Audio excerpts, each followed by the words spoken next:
And that'll give Dyrachyo a net worth advantage, and as a Jug, that's not great. You don't want your Ember to be on catch-up duty here. As far as I know, I don't think Ember can stop a Timber Saw on the laning stage.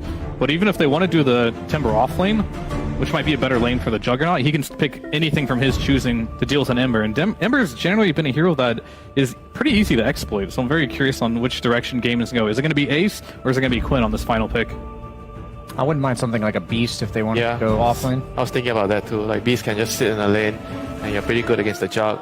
Just keep farming. You give the Terrabit the aura when it comes to the group up. There's also Darkseer still in the pool. Versus Jug, probably not something you want to do too much because he can deal with that quite easily. Okay, maybe but not. they're gonna do it anyway.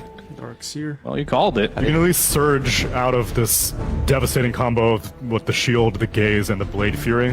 But Darkseer's never really been like a laning hero. Like, yeah, you have your power spikes, level 2 Ion Shell when you both hit level 3, and overall, like, you do set up dives against certain carries, but not really against Jug. But has the matchup changed because he's universal now and he's more damage? Yeah, you're allowed to just CS with Darkseer. Darkseer right-clicks now? I'm saying, like, it's similar to Timbersaw, where both these heroes used to only CS with spells and they had like 50 damage, but now you can go some early stat items and you don't have to keep spamming Ion Shells. They usually like rush the Vanguard, and at that point, you're pretty unkillable, which means that we talked about it. What Gaimin wants to do, they want to rally behind Quinn, Darkseer, and Terrorblade. They just kind of do their own thing once they're level 5 or 6. They keep the lane shoved out, creates a lot of pressure so that Queen can run around and kill people. And on top of that, in the team fights, you have to vacuum into the disruptor ulti.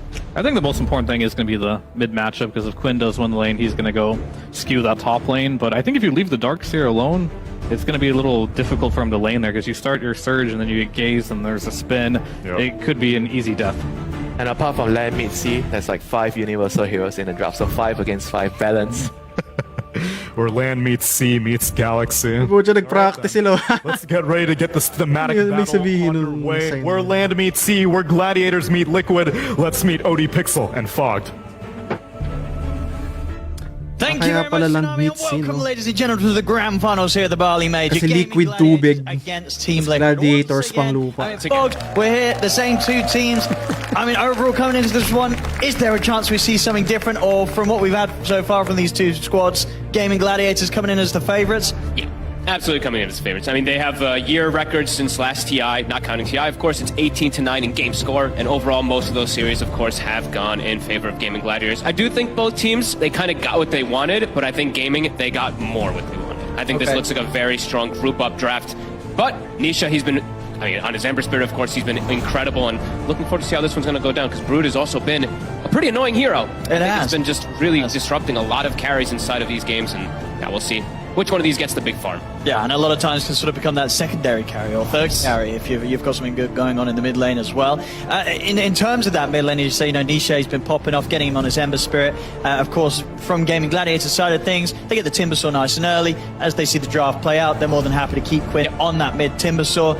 I mean, who has the better idea, do you think, in that mid lane? You know, are Liquid right to sort of say, hey, we'll put Nisha on the Ember against this, it's going to be fine? Or Gaming Gladiators right to say, oh, you put the Ember mid?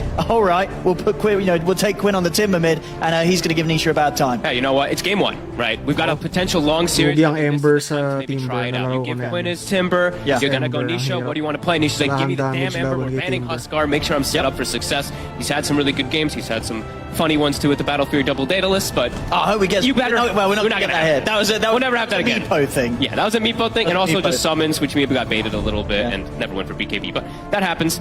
But yeah, I think this could be set up for some fun, but it could also be set up for Gaming just getting ahead and staying ahead, because they do like to group up, especially when they play with this Darkseer, get those auras. Sure. Could be some damage issues maybe from Liquid, but yeah, we'll see. Yeah, and what do you sort of make of kind of the matchups between the carries in this? You know, we've seen a lot of Terrorblade. You know, we're seeing teams try out the Juggers and such in this major.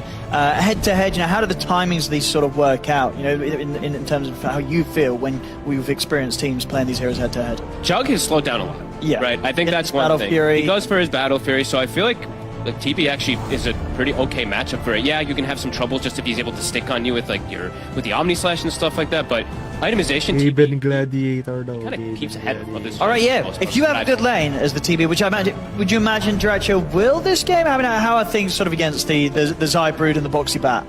Probably like 60-40. They definitely have kill threat onto Dyrachyo. Sure. He can get eventually pushed out of the lane, but Terrorblade's a Terrorblade. He's going to farm anyway. And what you could see him still getting like this good kind of Yasha, Skadi on Manta, Skadi timing, comparable to maybe Mickey having like the Battle Fury in half of his next item. And I imagine, well, that's the sort of period when things can be tough for the Jug. Yes, it could be. This push is going to come in around the Terrorblade, and Jug's got to consider, do I want to turn up to these fights, or do I want to keep hitting creep? Bali, The one thing Thailand is, daw. the Galing Jug daw sa overall, I think Thailand in the ang lane, Bali. He should have a pretty free time overall. You think his lane's easier? Yeah, versus Darkseer and Techies, it should be quite a bit easier because he's got the backup of the Lich. Pano mentioned it. I think Lich and Rubik are the two that I do really like to see in response to Techies because you've got that instant disable, catch him off the blast off, so should be able to secure some really solid farm. So maybe that's a situation where Mickey is actually able to slightly pull ahead. But we're going to have some fun. These two teams, they played each other Tagal, ang so tagal. many times this year.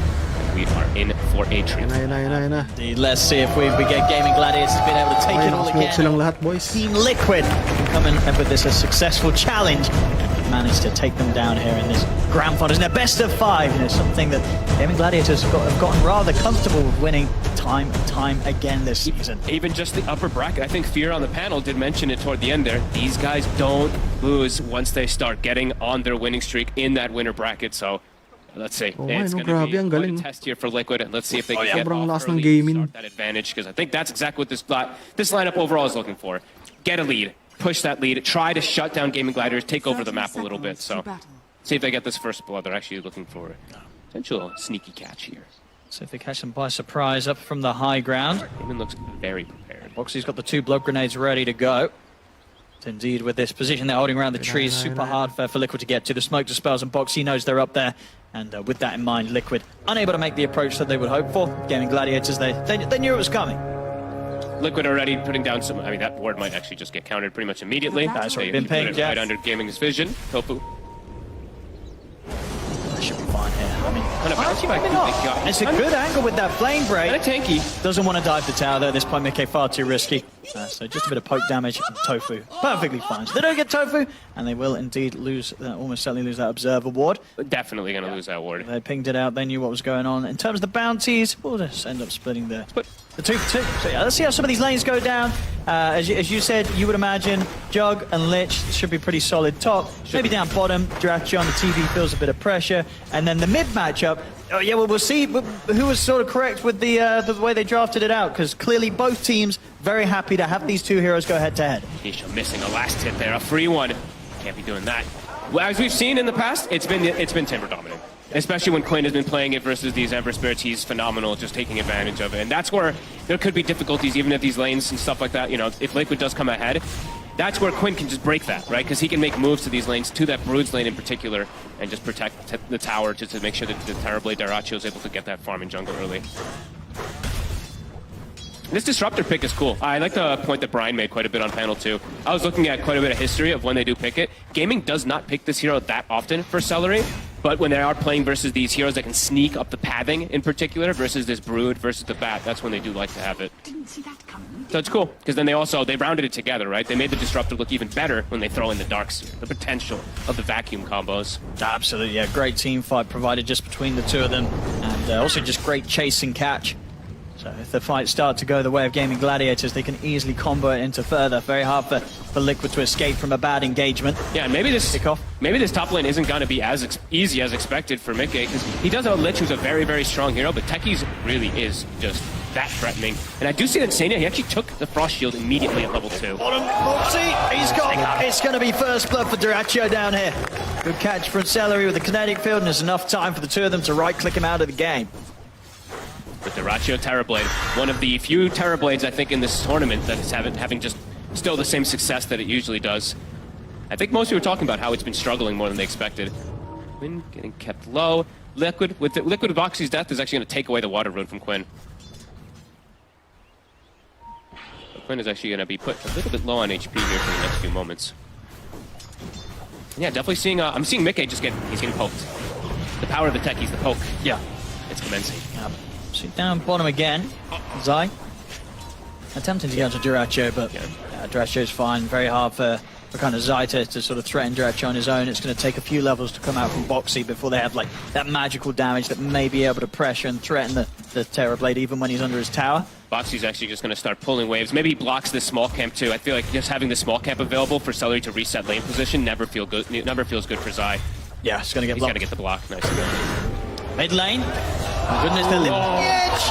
And Nisha underestimated the damage that Quinn would be able to do to him and the amount of damage Quinn would be able to survive through. That is it's an unfortunate death there for Nisha on the mid. I mean, and Quinn's going to hold the Ganun range. palang build kay Ember, And no, kapag that Timber was actually katapat mo. with the TP coming in, Flame Guard where they level stole the water room away from him. That was him without any extra little refill. He just Throwing, stands. nagto-throw daw si Nisha. Yeah, I mean... That's not a person you want to give the kill to. No, he pushed for the risk to try and get that kill in the 1v1, but now that he didn't get it, it means that he's never going to have that opportunity again. Yeah, Ring of Hellfire, 2 points in the reactive armor. Quinn, he's never dying in this matchup. Nope. Nisha missed the opportunity. And top is free farming. You know, Ace, he is getting that really, really Call solid. GG na, call GG na.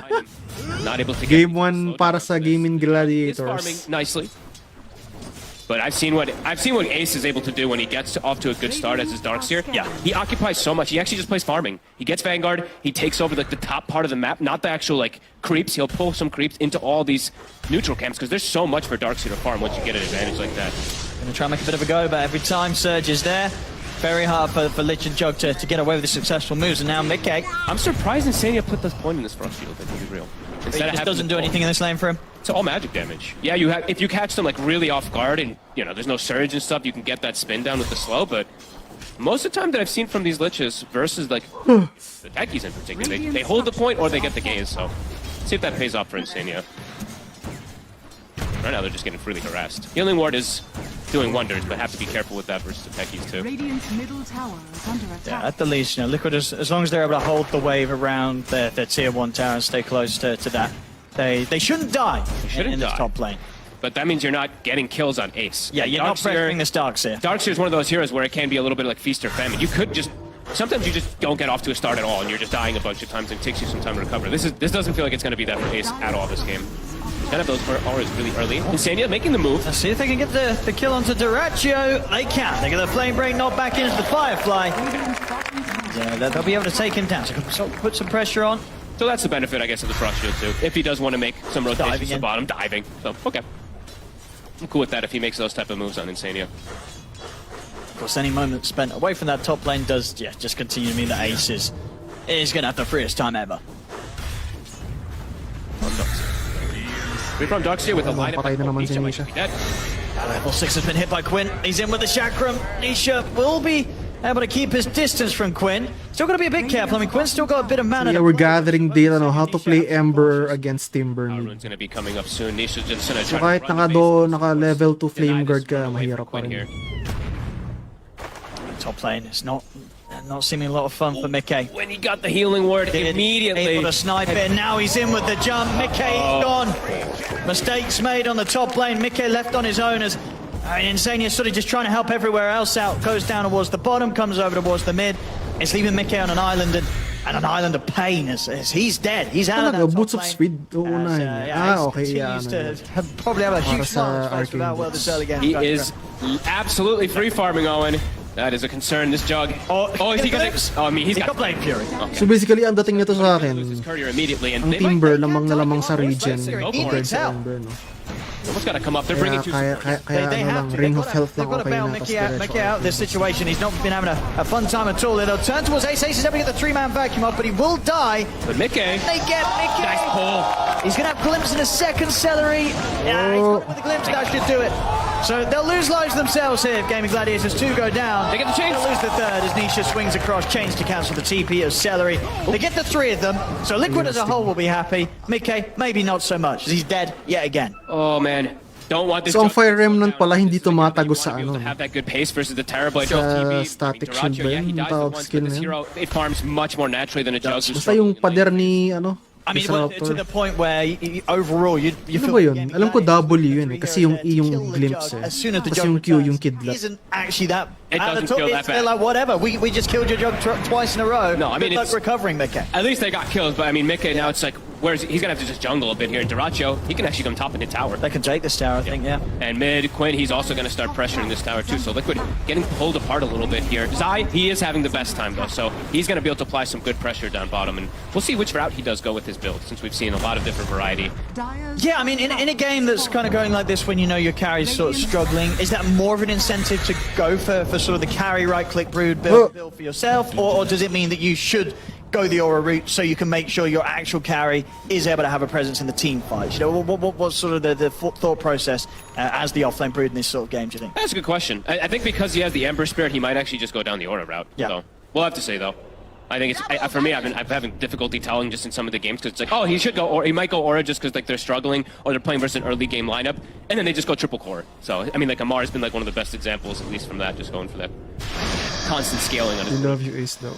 Insania. He's going to try and chase down Celery here. So Celery's got Dyrachyo by his side, Zai. He's not going to want to spend any time chasing Celery any further. Dyrachyo turns up. Also Tofu and Quinn. They're looking for the chase onto this. Insania and Zai, they've got to back off. They've got the glimpse if they need it. And I think Insania doesn't really stand much options of getting away from this one. He's going to try and spend as much time as he can, making the four of them chase him, but he will indeed be going down. Another kill for Gaming Gladiators. I mean, that's quite a bit of hit chasing the lids. That's space. And Mikkei's definitely going to appreciate that. Oh, yeah. He's been able to push out the top wave, catch up a little bit on farm.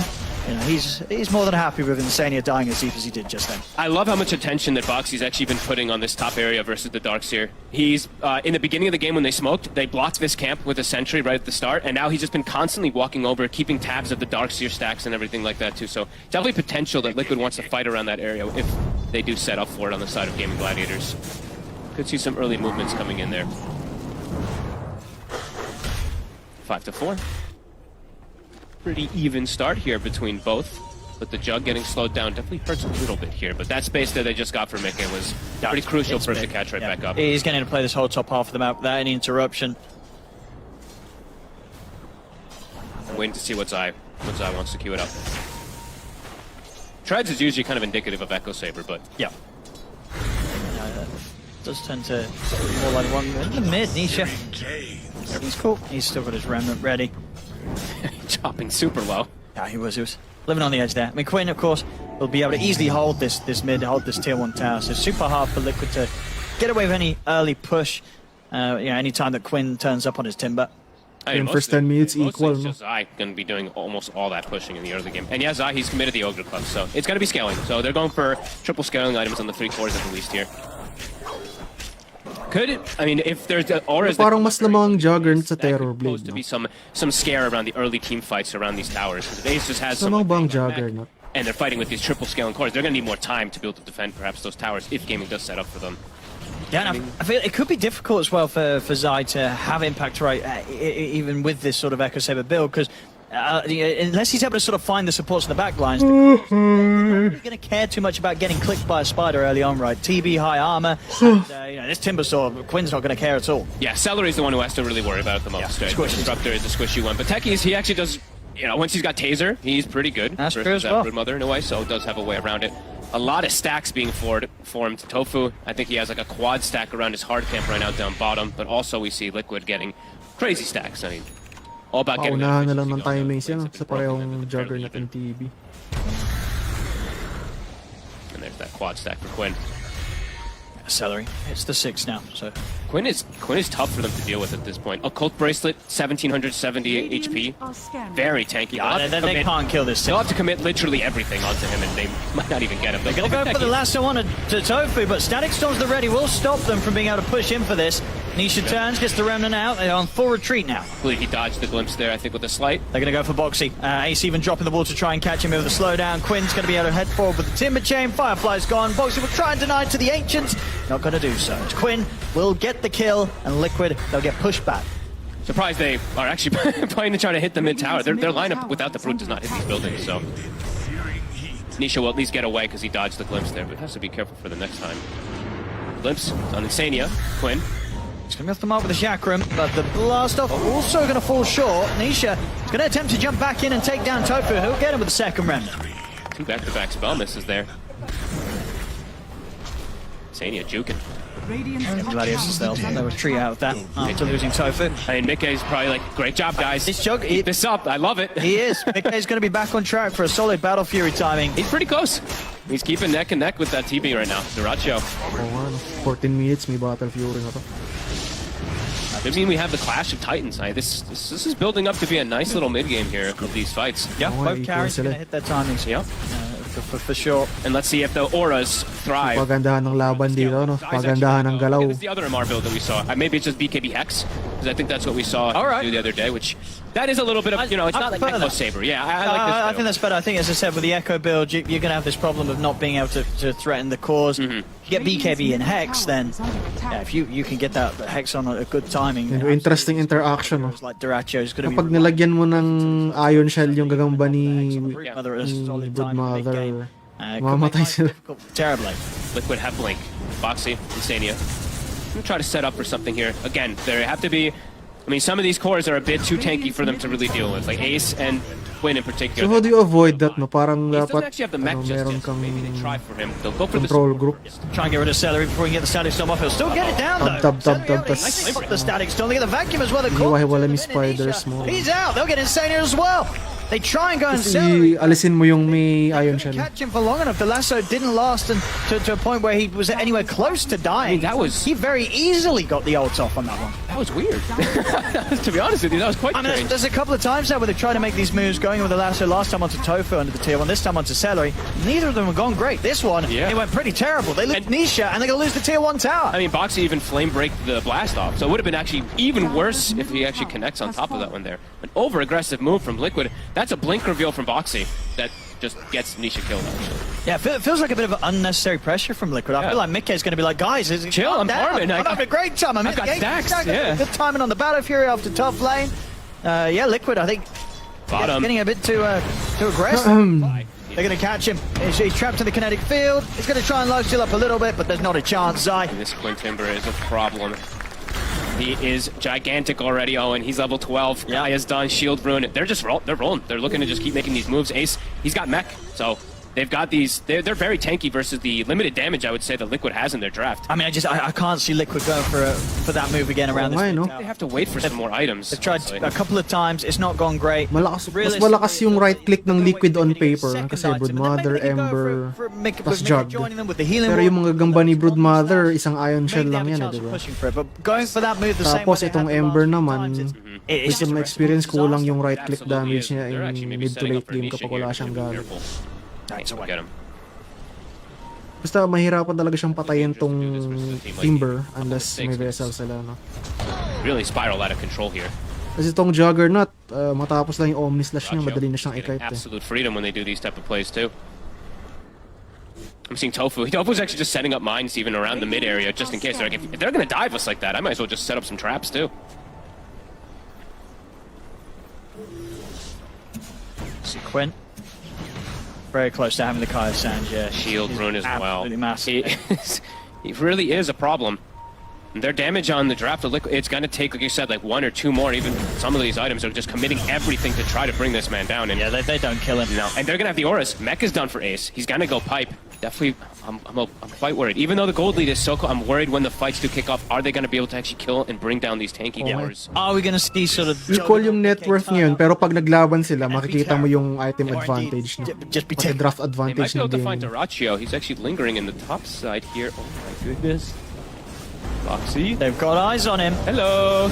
CTP's coming in. Trying to burn him low. They've got the lasso. Static Storm's there though. He's able to turn with the Sunder.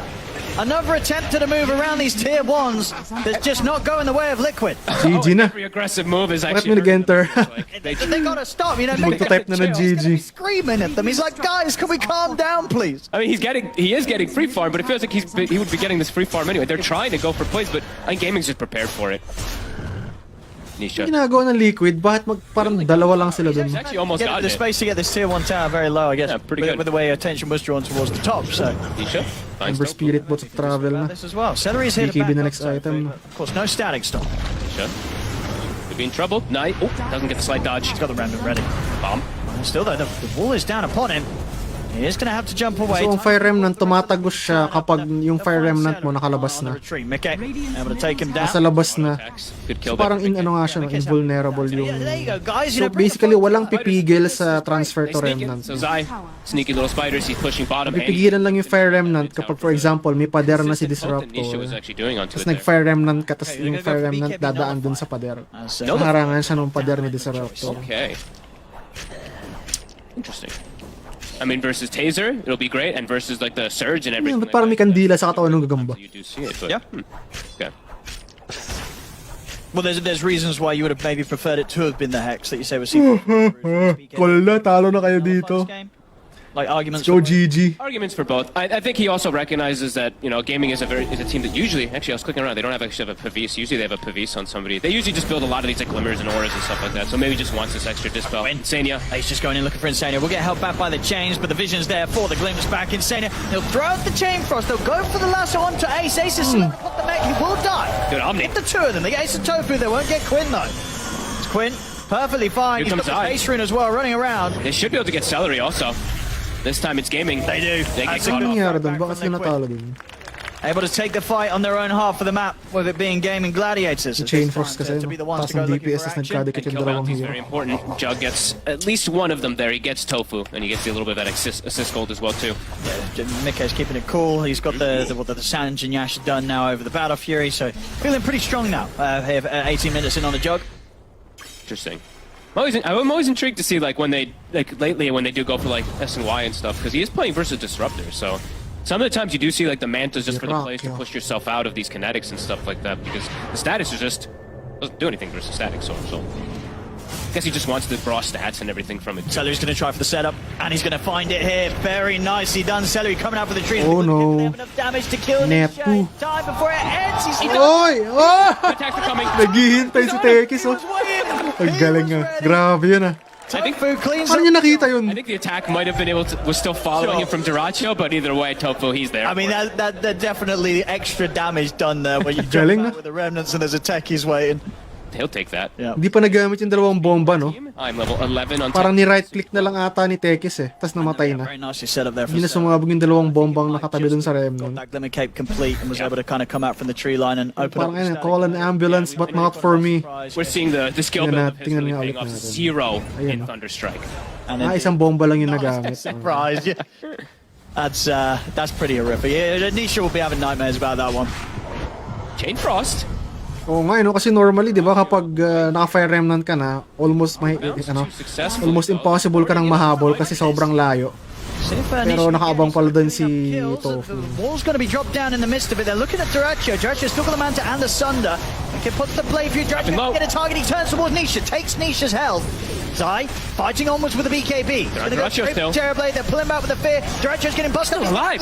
Duracho, he's going to live. The team, they're able to bail him out. Duracho splits out to the side of the fight. They've lost Boxy here on the side of Liquid. They find Duracho again in the tree. He's still fine. Maybe with the second round of Blade Fury, they can finish it. They can. They'll finally be able to take Duracho down. Zai lies stealing up on towards Quinn. They get the Static Storm down. It's going to trap, in fact, the three of them. What a storm. Quinn, he's able to take down Zai and Nisha. They will pull back at that chakram as Celery helps to turn the fight in favor of Gaming Gladiators. They get the glutes back onto Mickey. Blade Fury back up, I think, for the third time. This fight will allow Mickey to escape. Quinn wants blood. He's chasing. He's surged up. He's running down the Jug. The healing one's going to be there from Mickey. Mickey, he's got to consider how he's going to play his way out of this one. Frost Shield's thrown down onto him. Kinetic Field again. Celery, more control as they set up to take out the Lich. And Mickey's kind of standing his ground. They still feels pretty beefy, of course, with this Sanjin Yasha on top of the Battle Fury, but he won't be able to get back in on the fight. Gaming Gladiators, they come out on top. So, some excellent stuff there from Celery, I think, sort of between his Glimmer play, keeping Duracho alive for as long as he did. And once again, these sort of catches with the Static Storms, the Kinetic Fields, and that glimpse towards the end as well. You're seeing why they were happy to bring the Disruptor in on this game. Absolutely. I mean, Celery, I cannot believe how long Duracho survived. They committed onto him so long. And Liquid, they're trying to take advantage of the fact that Static Storm was down. The fight lasts so long, it comes back up toward the end of it, and I don't think he could have gotten a better one. All three cores getting caught inside of it. Celery needs to die earlier in these fights. Yeah, and Quinn is of course, he is completely popping off the back of how much his team sent up from, such as Celery was in that last fight. You know, still yet to die, 8-0-3. As level 17, and very close to being able to get his own Hex. And definitely feeling all the power of these auras, right? That's why they wanted this Darkseer. You're seeing this mech, this pipe, this soon Greaves gonna be done. They're Liquid, it's like the damage. Timber malakas against sa physical, tapos meron na silang pipe being able to sustain with it, with this tanky Timbersaw, with this So, Terrorblade. mababawasan yung damage ng Firefly, pati ng Duracho, Lich, he has 4,200 gold. pati ng Flame So Bird. for the next fight, he could just have that Butterfly finished up. Sure, he's going to have quite the power spike. See if he commits for the butter if he goes for a more tanky route. He's going to commit to the butter. Yeah, I mean, I guess he feels they're not going to have any sort of Butterfly. strike anytime soon. Liquid, RS set up time na, around the boys. Roche area here. We can potentially get maybe a pick off and then try to go for it. Roshan Sure Cam. of where Dratcho is, so maybe assuming Yeah. that he's farming this bottom area, but Zai is sending his spiders all over the place to try to get some scout information, but try and find some of these Scouting. cores. Gaming Gladiators on the other side of their half of the map. Gaming have Greaves now on Ace, plus that pipe. He just finished the Greaves. They have 4 Staff and Glimmers on the double supports. Quinn, Suna, Hex, Liquid. They're going to start it. Well, it looks like they should get it. be able to get it, it I think looks Gaming Gladiators is going to be heading over soon enough. They'll smoke up now around the mid. not gonna make it. Yeah, this Roche is going down far too quickly. So Liquid finding a nice little opening. Yeah, very nice call. The question is if Gaming Gladiators want to still take the fight despite Liquid having the Aegis, which they may do so. If they see people split up, Nisha shows top, but he has a Remnant bottom. So they can start things with Duracho. He's looking to be the one to lead in first. He's under vision. They did see him there for a second. We have to spot Mickey out to the side. Full butterfly just being delivered. Nisha's rejoined the team. Hex is done on Quinn. This Hex Grabe no, ang bilis. Liquid has to be careful. SNY Hex, 20 minutes. HP. Vanguard. Complete Mickey. They've got both, right? Yes. Double nullify ready for the next fight on Liquid. I mean, that could be Right, nice. okay. Versus the Glimmers. Hindi pala SNY. In that situation, KNY. right? Hindi. These nullifiers, Ano yun, if they have Kaya them, the Glimmers, and Duracho might die way sooner. Sangge. Yeah, it's true. Yeah, KNS pala, totally have KNS. been doing a lot to get their cores out. These two supports, yeah, they're pretty farmed. And they're more, it's always the same thing for gaming, is they're more about the true support kind of itemization. There's a Bat Rider on Liquid, so you kind of have to itemize for yourself when you're playing this hero. Gaming. Ang bagal ng laro, no? Looking to catch somebody here with Quinn. Ano pa bang kailangan nilang gamit dyan? Right off after successfully getting the Roche. They don't end up being in a fight that they don't want to. And Nick is keeping himself neck and neck with this Terrorblade. That's good fun. So yun interesting. Normally kasi ang first Roche is for map control The talaga. easiest of times in that lane Radiant's matchup. top tower is under attack. Dire's bottom tower is under attack. Duracho's getting some good pressure here onto the Super deep. T2 Palit lang sila bottom. ng tower. I mean, They Liquid. gotta react to, I mean, it's gonna die quick. They're gonna pop cliff. Yeah, Nisha's going to start heading back now. Boxy's cutting the wave. Okay. I was like, what are they gonna, they can't just let him do this. They'll cut the wave, they're gonna start pressuring top as well with Mickey. He's going to put the meta to continue to try and take this down before the backdoor protection kicks back in, and he'll get it in It's time. on, yep. Despite the creeps being cut, the objective's Nisha. It's taken. They get the Hex. He's safe. Yeah, they're not going to try for any further follow-up. Nisha up on the high ground. Perhaps if he didn't have the shield rune, they could attempt for it there, but either way, it's a tough one to go for. Yeah, Nisha, as we said, no more funny business. They can take Second their, item BKB. take their Tormentor, though. Yeah. As a Trio, Celery, Ace, and Toful, they'll be able to find it. Who gets it? It's Celery. Okay. Not the best one, but by no means. I've actually started to like this one a little bit more when you're playing versus these annoying like broods and stuff like that. You can actually just scout them pretty decently with this Thunderstrike. Long cast range. Win. Around mid here with Ace. Dire's bottom With Liquid Gathering. Still rallied around this Aegis, 2.5 more minutes. Yeah. Interested to see as well if Mickey commits for his So next tingin tayo start. sa minimap, no? Ano bang nangyayari sa minimap? But wonder if he'll consider the MKB instead due to this butterfly. At the moment, Zai, he was thinking about it. whether he can continue to go to build for himself as much as he was, as he did have the MKB queued up for himself on the Brood, but he's now changed it to the Lincoln Sphere. Which does mean that this is going to be neither of those cores considering. They're talking. Strike. I think they're talking about it right now because Mickey. I think he's shuffled between 4 different items in the last like 2 minutes that I've been checking. BKBs, yeah, they're really considering what's going to be the most opportune thing for them to look for the next big fight. Yeah, because if they don't have the True Strike, once Dratcho has the Satanic, It's going to be a butterfly, problem. I don't see Liquid having enough magical damage to threaten this terribly. Dratcho's going to be able to Sunder, he's going to be able to Satanic and active Lifesteal. Getting some push going here. Still trying to use this Aegis as long as possible. 90 seconds on it. Yeah, they'll TP back. But yeah, very interested to see what Mickey and Zai do settle on as their next items. They're considering a lot of different things. Mickey even queuing up the BKB due to the catch of Celery's Static Storms. Duracho, a bit deep here. You're gonna spot him. Nah, they're not gonna see the real hero, but they're actually potentially catching him. Look at Boxy and Nisha. Around from Boxy and Nisha.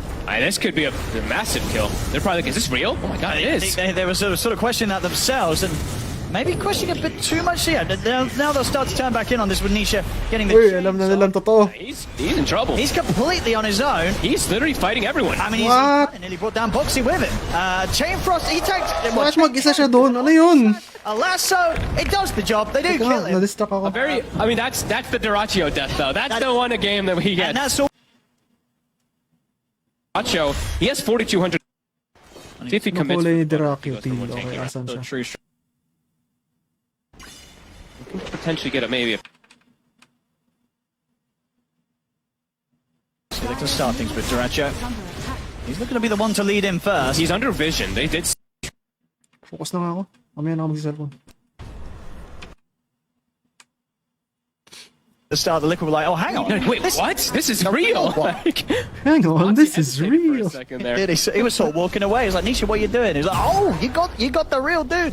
A big kill though. They're gonna get tier 2 bottom. So that's actually really, really nice for Liquid. And Mickey, he has committed for the BKB. So going the safer route Okay. rather than going for damage. So All right, BKB and then queuing back up for the Ags. we definitely saw the, bit of a difficulty to bring down this Terrorblade. There's 4 heroes hitting him. It took And he almost killed 3 like, ultimates. he almost killed somebody. He did, yeah. Boxy was looking to stay alive. Yep. And that was without him having this next big item finished. He's very, very close to. Just needs the sword for the Satanic.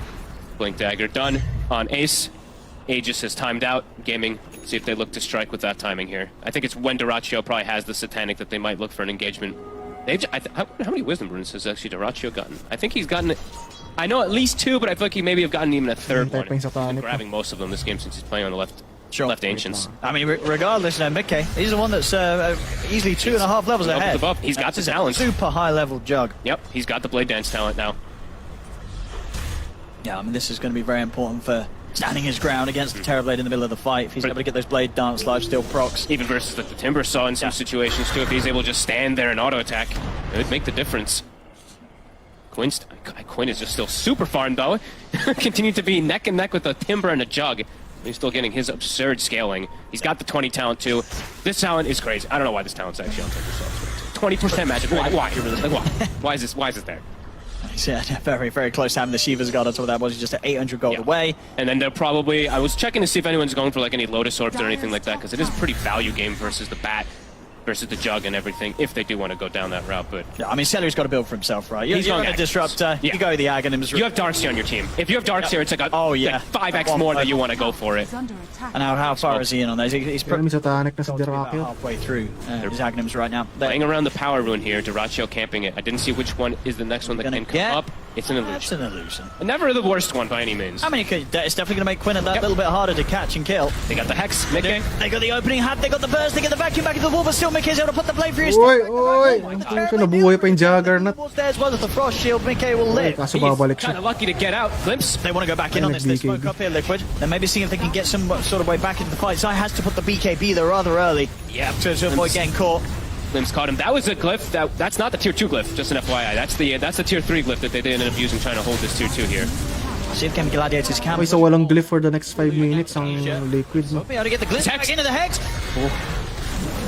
He's got the Remnant. See if Mickey can do anything here. No, he's having to run. I mean, he has got Omni Slash. They're still kind of hovering in a way that they want to get back in because Boxy has the lasso. Here comes the Omni Slash. It's going to do decent amounts. Oh, grabe! Oh my goodness, is he going to get away with that? He's going down. What? What? I mean, he really wanted to save him, I guess. He really wanted to save Celery. I mean, Celery's been having a great game. I mean, bless him. He just didn't want to see his mate die. I mean, he wanted to do the Satanic play, but they just got on top of him.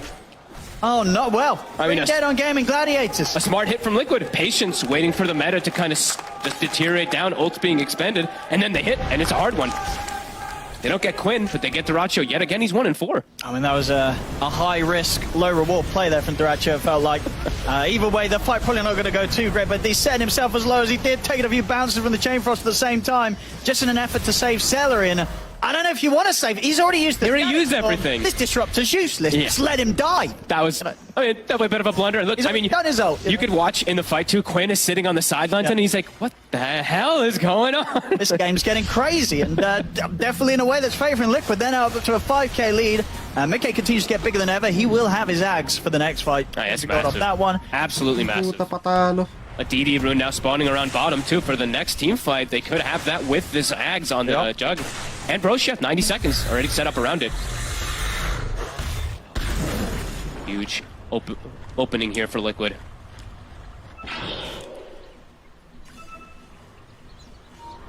Just going to continue to play around the bottom side. Yeah, 1 minute till that, and they're just going to stick around here in this area. Boxy potentially even making looking for an opportunity with the lasso. Omni slashed up in 20, and So Ags parang ang ginawa ata ni Dirakyo, mamamatay si Celery, no? set up in the area. Tapos siya, si Dirakyo full health pa. They're bringing the squad. They want to Tapos fight again. nagano siya Sunder, tapos magsasatanic sana siya. Para buhay pa si Celery. Tapos magsasatanic na lang si Dirakyo para mabubalik yung Vacuum. There's gonna be the vacuum onto the Parang three. alanganin naman yun. BKB's Pangit out. naman. They'll try and jump over towards Toba, but Toba's able to get back to safety. Immediate buyback comes in from Boxy. Nisha steps in with the BKB, but has to back away from being close towards Dratcho. Dratcho with the Metamorphosis, punching hard back at the two of them. The Chain Frost gets thrown out, but Quinn Timber chains in, takes down Insania. Liquid's got to run, and this is going to be around Roche soon. Nisha, he's hard. They see him. Akala ko di niya nakita si Nisha eh. Out of Remnant. He's got nowhere else to jump. He's going to try for the slight TP. It was a good effort, but not enough units for him to continue to be sliding around to buy Okay, back to time. equal ang net worth natin. Nisha, he'll die. He's out for 70. And that's the Roche. It's going to be up in 15 Nagtotroll seconds. na lang ata tong GG sa totoo lang. Feeling ko they're doing it for the memes, no? Kasi alam nilang mananalo naman sila dito. Yep. Liquid, they're up on the cliff. They just didn't check for it. It had full vision of them. Ayan na, RS in less than 5 seconds. 4, 3. I mean, they also just Two. deleted Yeah. somebody, right? Boxy died. I didn't Check even rush, see check his rush. pool drop. He just died instantly. Quinn just got the full burst on him. And that's going to set them up now for this Roche. Yeah, they're going to see it in a second. Yep. Okay, second row siya na meron dyan. Really fast. Perfect Jeez. position to go for it. Aegis cheese. He'll head back over to help out. Back and forth we go. An opening there from Liquid from before, and Gaming saying, no, no, Ano no, ba no. dinadrop We ng got our third ults rush? now in this fight. They get the big Alam connection. ko refresher eh, Just no? getting a Roche now. Celery, Aghanim is about to be done. The Wombo combo. Tapos yung pang-apat, scarier and scarier. Aghanim Scepter na consumable. Back in. That extra little bit of gold. He wants the right click damage for the Roche. Yeah, he wants to contribute. Review tayo, review. Heal rewards. Because Philly removes your damage. Oh yeah, because I was like, oh, this will totem. That's not a good idea. First death. Liquid, Aegis. they're looking to strike, I guess, because everything's Second. on I cooldown. wants to go. Static Storm's up. He's going to go straight for Celery. Hey, there's the Ogre Seal totem for Celery. Jumps off the side into the lasso. They give him a Jeez. disruptor without disruptor being able to get his ultimate off. Dracho, he's taking a pretty much a full Omni Slash between himself and the Okay. illusion. Aghanims kapag nasa Radiant. Vacuum into the wall. Refresher Dracho kapag nasa attempting Dire. to heal up with the Satanic. And towards Mickey popping the BKB. He's moved in on towards Ace. They're taking out the Dark. Let's go, GG. Gladiators to support. They're on Celery again. He's untouchable. They can't. Let's go, Able GG. to get the Static Storm off Nisha with the BKB. Another slide of fist. He's cut down Ace and he's cut down after a second time. The Duracho Quinn still standing strong. In with the slashes. Duracho, he's got Big hand bomb. second. They still haven't been able to take the Terrorblade down the once. They will. How is he alive? He's healing up. He's healing up. Now he's gone. But he's going to be back for a second life, and he does still have Satanic good to pop. Quinn. It's got 5 I mean, heroes. Quinn's got to come back in and help out. He's looking back over towards him, Dracho. Ayan na, Metamorphosis, Metamorphosis. Yeah, able to survive against the four of them. He popped meta. But he's gone. They've got the Pero down. parang mali naman eh. He tries to bail out Mga everyone. alanganin na dapat di ka mag-metamorphosis, wala kang satanic, wala kang BKB. Liquid, you see Mamatay ka all na. of them Bakit ka got mag-metamorphosis? getting Wala as kang low as ever in metamorphosis that for the fight, next but 2 they will minutes. take it. I mean, playing around cooldowns. Feeling ko right? They're makakuha like, sila ng they don't have rocks meta, they don't dito. have Static Storm at the start of the fight. Actually, Static was up, but Zai, he got on top of Celery. They're starting to get the attention onto these supports. And they had all the numbers there. They had all 5 heroes for the entire fight. And This gaming. I mean, as you said as well, the end of that fight, Metamorphosis He being used the popped meta. by Duracho. Sure, he'll be back up in 45, but it's nearly 2 minutes. He's going to be able to offer to the defense with his Metamorphosis. This is a huge window for Liquid to get massive damage done to the base. This is likely 1 Rax, 1 set. Radiant's bottom tower. Really addressing the supports. So ang nangyayari dito, kapag naka-metamorphosis siya, Identification of the fights, especially. I mean, Zai, he really just pushed the limits onto Then getting. nung nag-start ata yung laban, wala siyang metamorphosis. Slow Eh. as he was. Pero kung mag-metamorphosis siya, makatatakas lang naman yung Ember, eh. Tapos yung Broodmother, Everything there. akit lang sa sapot, no? So parang ikakite lang nila si... iiwas lang sila sa damage ni TB. Can to push Mickey back, but Mickey is not going to care at all. Able to take the melee racks, TP's out. They'll try and time the glimpse. Wait a minute. I was wondering actually, Boxy. It was not. Actually, I was like, Boxy lived during the fight. He died to mines actually, going toward the Wisdom Rune. It was like, okay. I was wondering. I was like, wait a minute. Boxy was alive. What did I miss? A Liquid 12k lead now. Melee racks gone. Setting themselves up to be in a great spot here in this game 1. If they fight around the cooldowns like that, they're definitely in a good positioning here. Just have to watch out when everything is up, when meta is up, when Static Storm. But if they get the jump, if they find these pesky backline supports, you can see how much success they can have. So parang may butas yung draft ng GG. No? He's just been kind of chilling. Somehow. Pag nahuli yung supports mo, Treat himself to. He's going to go for hindi the pa win. Wait. naggamit yung Static Storm, talo kayo sa fight. That is cool. That's the way to save versus the Ag Static Storm. He switched it to the Ag. So I was gonna say that's one of the few ways that you can actually kind of protect. I mean, Ags is also pretty cool. We don't really see the Ags list, do we? No. I mean, to the point where is he actually going to go for the Ags, or do you think he's going to change it again? It's a black hole. You know, I mean, it is a it black hole. can be pretty awesome. You usually want some type of cast range with it, so I'm clicking around. I'm like, do they have a... It's 37 minutes. Maybe they can get something for him, but... I mean, yeah, give themselves a little bit of team fight of their own if he's able to sit there and grab them all. I mean, it would be really nice, especially with a jug, right? With a Battle With Fury, the Battle plus Fury on this Swift stack, Slash, yeah. everything. And with 4K gold as well to sort of consider where he wants to go next. I mean, probably, getting rid of the treads, putting in like a Swift Blink, do you think, for Mickey? Or do you look at sort of swallowing the Aghanims and maybe now... Maybe the MKB, that's what I was thinking. I mean, the thing is, they haven't really needed it, right? They haven't. Para They kill off matandaan yung everyone else so quickly. Radiant The Aghanims, game's not quite at a point where Duracho can 1v5. Refresher. Yeah, maybe Kill he's thinking everyone they else. don't need it. They kill Duracho regardless of the fact that he has this butterfly. It doesn't seem to matter. Puta, naaarawan yung mga audience. Ang init niyan, Diyos ko naman. Again, he just continues. He's cute. Yeah, okay. He's got a cute He's up. going to go, yes. I think that's probably the best. Ayan o, naaarawan sila. At that point, Ang init dyan, gagi. level 25 Jug, MKB, I mean, Duracho's already Tinitingnan ko palang naiinitan na ako. When Mickey turns up now, he's going to completely destroy him. Yeah. He's that far ahead. Quinn is still 10-0-4 somehow, though. Quinn's trying his He's still a best. menace, but he can't It is. solo carry. He needs his TB to help him out. Even though his Darkseer is doing some good team fight stuff, they need the TB's damage. Yeah, if this All that for 40,000 pesos, no? You know, the base, it's also going to Sobrang fall init. him, right? This might be a game where Quinn never dies, but it definitely still could be a game that Quinn can lose. Some crazy stuff there. Great opening to this best of 5 series. Probably the perfect kind of first game we could ask for. 21-21. Not the most kill-packed in the early game, but things have definitely accelerated playing around all these cooldowns. And you can see Liquid just really emphasizing, get on the supports, wait for meta to kind of go down here, or wait to fight till meta's down and wait till Static Storm. Really playing nicely around those cooldowns in those last 2 team fights in particular. Yeah, and the thing is with it being gaming gladiators, despite the fact that Liquid have taken those last few fights as well as they have done, you can never count gaming gladiators out. It doesn't matter that they're a little bit behind or they had a few bad fights. Something about this team, they can find themselves Ginaganyan ng GG. very tough positions, very tough spots. Especially because there's a Darkseer. And Ag Ag Disruptor Static that's Storm gonna be indeed. coming Yun up. yun, bakit may puting bola sa ulo? So still, about 360 gold. And they did, I believe, Artista siguro yan, no? right? So that is the other scare for gaming gladiators. If these supports die at the start of the fights, could be some problems. And I'm seeing Zai, he's got a Hex now, I believe, finished up too. So it's all about getting on this Disruptor into pick. It really is, yeah. If they find Celery, that's going to break a huge potential of the combo that gaming gladiators want to be trying to land to get back in on this. Hello, everybody. Last few fights. Look at that lovely crowd. Absolutely, yeah. Shout out to all you guys and girls out there enjoying the lovely weather that we're having today here. We got as well. very good weather. Perfect stuff. Yeah. The sun is out here for this grand finals.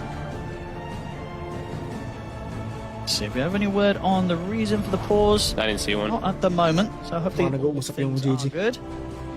It's getting to a very exciting point of this game. Where it's just going to be a question if Liquid can take it to the next spot. I mean, in terms of Roshan, they did, of course, just see that Aegis get lost on Duracho. And the so cheese was used, too. Very freshly picked up, so Yeah. 5 Yung minutes rivalry. potential Roche. Mascot ng rivalry. I like watching the lines on the map and seeing if they actually mean anything when pauses like this get too long. Everyone just starts drawing random stuff. Liquid, I imagine they want to look to play around their vision that they do have bottom left. That's probably the easiest thing they can do. Or look to get maybe some information on the left side, because they don't really have any info to look for Duracho over there. Break the streak Duracho, though. I mean, he's also, I think he's starting to feel perhaps some of this Frost Shield pressure too. He is going to be going down Nullifier route, so, and it is annoying. This damage reduction is pretty absurd. It's 70% when Sania does throw it, so we're definitely seeing the reasoning of them wanting to lich. And even more discussion, and this is where the real like, kind of nerd breakdown, they're just switching up items like crazy what they want to put Gawa nito. for next. Very nice, thank you. More. Is there More anything though. that you're surprised that neither team has picked up in the situation? Like anything that Lotus. one of these squads is lacking? More like Gaming not having Lotus on Ace. I think he had Aeon. Ano na boy? Now he's queuing up Lotus. Man, Just bilis. because he's playing versus, you're playing versus Marampos. the Omni Slash, the Bat Rider Lasso, and stuff like that. It's a very, very value Lotus game, so probably gonna go for that next. But Liquid with some momentum here, some big momentum. And Sania now has Mjolnir queued up, so yeah, he knows what we know. They know we're checking the items. Yeah. I mean, I'd like to see. I don't think I've ever really. Have we ever seen any of these pro teams The get Ag Lich? the Aghanims lich online? You know, it's nice to let you farm. It lets you push out waves. You actually just click Sinister Gaze and it one-shots the wave too. doing that damage on creeps. Are there any crazy talents that do anything for spell? Not really, right? He already He's has already it. got it, right? Yep. Just the extra duration is the only thing that's going to affect it. I mean, the other one is, of course, the Chain Frost bounces, but like... I mean, sure, that's the fun. Yeah, because then you can cast spells while you're Sinister Gaze, you know, Sure, while you're sure. doing it, so you can get Tagal, ano ba yan? set up there. So you, in theory, you could, well, if you get like a refresher, you send out 2 and you have double the duration of the AO Sinister Gaze, Yeah, you could- grabbing all 5, he's you a could 5. team wipe. He's a 5 lich. Yeah, no, well, it's early days, many minutes to go, potentially in this game. We might That is true. We come out from Insania. We have had, after not having, I think, at the last 2 tournaments or something, I don't think we had any games that breached 100 minutes. We had 2 Yeah, in this. something about this tournament and yeah, the position that the patch, I guess, and the Alright. sort of read the players have in the patches is that has allowed for that. Well, here we go, ladies and gentlemen. and we get a, I think, is that a what, 34? Is that a what road is cap this? time the seller is offering up for the What's team? the off? I don't even know what that time. Maybe he's a fake timer because I don't think that is the Roche timer. I don't even know actually. Okay, and as soon as No, it is. It's a- Insania just dies to the Tormentor. All right, well, right, who caused that? That was Zai, I think. Was it? Well, I guess the rest of the team, they just all started hitting it and Insania dies. Okay, we're back. That's what you get for getting focused too much on deciding what I What was- want to buy. I think you're right, right? That's just a random time that Insania, that Celery put right. Dire I think he's are messing with them. scanning. I don't know. That was early though. I don't know. 34-16. Let's see what it means. Lich dead. Celery. Aghanim's coming out. So, yan, How many Ninja Gears? Let's take a look. 970 gold I'm from always Aghanim checking to this City item because Disruptor. this is the most broken Ready na item pala. of the tournament, it feels like, once you get to these later stages for these initiations. Because Vision and Catch is kind of everything. So Boxy, he's got Ninja Gear. Got Ninja Gear on Mickey. I don't believe I saw any just yet on the side of Gaming Gladiators. Okay, Lotus Ninja Gear, free sword. is done pretty much here on Good, it was his ancients and such, right? This is a pretty big item, honestly. If you're able to get some like really nice reflections, get some protection, even onto something like the Ratio, or onto these, these squishy backlines. Let's see what type of fight we get. Will we get the Wombo combo from Gaming Gladiators? Will we get Liquid getting on top of the supports? We shall see. Ace, he takes the Martyr's plate. Super tanky. Super He is. dogs. And he can redirect quite a bit of damage too to protect his teammates. That's actually cool. Very tough to tell when it gets activated. I'll do my best to be looking at it. Oo, di ko pa nagagamit yung Martyr's Plate na yan. Sa totoo On lang. Mickey. Oh my god. Just Bali major things. Just Bali major things.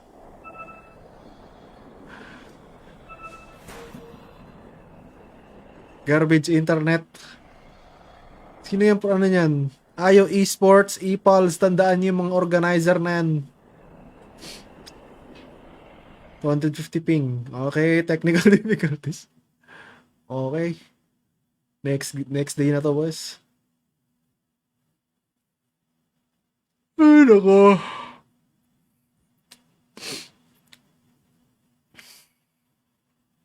Tulog muna tayo.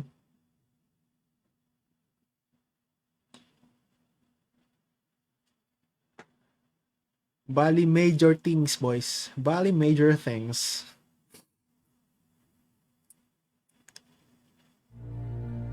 Okay, we're back. Nagtatawa na yung audience, natatawa na lang din sila. Let's go, Liquid. Clicking around here. Gem. Lynn is actually holding it from Tofu.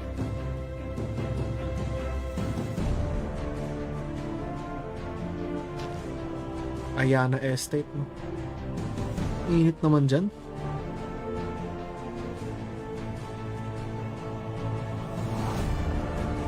Alam mo ang Bali, tama, GMT plus 8 din ang Bali. So 5 PM dyan ngayon. Same time dito sa Philippines. 5:09 PM. As in same yung angle ng araw. Same nga ba? Or medyo konti lang yung difference. Actually hindi ko alam sa totoo lang. Basta GMT plus 8 siya. So pareho tayo ng oras dyan.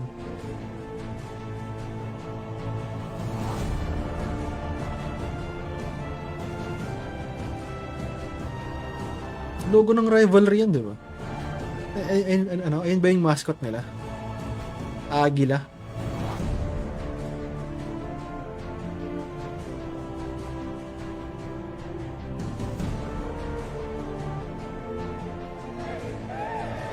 Grabe ang init. Buti pa dito sa akin, naka-aircon ako. Kiss daw.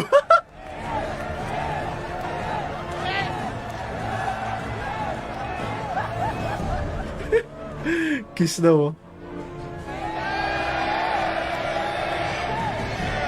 Y'all don't have to. You don't have to. You don't have to. If you're on camera right now, just relax, chill.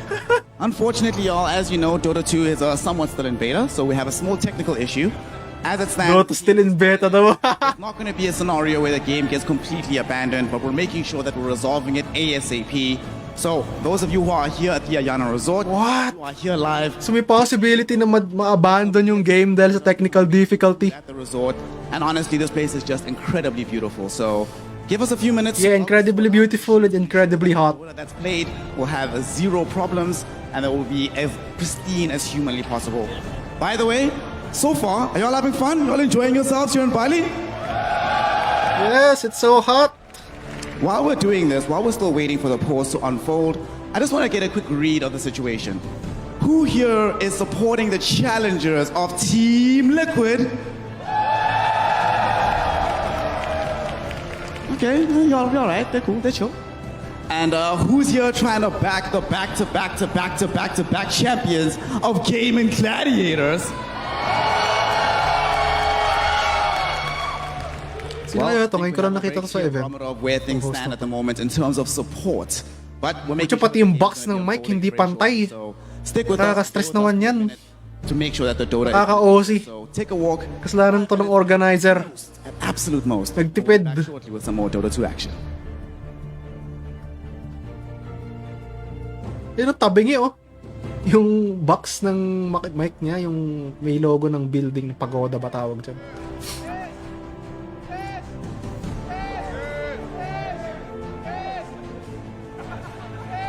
Is daw. Pucha, ano ba namang klase tong internet na to?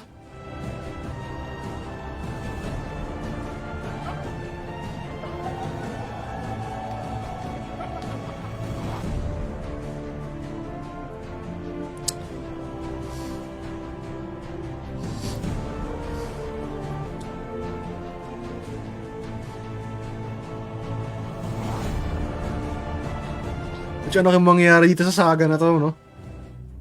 Mag-a-abandon kaya sila? Meron kayang technical, ano kaya to, technical difficulty na putya live in 10 minutes. Oh my god. Okay, ako din, mag-break din muna ako.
Welcome back, ladies and gentlemen. Sorry about that. We had a small technical issue, but it's all been fixed now, and it shouldn't happen again. And if it does, it's completely Fog's fault. So be sure to add Thank you. Dota. Anyway, ladies and gentlemen, we're back up with the action. 21-21, 15k lead for Liquid. And just as we get back in, Gaming Gladiators are immediately going to go for a bit of smoke.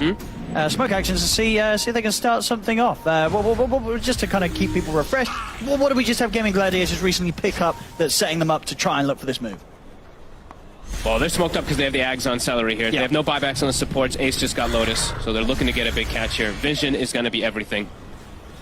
See if they can get the setup. I mean, Drasho is going to show in the mid, so Liquid, they themselves are going to be aware that this sort of move's going down. Mickey smoked up on the front, and Arcane Rune top. It's a nice rune. Arcanum's done on Nisha. He commits his gold. They have to. I don't think they've gotten tabs on Celery yet. They should be pretty aware that he's very close to that Aghanims or hasn't done. So yeah, they're gonna know. They're gonna know. I think they're gonna. Spiders are gonna scout. With the fact that Gaming Gladiators has been off the map, or at least they're only showing as they're showing, Liquid's gonna know that Gaming Gladiators are looking for that big kind of jump. Starting to get the lanes pushed out here. Nisha forced in top. Arcane Rune plus Aghanims. This could be pretty massive for this next team fight, but it's all gonna be up to if they find Celery. Last few times they've done have a been decent able job. to. I think Zai is doing some master, some master micro brood stuff. We're just scouting with spiders, giving all the information in the world. I think because he was sort of like 2-2-15 or something, and now it's been the 4 deaths the last few fights as Liquid have found him. They're going to go for this push top. Tier 3 starting to take quite a beating here for the 2 siege creeps. Quinn, quick to deal with that. Duracho getting the lane shoved in with illusions. Bottom and mid also taking a beating. Liquid, they kind of have to react to this. They'll send Nisha. He's got boots to travel. I was going to say, he doesn't have Remnant down, but he does have boss if he does want to join in. We're back.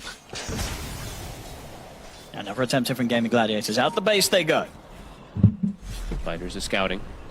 Who can they catch? Who can they jump? Power buyback's looking. Quinn is 50 gold away from it. I mean, I think the bigger one that's not available is Nisha's, right? Yes. Nisha gets jumped, and they're able to kill him during some sort of static storm that may catch him with his Ag static storm pre-BKB. Nisha could be in trouble. Positioning is going to be crucial for Celery. Look where he has to stand, because he doesn't have a blink dagger. He has to be like right behind Quinn for the catch. Towards Zai, they've been able to put the Lincolns. Quinn, he's in with the Shiva's Guard and the Hex. The force guy out of the side. Poxy pops the BKB. He's going to try and go over towards Dratcher. Now they're looking at the backline. Jump for Nisha. He's been able to find Celery straight over towards the Disrupt. He's got the chains, but Celery's able to get the Glimmer Cape off. Omni Slash is there over towards Ace, but Ace is still alive. And Celery's able to get the Static Storm down. They've managed Storm's on 2. Nisha, he's also caught in the edge of it as well. Dratcher's still fighting fifth. The Hex is down on Nisha. He's dead. 3 gone on Liquid. It took too long. They took way too long to get Celery. Nisha sort of went all in on it, but I think sort of around the Glimmer Cape and such, they just didn't have the detection to finish him off in time. Nice. And that Static Storm, it secures them the 2 big ones in particular. Mickey and Nisha gone, and as I mentioned before that fight, Nisha, he spent his gold. Does not have buyback. Dratcher and the rest of the remaining... Okay, may ano yan, 2 sets yan, They can go straight for the high ground push. I mean, they're Two sets pushing of mid props. and they're pushing bottom. Liquid has to buy back at least on the Lich. They probably are going to have to buy back even on Mickey unless they just want to sacrifice 2 sets here. I mean, there's Insania's buyback. And of course, throughout this sort, Insania never spent his Let's money. go, GG. He's sitting about sort of 3,500, and now he's gone back. Let's go, GG. They got him with a Hex again. I mean, Insania's trying to force him back to the base, but they catch him. Yes, die back. Gusto ko yan. Let's go, GG. A huge opening for Gaming Gladiators to take at least 1 set of racks, probably 2, maybe even start to threaten the game as well. What a fight from Gaming. Only one hero was able to get to the backlines to try to go for Celery, and it wasn't enough. And look how much they might actually just lose everything here. They might. Mick is trying to hold his buyback. Yeah, I mean, parang as you can see with the ano. money Zai, he's 170 gold short of his buyback. Parang mega creeps na. Just brought back. Kasi kahit mabuhay yung Ember and Jug, A little bit of time in the glyph. dalawa lang sila no? 2v5. Pag namatay pa yung isa sa kanila, wala na talaga. So hindi sila lalaban. Kapag lumaban yung Jug pati Ember, mamatay yung isa sa kanila kapag nangyari yun, wala na. They'll be able to fight with the 3 of them. It's still going to be a 3 versus 5, so it won't be easy, but there's a little chance that they may be able to push back Gaming Gladiators. Let's go! It's Mega style already. It's a lot. And he doesn't even have to use his mana. 15 They're seconds gonna play is it up. cool. He has a They'll pressure. back off Gaming Gladiators. They got all they needed. Nice. Jesus, Quinn. That was a big push, big play. He has not died this game. He has Grabe, been the leader no? of the charge for his team to protect his buddies. The moment na isipin mong lamang ka na sa In GG, that last fight too, so he is pretty much a carry also on this. tatalunin ka nila sa execution tulad nung nakita mo. Isang laban lang yun, mega creeps agad. They have to get rushed, Grabe. and they have to have some insane next couple fights. And they have to find Celery. Actually, kahit may buyback si Ember, wala ding mangyayari dun. So he can just buy back and join the fight too. Things got Actually, pag nag-buyback nga siya tapos namatay siya, wala, talo na talaga sila. one little connection there. So, okay lang na bumili siya ng gamit si Ember. I believe the Aghanim dream was dead with this money that he's been losing so just by the Ether Lens. Oh, that feels bad, right? He had what, almost 4K He had about 4k gold. 4K gold, got killed by his team, going for the Tormentor, dies afterwards, has to buy back. He's lost a lot. Lose everything, as now it's Roche. This is a full Aghanims too. And we're actually going to see... Kaya tandaan mo, Radiant Aghanims, Raganims, okay? Mickey's like, I'll just go all in as well. He has to. So he spends up, buys the MKB, foregoing his availability to buy back in the next fight as he's now completely out of money. He has to. They have Megas coming in. You have to go all in. Who are we giving the Ags to here on... Ako may nag-invite sa akin makapaglaro. Why not? Yep. He's got the double Terror Wave, right? He used meta for the fight, so it's a really, really strong one once you do get this timing. Can Liquid do anything against these Megas? Against this Aegis cheese push that Gaming Gladiators, they're going to look to end this game with. Aegis cheese push, Quinn just showing that he is unkillable this game. And I guess I didn't get to really see if... I mean, it's likely the auras and everything, of course, saving Celery in that last kind of fight. I didn't actually get to see if Ace popped like Martyrdom and absorbed anything there too, but it was the Glimmer Cake in particular. Next time na ako maglaro. Gotta have that detection somehow to get into the back lines. I didn't see where Foxy was in that bottom fight initially. Woo! Yeah, just... Roller coaster of emotions, no? Nalulungkot na ako matatalo yung... Akala ko matatalo na yung GG, 15k net worth. So, grabe, ang galing ng execution nila, no? Patiently getting the rest of the farm on the map, waiting for their buybacks. They're close for... Yung pucha, mega creeps na. Ang hirap niyan. His 1200 for Quinn. Lalo na ang, ano... Can treat itself Ano ba? to a blink as well soon. And, you know, mahirap. Blink, Kapag sobrang daming creeps dyan, mahirapan kahit yung Ember. Walang damage yung Ember, eh. Yung kidlat niya na yan, kulang yan pampatay ng mega creeps, eh. These big cores of Liquid. And they have double hex too, so it's like, yeah, he'll be able to get those front... Actually, triple hex, apologies. Ace also Tapos level 25 pa yung talent niya, no? only has Na the 2 slight charges. 4 steps to So, paano kapag lahat ng lanes na push ng JG, tas ayun, saan niya gagamitin, di ba? Parang... Kaya nalanganan. Level 25. Anong level na ba si Ember ngayon? 23? Liquid trying to leave the base. Boxy.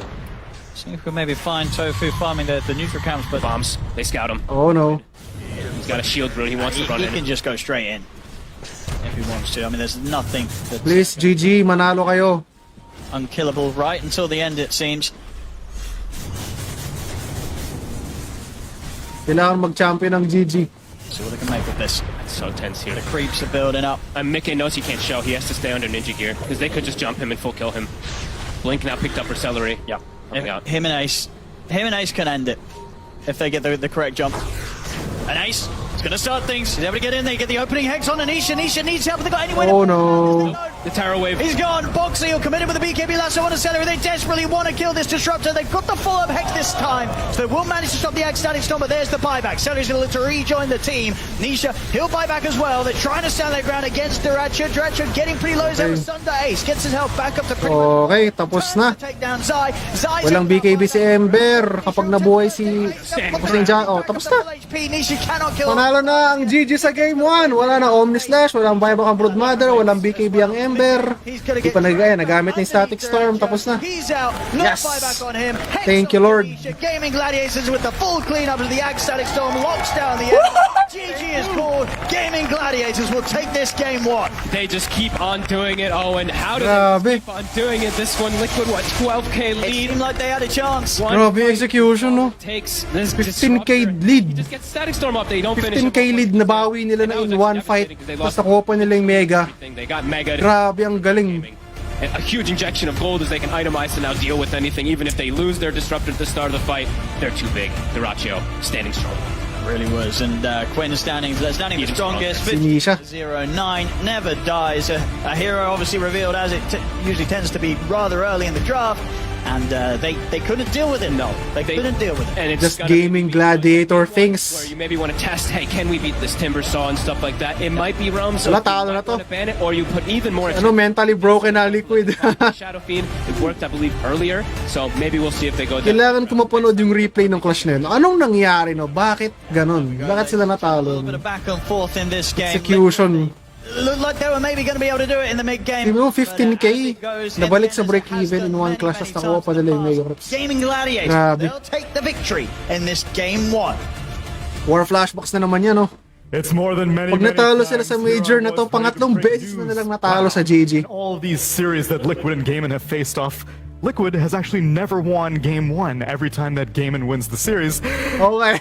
And that's the case yet again. Gaiman take a game number 1 once again, and this one may be a little bit more unpredictable than the way that Gaiman usually wins, because there's a reason why I was calculating Liquid outcomes, because they were like 15k up.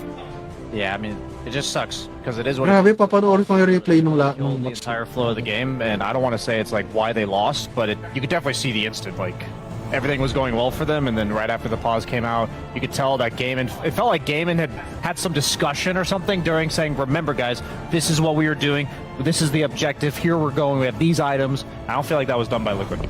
The flow was slightly lost, it seemed, but even Oo nga, napansin ko rin yun sa game ko. the flow, Kapag mid ako, tas kine-carry ko yung team ko. like, you can't just Tas yung gamit ng offlane ko mali. even without making a few For example, may kakampi akong Lina, post 3, ang gamit niya BKB, Yule, Scepter, Sight. Their game. Talo kami sa late game. Yeah, sure, around the pause time. Kasi hindi ko kasi kayang buhatin lahat, no? Kailangan magaling din yung The fact that he got mga kakampi ko.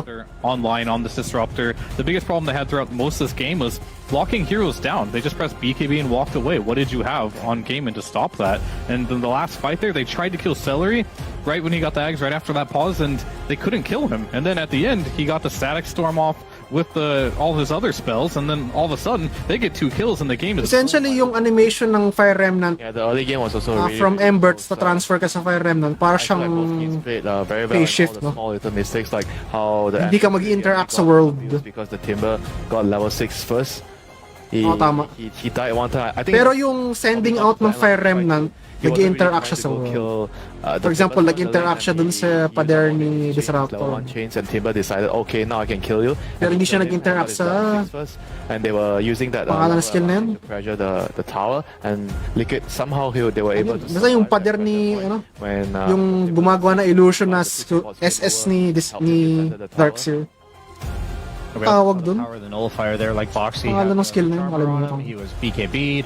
Pretty tanky hero, even as a support, but Vacuum, Ion Shell, Surge. nullifier wailed on him. Batrider had no impact in that fight. That's honestly most of Liquid's disables and ability to focus fire. And after that, they kind of just went to shambles in terms of the fight, like just one by one, falling down. And that was the fight Ang that galing, no? Grabe. suddenly Megas. Nag-usap lang sila ng ganon. Nail in the coffin. I mean, we were talking about the Ang laki nung turnaround sa laban, sa matchup next is flash. different right now. It feels like if you can actually get to late game, Juggernaut can eventually win it with the talents. Yeah, it's definitely a different type of matchup here, but Oo, lamang Juggernaut sa late game feeling ko. this Disruptor here had so many great plays from Gaming Gladiators here, from beginning to end. There was a little bit where Liquid did have hope, and I do bring that mainly down to Zai making space, allowing this Juggernaut who had a really bad laning stage to come back into the game. But unfortunately, in the end, all it takes is one good team fight in Dodo to turn a game. Yun, Wall of Replica pala yung pangalan. Static Storm and all these team fight heroes that Gaming Gladiators did have available. And Quinn, first pick Timbersaw, 15-0, most hero damage in the game. How do you beat this? Oh, 45k, grabe. 5 experiment, so we were equally surprised that they let the Timber Saw through. And especially, not only did they let it go through, but Liquid prioritized the Broodmother over their own Timber Saw. And I have to imagine that'll be reevaluated, because this is about what we were expecting. Quinn's just a momentum-based player, and Timbersaw's about the most momentum-based hero in all of Dota right now. Like, once he gets off the ground running, like, he has that Vanguard, you can't touch him. Like, Sobrang kunat yan, grabe. he usually has to maybe crunch the numbers and be like, this is my limits, but in this type of game, the only play that Liquid seemed to have, even in the one team fight that they won that put them up by like 14k, they just let Quinn live. Like, they just leave him alone, ignore him for the entire fight, and eventually, once he gets these AoE control items, the Shivas, the Strength Blink, also the Sheepstick, like, no more ignoring him anymore, especially when those items are keeping you inside the Static Storm, and Okay, break time, no? hats off to him. I mean, Quinn's a god. I mean, we mentioned that how they picked the Batrider to deal with the Timber, but the Batrider, he was really fat actually. He got a blink, like he was just jungling in the early after the lanes. He just went jungle. He got his blink really quick at 30 minutes. But unfortunately, when he did his first move, he tried to dive mid tower into the Disruptor. They lost that fight. They botched the fight. I felt like they went a little bit too quickly. The Brood was like not ready to come to the fight, and that kind of like didn't ruin Queen's game. That was I felt like that move was supposed to ruin the Timbersaw's game. As soon as they get that Batrider timing, then like, this is the whole reason why we picked this hero. Yeah. We need to capitalize it on it now, but it fell through, which this seems to be a consistent theme every single time this tournament. Whenever you pick these strategies that are so reliant on like one sequence having to happen, either it's like a timing-based draft where like I need to be able to push high ground at 25 minutes, or it's I need to shut down this hero with this rotation, they don't seem to work. Yeah, but you have to think about it. How many supports that can actually do that at 30 minutes, you know, to catch the Timber? I feel like they were abusing the fact that the Firefly dealt so much damage and you could jungle so quickly and you get to the blink timing. I felt like it was a reasonable attempt to shut down the Timber with the Bat Rider. It was worth a shot, but seems that Gaiman has their magic as per usual. And Snare, I think he's got some magic going on in the crowd. Snare, what you up to right now? There's a little bit of magic happening in the crowd, of course, but I am not alone as we are at the wonderful Ayana Resorts, and I'm with Gunnar of Nouns fame. How you doing, fam? I'm good, enjoying the games. It's been fun. So actually, what kind of feeling do you get when you're watching the games, like in the crowd, in the audience? How is it different from being in the actual lobby itself, playing the game? Like, part of it sucks because you want to play, but it's always really fun. I think the winner of this is just inspirational, right? Either you're gaming and you just win everything, or you're Liquid and you just overcome. So I feel like I'll be inspired whoever wins. Inspiration. Actually, speaking of inspiration, right, do you think that maybe one of the reasons why Europe is so dominant right now is because of so many TI winners that have come from this region, sort of like inspiring everybody else to try especially hard, given that now it's a possible path to victory?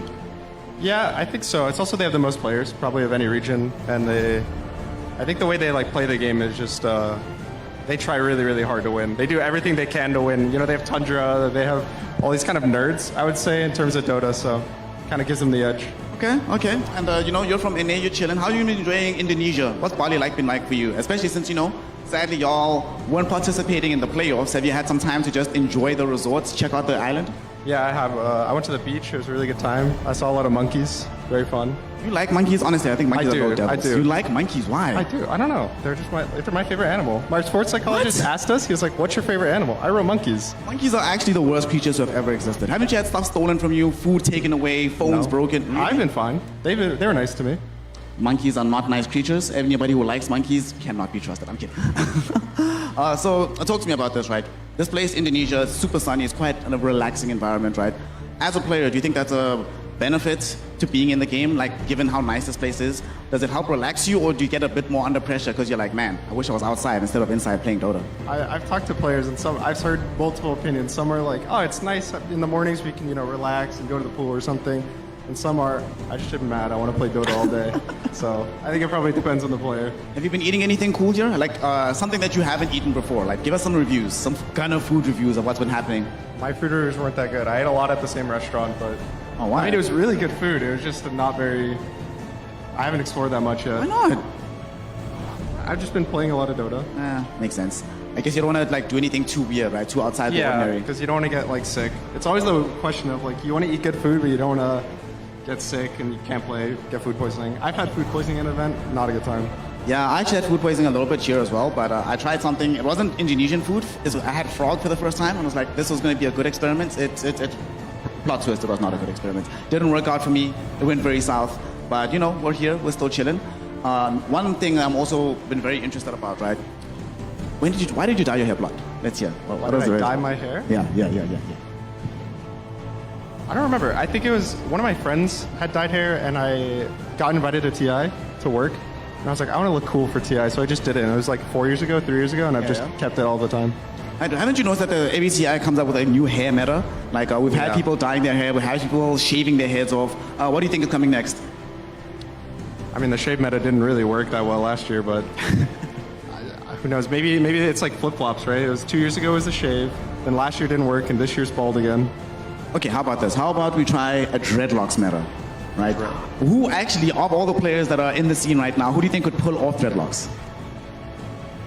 I don't know. I can't actually imagine any players pulling it off. Who do you think? Do you think anyone could pull it off? I would pay money to see Arteezy with dreadlocks. Arteezy. That would be hilarious, yeah.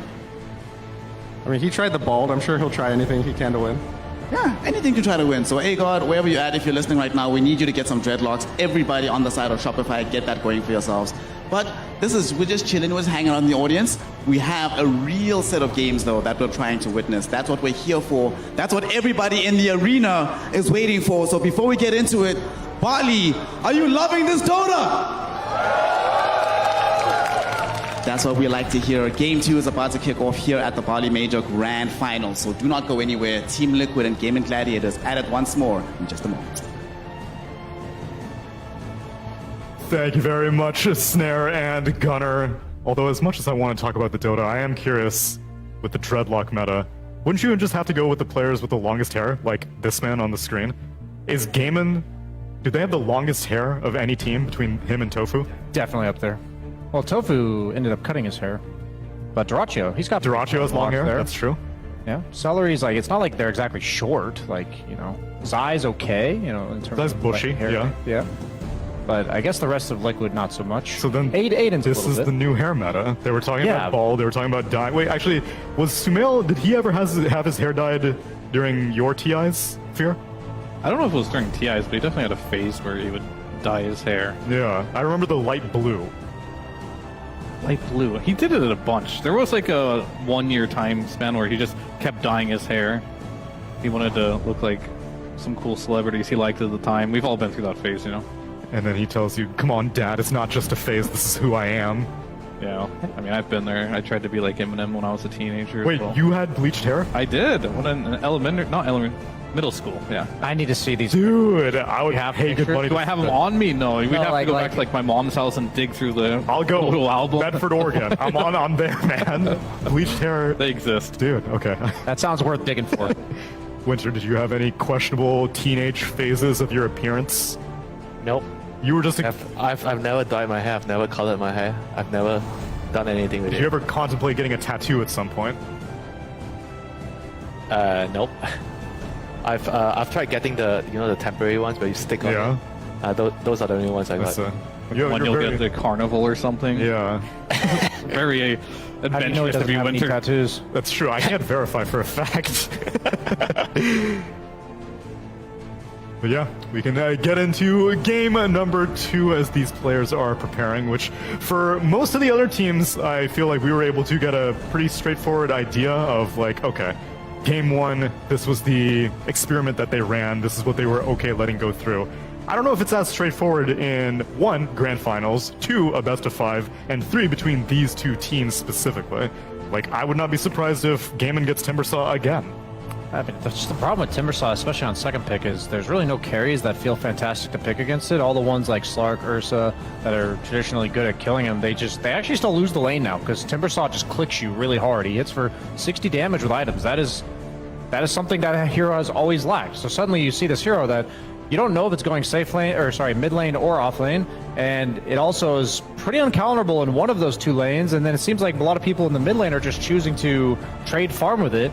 I don't know. It's like you have to be able to trade farm with it in 2 different lanes. Like you have to pick from a small pool of heroes. It just pigeonholes you so hard in the draft. I kind of like their idea, their approach. I just felt like the execution kind of let them down when Nisha made a mistake in the lane and when the Bat Rider gank failed. I felt like those 2 things just made the Timber so powerful in the game, and eventually you're gonna have to choose what heroes you're gonna trade for the Timber. I kind of feel like their idea was fine, like trading the Brood for the Timbersaw and having the Bat Rider as an answer. It's just the execution that actually let them down.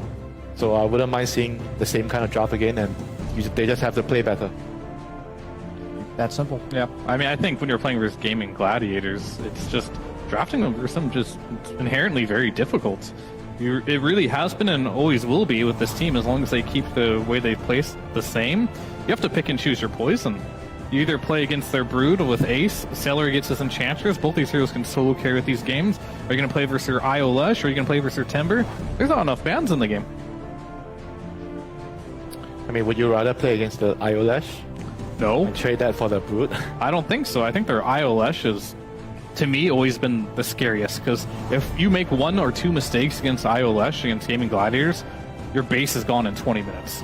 And that's always a scary thing to do. For their ideas, maybe they can have a good laning stage against the Timbersaw, get a couple kills here and there. It can be very unpredictable, but I think it just comes down to you need to pick a stronger hero against Quinn on this Timbersaw. Well, both teams will have a little bit more time to formulate these ideas as we're going to go to a quick break. But when we return, game number 2 of Grand Finals after this.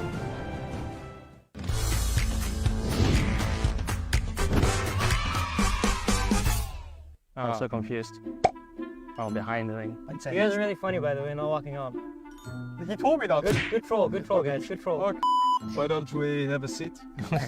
Plan to sit like this. I feel like we'd make a good YouTube like review team. Oh, it's tofu. Yeah, I'm right here. Go. You have to start. It's like made for you. We'll just go. He doesn't need utensils. Like I'm honestly hungry. How would you rate it out of 1 to tofu? Actually, that makes sense. Tofu. Out of all the choices here to try, you went for tofu first. Was cold, sadly, already. But it's like some peanut sauce. It's actually good. Steak, whatever, I guess. Whatever looks interesting to you, I guess. Alright. Does someone actually know? Whoa. Don't be so aggressive, man. Come on. I have no idea what anything is. Well, I can tell you this because I prepared this. This is the finest. It looks like fish. It looks like fish, though. It seems like tofu the one that's actually going in, you know? Tofu's hungry, dude. He is hungry. We have to do something with it, right? The most honest reviewer. Okay. Good. Actually, yeah, we need an It's intro. edible. It's spicy also. Spicy? What? Then grab the chili from there. I feel out of place, dude. Not eating right now. I'm not gonna lie. Why are you not eating, Arkor? Tell the viewers. Well, I'm not eating because I'm trying to maintain a strict diet of 1 meal a day. But I wish I had the opportunity to try this food cooked here on this table. It looks absolutely beautiful. Best food in Bali. So meaning. It's actually really nice. Well, I imagine it is. Genuinely really nice. No, I mean all the food I've had here is just. It's been pretty top tier. Not only the taste is great, but the presentation is also top. Yeah, That's true. So meaning you only eat once a day. You probably eat a lot when you go for breakfast, right? Yeah, I think food is pretty good. You don't want to miss out on that. Absolutely. I have a large variety of food, so I never get bored. You should try this. This is really nice. Is it water? No, it's like watermelon, I think. Tofu, when do you start streaming? I'm not sure. Like, I think streaming is honestly pretty cool in a way, but I think it's a big time commitment as well. True. Like, I don't want to do it just casually. Plus, I'm sort of a pro player, so there's actually not much time for me to. But what if you just streamed like stream?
Sound check. Skater.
Seryoso ba yun?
But what is it here, though?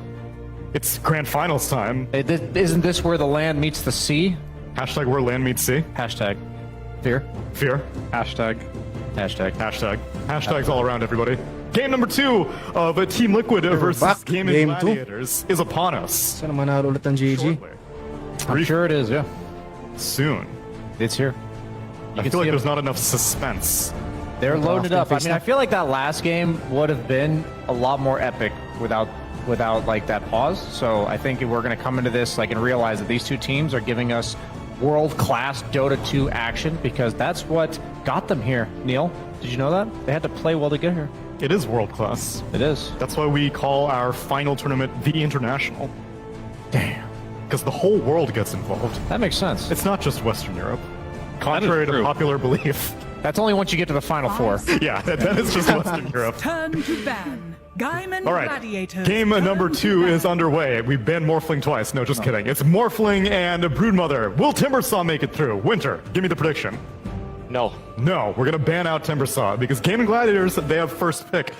Then I suppose the other question is, will Team Liquid continue banning out the Enchantress? Because that was their other 10 selection. seconds I think we're remaining. gonna see an Enigma this game. Ooh, you think they're taking a page out of Tundra's book? 5 seconds Which team? remaining. It's probably better for Liquid at 6 and 7. You go Enigma plus a support. Liquid has 6-7. Yeah, I got you. Okay. I think Liquid will be the only team that may play it because Gaiman hasn't played it even once so far this tournament. So That is true. Seems very unlikely that they may be the ones to take it. And do you want to give Ench away if you want to play Enigma is the question. I feel like that's 10 not the seconds smartest play when you play against a team like Gaming Gliders who use their advantage 5 better than any seconds other team in remaining. Dota right now, so giving them an early head start, and this is why you ban the Sillery Enchantress almost every single time, because they realize he is the one player that can take over a game as a pos 5, but they're going to leave it in the pool. Gagawa ni Nisha, kinakain yung Experimentation daliri. happening, and Timber is left in the pool, so you have to make a choice. Tsaka yung mga ano. Yeah, and one change up compared to the previous game, because Liquid is second pick, they did not opt to ban out the Leshrac, because there's no way that Gaiman can get Io and Lesh in this first phase guaranteed. Or if they do, 5 you'll at least see seconds one half remaining. of it coming. Is there ever a world where Liquid snatches it up? Like if they go first pick That's what I've been- Timbersaw and they might just go Dire Lesh as a response? Because they get what, Timber and Enchantress? Uy, Yeah, but they Pino ulit ng GG si Timber. There it is. Ayolash, Team Liquid. In the lower bracket, they won with it. They crushed Tundra with it. But can you beat Ay, most likely the Lesh mid. team itself with their own strategy?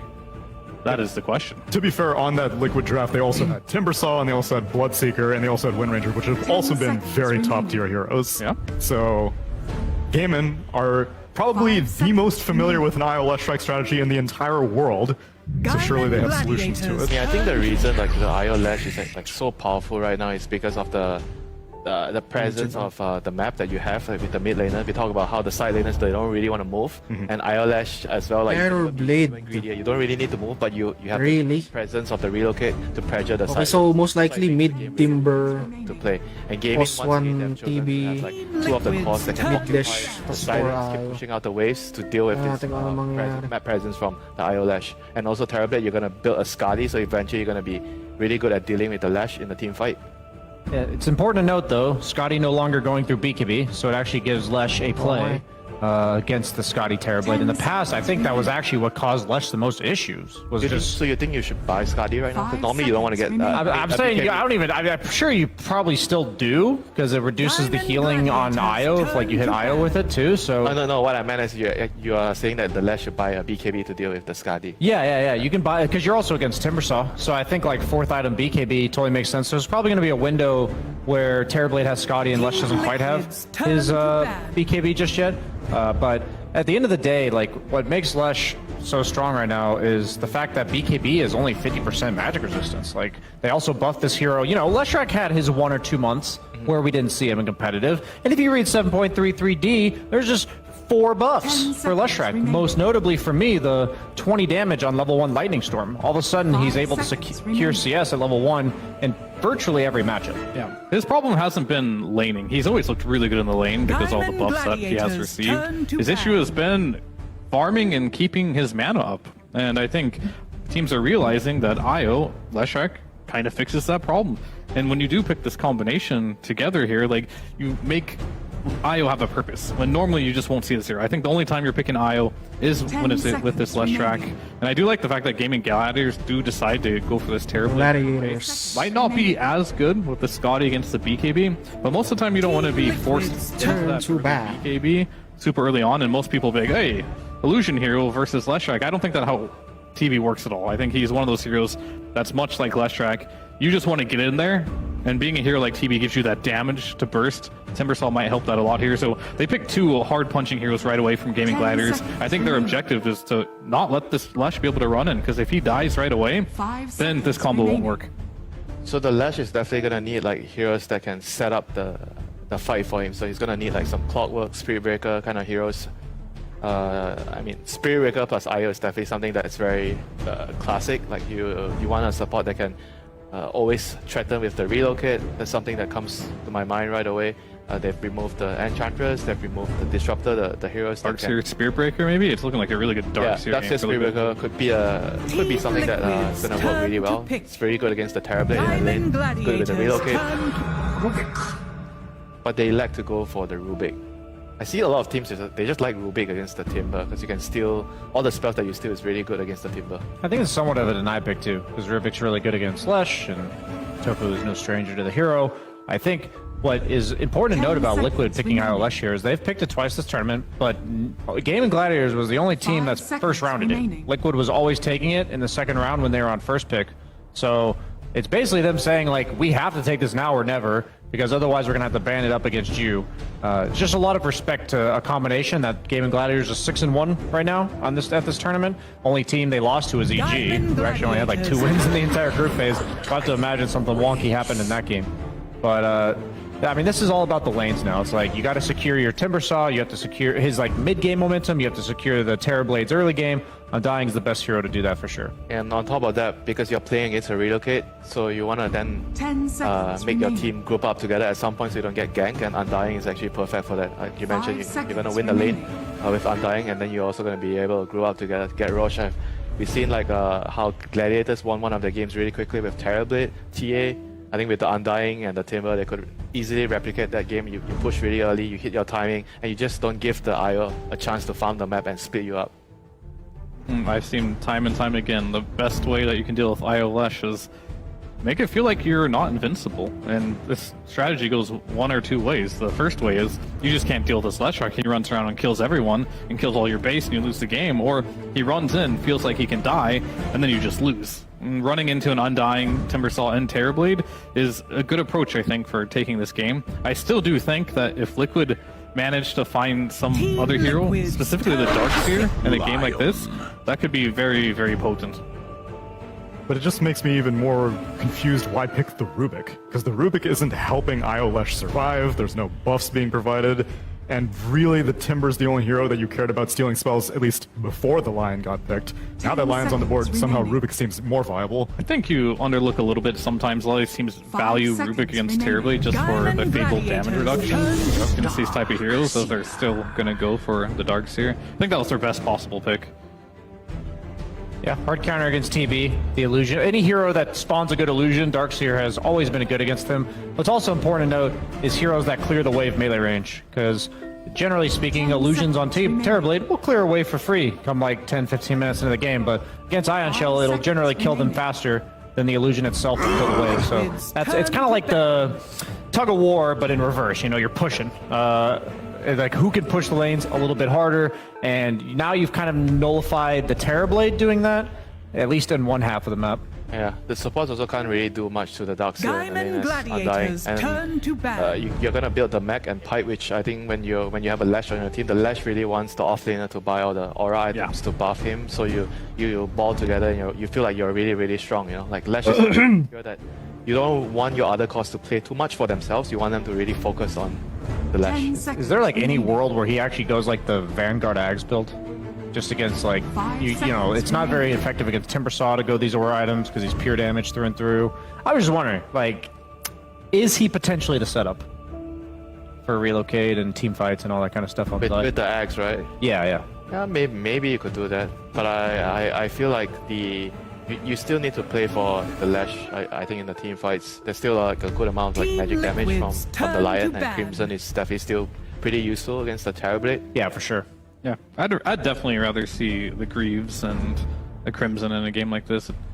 And eventually you're going to get the Ags, right? But I think if you do it really early in this game, it might be hard to just get in there and punch the TB with a Lion in the game. I always wonder when you have a hero like Io and Darkseer, who goes the Greaves? Like, maybe Greaves will come out on Io, or maybe he'll go Holy Locket. Yeah, you can get Locket. I think Locket's like you go Locket and I think Glimmercape if you have a Greaves Spire, and then you hit this crazy timing, right? Where Greaves, Locket's on Lion, you got a Glimmercape, maybe a Force Staff on the Rubik, and that's my favorite style of Dota right now, and it's something that Gaimin usually wins with. In the last game, Gaimin had more auras as well. They itemized for it. They had the Greaves as well, and the Pipe. In this particular game, they're probably going to have something similar, picking all these heroes that can heal and ball up. But Liquid are matching them blow to blow with having these high-tempo heroes. Yeah, not to mention the Rubik can also get a Solar Crest for the Lash, so the Lash feels like a Superman in front of the team fight. And Gaming, they have to try to figure out whether they have enough damage right now to deal with the Lash, or they're gonna pick like maybe they pick like another offlane hero to buy the aura items to match the Darkseer. I really like the Wind Ranger Ben, to be honest. Like, it's one of the few heroes that no matter how many items the Timbersaw or the Leshrac has, no matter how many auras the Darkseer has, she can focus fire you down if disabled. And they do lack a bit of single target damage on game. And they have like the initial 1500 damage from like the Timbersaw spells and the Lion Finger. But if Lesh does manage to get his health reset with these healing items you guys mentioned, they don't have too much to finish him off. It also means that by banning out Wind, Liquid are opening the possibility for Timbersaw being offlane as opposed to just Quinn. But I'm assuming we're going to see an ace hero. I'm still big on Beastmaster in these type of games. Like, I would have wanted to see it last game too. Where just this kill one guy. Like, and that's what you need to do right now. It's a lot of damage. It's an aura. What are they showing there? Pango. Durachio's feeling it. Yeah, it's not even his hero. He's feeling it real hard. Whose hero is it? Is Quinn. Quinn's? Certainly Quinn's, yeah. Okay, so offlane Timbersaw. Just saying, Shadow Fiend's still in the pool for Liquid if you want a tempo carry that can do well against 10 Timbersaw. seconds remaining. It's not great for Terrorblade, but it is good for Timber. I think it could work. What carry would you want here then? I was gonna say I feel like I don't love it, but I would want the Luna. I think for Team Liquid the way they play. Luna.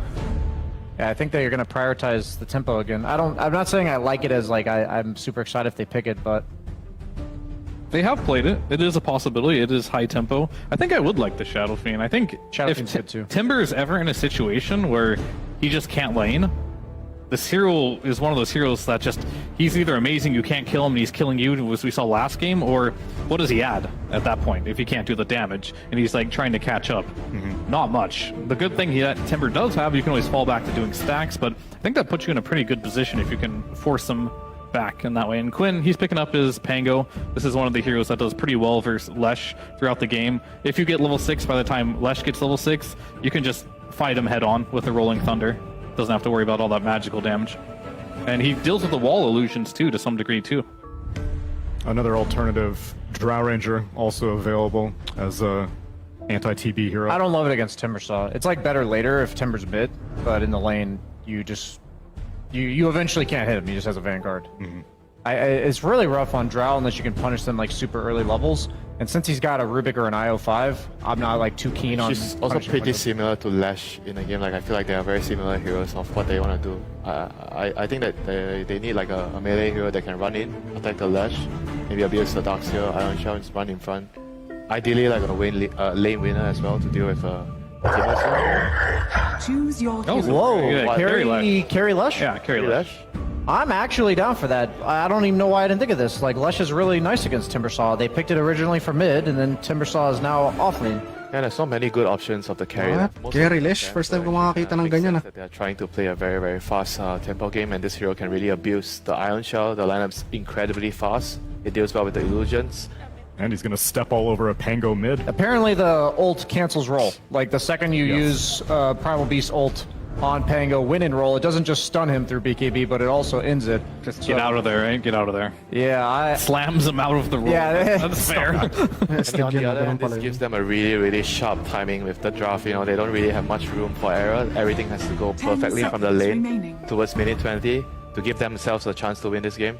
Yeah, there's one guy I really resonated with, Pale Horse, that really liked playing this carry Lush, and he was a big fan of it, and I myself am as well. I think this is a really cool pick by Team Liquid here. I'm super excited for this draft. Even if it doesn't work, I think it's a really unique and creative way to address what Gamen's doing with their last picks.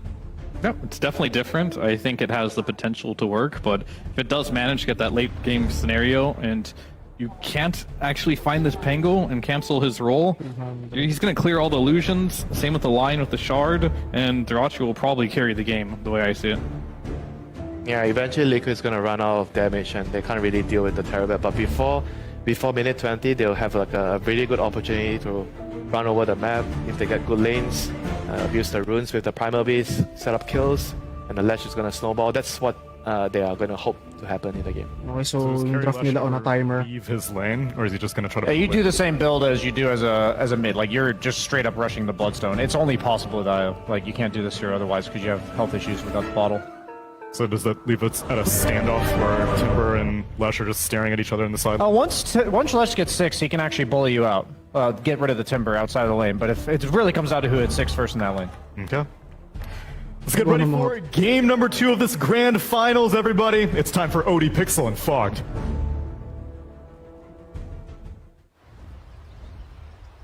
Okay, game 2, boys. Gladiators. Fog this time round. We're getting sort of the adaptation from the looks of it during the draft to take this Lesh to the safe lane. At least have Mickey play it this time round. Well, what does this sort of say to you from what Liquid's going to go for this game? And do you think it's going to be enough to be able to take a game off Gaming Gladiators? I mean, it just shows we're all in. You know, this all early game dominance, all early game to be able to pressure and shut down gaming. Pucha, ang ganda na ito. So, kapag hindi na nakalamang ng sobra tong Liquid in the first 20 minutes, talo na sila. Panel talked about it pretty much ad nauseum of how this is a lineup that can really, like, if it doesn't hit timings, really fall behind. So I think we're gonna have to watch it some like very crisp play, but they are set up for that. This Primal last pick. So dito natin makikita kung gaano talaga kasolid ang execution ng GG. So we'll see what type of sobrang ipapress ng Liquid yung advantages nila sa early game first 20 minutes. Weird one that we saw from him the other day. Yeah, what's your sort of approach he has this time round? Ready? So I'm expecting constant pushing from Liquid, no? Kasi kapag pinatagal nga nila, tatalo sila. A lot of cool little back and forth things that we see that Gaming did go for, because the Dark alanganin tong draft na to, no? You know, they probably expected to be coming. Feeling ko talo Liquid dito.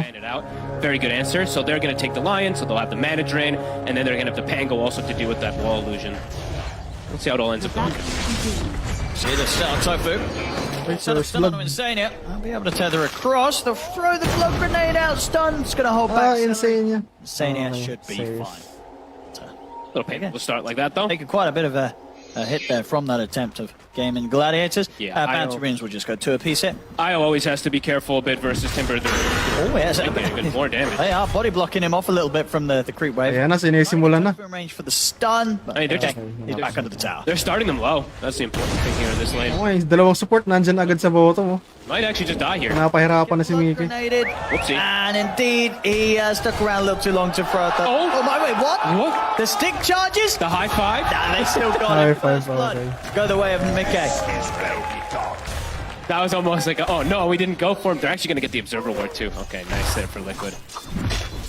How many stick charges also? 6 wand charges onto Mickey. IO does have to be careful of this game of being burst down. There is a lot of different ways to just delete this IO in mid-game. Timber saw one of the better answers throughout all history. In fact, actually now it's universal, of course, on the IO, but still kind of similar, the damage that the Whirling Death can do versus it. So we'll have to be careful on Insania for positioning in most of this game. Easy courier. Has been Tofu. I think he did get delivered. He got the Viagra. He was just got a fresh set of tangos. Yeah. And I'm going to be looking forward to see how this mid matchup and everything goes down. Quinn was an absolute menace last game, did not die.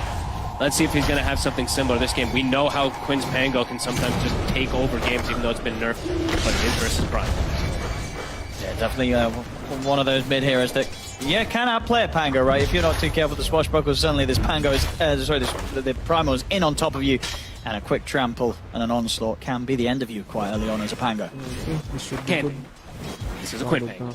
So it's, we'll have to see. Is he going to make those mistakes? Is he going to get caught? Is Nisha going to be able to find those opportunities?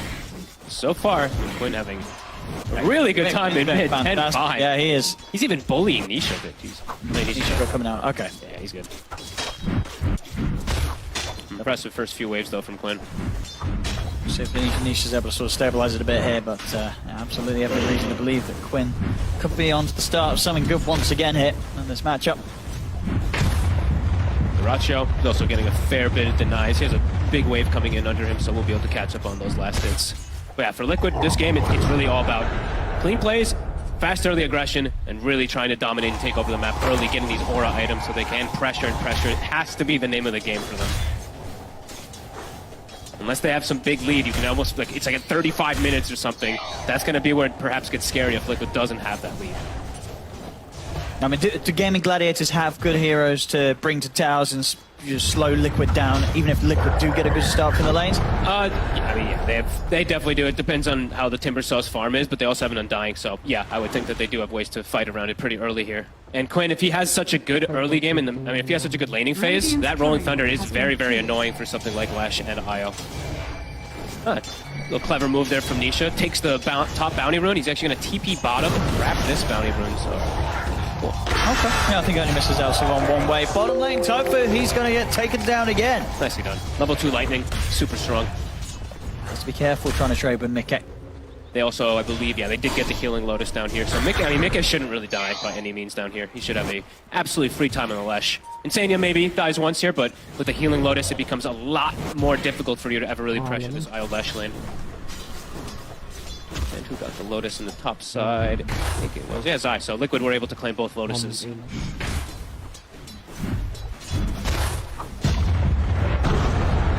Water in Boxy. He's going to show up mid. If Quinn steps up, Boxy might be able to catch him by surprise. Oh, this is a cool move. He's at least going to body the rune away from him, so Quinn, he might need a fill up or something.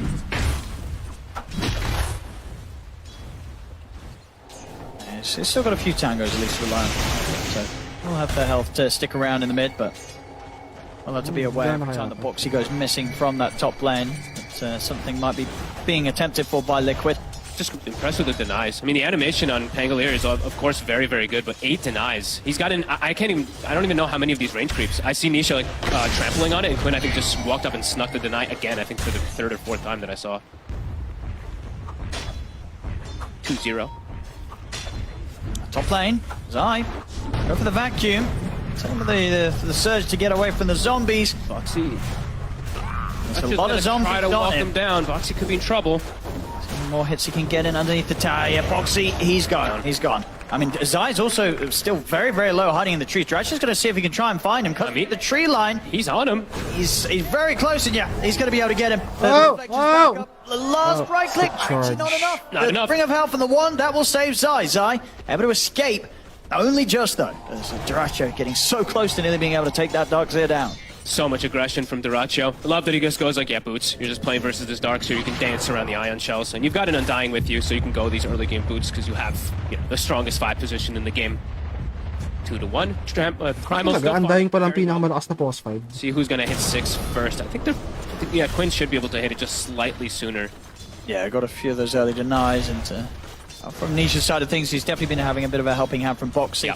Let's see if that earlier water in, and Boxy, of course, coming back in just now to refuel his bottle. They're going for him. 6 to hit. If they have enough with the pulverize, can he escape? Whoa! Nope. Cannot. Nisha onslaught stairs, able to knock him down before the Rolling Thunder can go off. Great moves for Boxy. Zane was also joining in the mid, so Liquid really piling up the pressure on this mid lane, bringing in both supports, making sure that Quinn does not have an easy time. Yeah, Boxy, really, he's understanding, like, yep, he dies top, and then he's like, whatever, I'm just going to stick around mid. They have kill threat, and even going to get some tower damage here with this catapult. No rotation from the early Gaming Gladiator supports this time around. Usually they do make those early moves, especially around the 4 and 6 minute power run if they see an opportunity, but Liquid, faster here. Good laning start for them, 2k lead right now. Nisha and Boxy waiting on the high ground. They're going to be able to catch Celery, stepping back over towards the top lane, lift up with the telekinesis. That's another kill for Liquid. Same time down bottom, Ace and Quinn, they're attempting to go for Mickey, and Mickey is able to sidestep the Rolling Thunder, and now they turn. Yeah, they've got to be careful. Mickey's getting fueled up by Insania. Looks like he won't have enough damage to threaten them, but at the least it's just wasted time for Quinn, as he's not able to pressure Mickey in the way that he hoped for, turning it towards the bottom. Very ideal start here for Liquid, exactly how they want this to kind of be going here. Zai, Arcane Boots are finished, so he can keep Boxy on the map. Boxy, go towards Zai. He's running away from him. There we go. Gets the Arcane Boots on him. That's going to be important for Boxy to be able to play around Nisha even more, just keep that mana pumped up. See if Gaming looks to break their lanes a little bit here. They're going to look for a smoke to try to do something here to fix this, because a 3K lead already from Liquid. It's looking good here this start. That's absolutely what they need to be able to roll with this lineup. Yep. All about that tempo, speed versus greed. Can they get Ace? They get the setup stun. And he has got Celery and Tofu waiting behind him. And yeah, Nisha's going to pull back from that. Doesn't want to go charging in under the tier 1 tower. Not with the risk versus an Undying. Tombstone can just really just ruin you right there. So yeah, not going to go for it.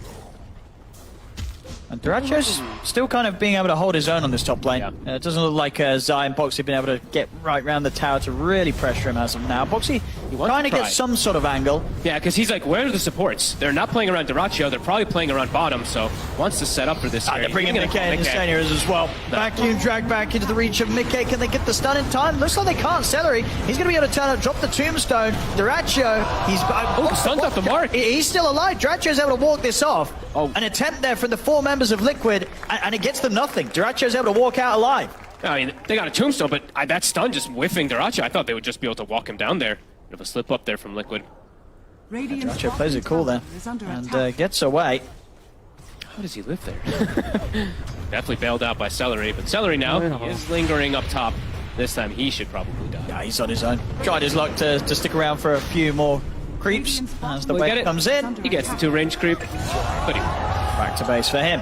Up top, I mean, they're looking for Duraccio. Nisha tried to see if he could catch Duraccio whilst he was jungling this area, but did not have enough damage on his own. Still got the regen rune pumping though, so it doesn't lose too much from that attempt, and heads straight back to the mid lane to continue to hold the wave and make sure that there's not a chance for Quinn to start putting pressure onto his own tier 1 in the mid. Some really good pressure here from Nisha and Boxy in particular.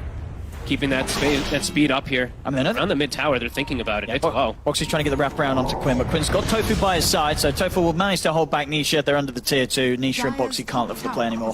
Look how much reaction it's causing, though. Gaming is all clustered around the mid lane. Duraccio low. They're not really playing the lanes right now, and it's looking really nice for Liquid. Nisha even pulling the lane and maximizing. He finds himself a stack.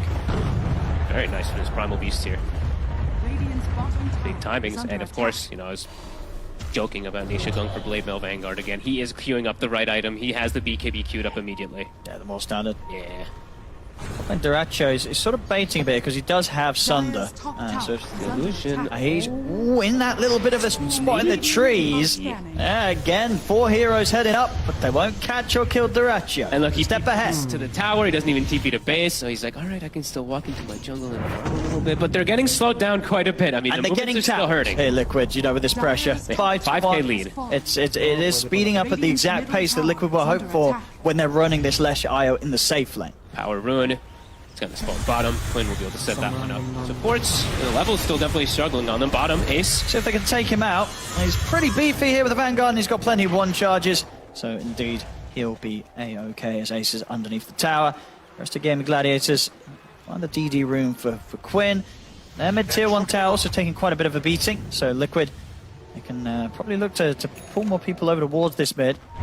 I mean, depends. If you're Liquid now, are you looking for this tier 1, or are you still trying to make moves on this top half of the map, trying to hunt down Duraccio? I think you just hunt for heroes. You have Relocate online. Yeah, I don't know how much you need to just push forward to getting this tier 1 now, because you could put yourself into a weird situation like last game where they overextend around it. They're playing into Tombstone, so I'd imagine if they can set up like a reload gank with the Primal Beast, that's probably the ideal, and they're probably going to hunt Duraccio. On the flip side, Gaming, they're going to look for their own move, trying to catch. It's usually how you want to play versus those IO lineups. You hunt the IO while they're trying to set up for these relocate games. So that's exactly what they're kind of trying to do here, but here comes that reload. Yep. See if they can get him this time round. Vacuum, but Quinn, he's there with the backup, and the multiple TPs are coming in. Liquid not able to find the clean initiation that they hoped for to start this. Na Liquid dito.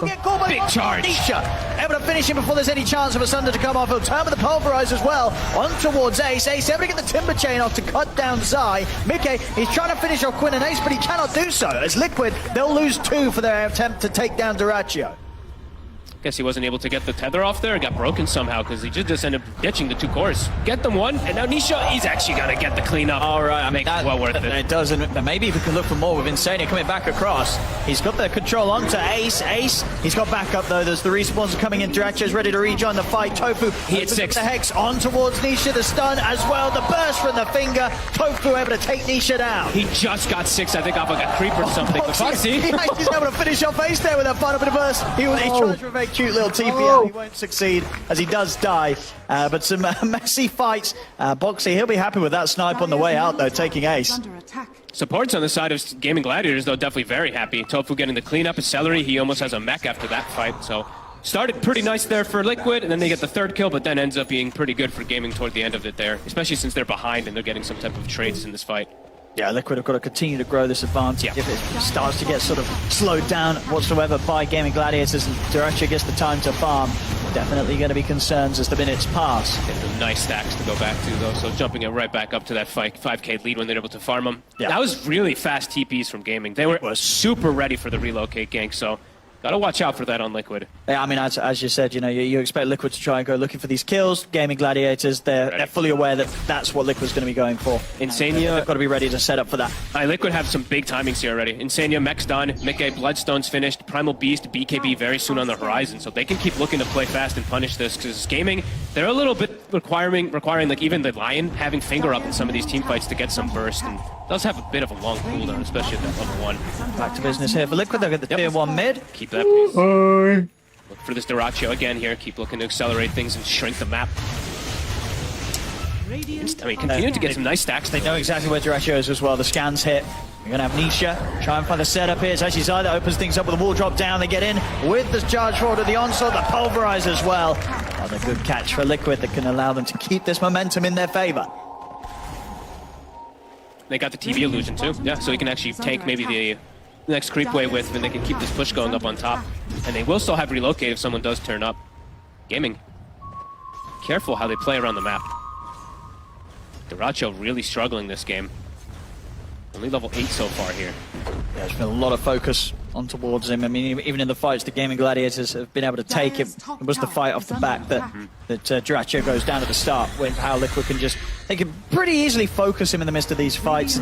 Only really Tofu and maybe Quinn if he gets the Rolling Thunder off, who can kind of interrupt Liquid's attempts to just get on top and blow up the Terrorblade. Yeah, until they have more itemization, right? Like when Celery's able to get like a shard, potentially, right? The grab ally, maybe that'll be something that'll help. But right now, Liquid, yeah, starting to get that ball rolling really nicely for themselves, pressuring lanes. And they're not over-pressuring, not like overreacting to stuff. They are getting some really good farm while they back up and wait for stuff. Mickey almost has his boot to travel. And Duracho, it's going to be a difficult game for him to stand tall, stand his ground, unless these frontliners can protect him, because they're going to get these timings so fast, they're just going to be able to run through and get on top of him. And the Darkseer, the Primal Beast, even the Lesh, can just eviscerate a Terrorblade early. As the game progresses, the TB starts to get better and better versus this Lesh track, but it's early moments. Definitely going to be difficult for Duracho. Quinn, Diffusal's done. Starting to get some timings here on Gaming Gladiators. Liquid, they know that Gaming Gladiators were starting to approach them down on the bottom lane. Nisha and Boxy, they're in with the smoke. Nisha pretty much invulnerable now in the next fight. BKB and a shield rune on him.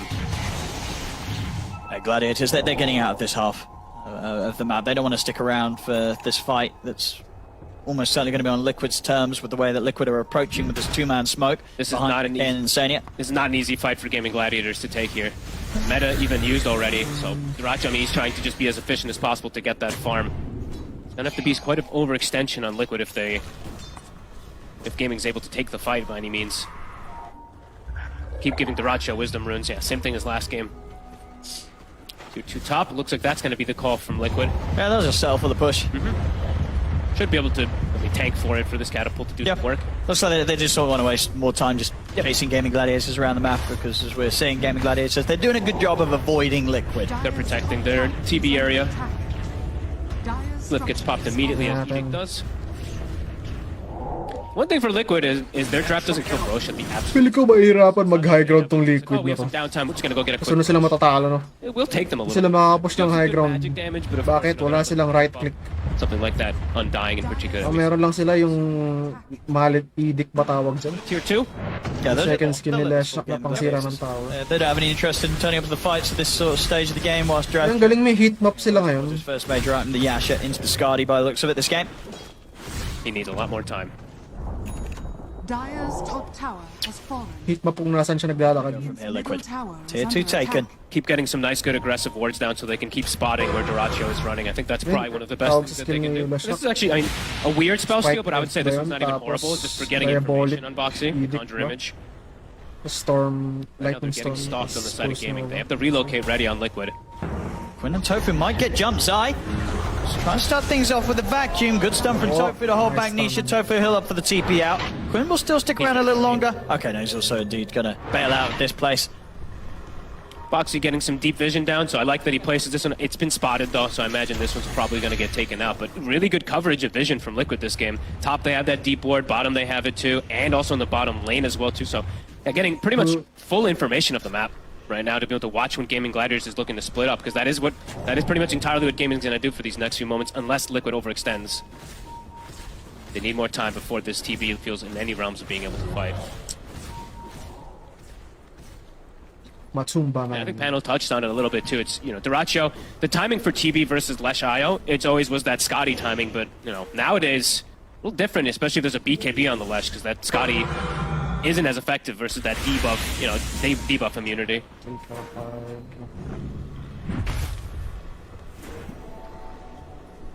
Bit of a slowdown now. I mean, Mickey Radiant just try and get his Kai's done by the looks of it before they make the call to go for some aggressive relocate play once more. Nisha just swap, like literally just going back and forth across the map trying to find a pick off here. I think they'll find Celery.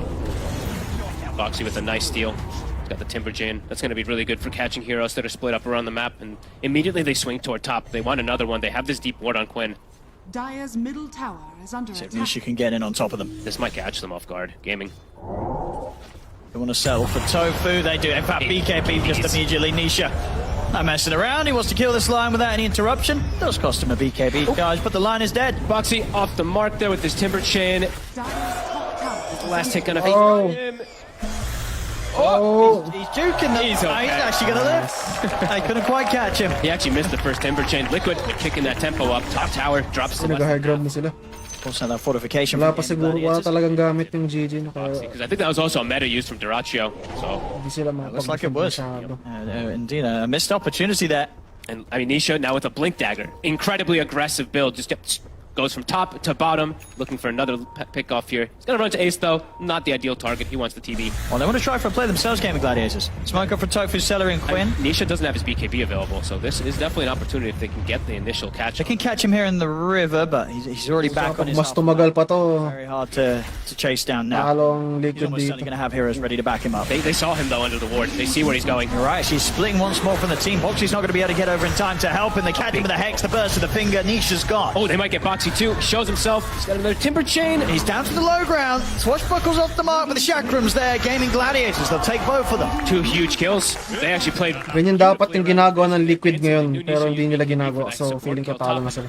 That is Tofu's Blink Dagger now. Radiant's middle tower is under Catch attack. is going to be. I mean, Liquid's got to be careful when they're split up, even when they're on their half of the map. As we're seeing, Gaming Gladiators not afraid to go for them. Zai down bottom attempts to set up onto Quinn, and Quinn is able to roll away. That's the wall down.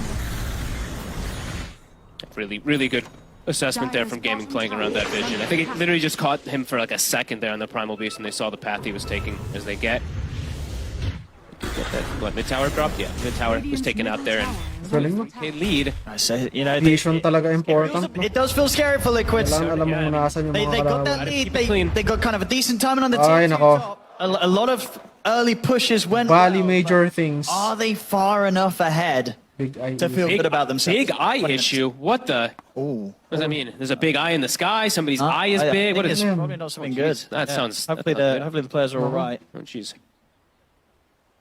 For the guy with the big head. Okay.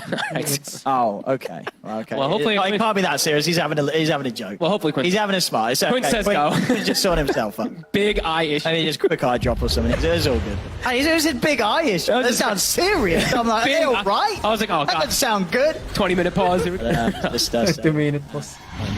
having a bit of a giggle at the expense of Dito his ka sila ng organizer. So Quinn's all good to go. Yep, Liquid back up as well. BKB's at the ready for Nisha. Still the same name in the game. Pressure, pressure, pressure. Try to get a big kill here. And then now perhaps they can look to force a Roche if they do find a kill. But yeah, Gaming just playing the split up of the map. Yep. Maximizing as much as possible. Stack for Dyrachyo. Give him every wisdom rune. Radiant's bottom tower. Let's see if they can push this. The glyph is on cooldown, so it looks like that's the call. This could be the make or break here. Meta is back available. Can they get the Rex or are they going to get punished? Nisha, Right, Tofu. quick Kailangan shot. manalo ng Liquid dito. Doesn't have to use BKB for that at all, too. So tower likely to fall. See how much they can keep going for. Tier 3. Got it. One more tap will take it. It's gone. See if they can get the Rex, Liquid. Can they keep this push up? If we want to push this forward, Scotty's still not finished for Duraccio. He's about 800 away. At the waves. This is good pressure. The fortification, Quinn does have Arcane and Rolling Thunder if he wants to start trying to slow them down. He's gonna be back in 10. Yeah, his fingers ba si Duraccio? respawns as well too. They really want to get away with this Liquid. It's pretty important for the timings that their lineup needs to hit. 5 seconds on Edict. Back up now. Short 5 seconds. The range racks. I think that maybe they're going to back up with that one. Play careful. It's a bit difficult now that the full team's back in play from Gaming Gladiators. They're doing their best to stick around. Now they'll start to fall back a bit, especially with the TP coming in from Binigay niya yung ano? Binigay niya yung roll. Yeah, Duraccio. Herald. His Scotty. Seryoso ka ba? Bring up roll. Yeah, a bit of a misplay there from Quinn. I mean, he did have the Arcane as well, so could have very easily expended a shield crash, but yeah, the opening's there. Boxy, he could do something nice with this. They're going to get the jump, though. They're going to try their best to burst through the ledge route, but Mickey, he's only going to go down to half HP. He's finding out Boxy in with the stolen roll, crashes across both Quinn and Tofu. They're making the space here to allow them to apply some further pressure to the melee rack. Oh, Boxy, he bounced off the wall. Oh, and he's going to die for that one. Okay, they cannot finish up the racks. Doesn't get back out of the base in time. He'll fall, and indeed the defense. Feeling ko talo na Liquid dito. Melee rack's alive. They still have meta. They're smoking. I think it got seen. They pinged it right away. It seems like Liquid did catch a glimpse of it somehow. I actually don't know what saw it, but we'll see in their play how aware they are that this is every passing second lumiliit ang chance manalo ng Liquid kasi ang draft nila is Nisha. timer. Wala silang right click. Into the stun. They're coming in with a relocate to try and bail Nisha out of this. They've got him. Already gone. And the brawl is back up. Okay, feeder. He tries to run up the high ground, but the right clicks with Duraccio. They'll take him down. Duraccio in the final moments of his meta, hitting hard. Talo na sila dyan. Uh-oh, Liquid. Giving up these kills, it's painful. BKB. Okay, anong gagawin niya? Wala kayong right click. Liquid's ping. It was Zai. Wala nang gagawin yung left shock na yan. BKB. Anong gagawin yung BKB mo? I mean, maybe he was saying something else. Maybe didn't catch something because I don't think they had vision up there, but he pinged it, so I was like, maybe he did see it somehow. Sure. Either way, Gaming, a really, really clever end of the smoke there because it's just as the meta's kind of ending, they'll be able to get those last 2 catches. Yeah, I can only imagine maybe if they did see it, then maybe they were anticipating that the smoke would kind of be going through like Game Gladiator's own jungle, as there's not a lot of vision that Liquid have there, so they probably assume that Gladiators have vision on them, and so that would be the route they would take.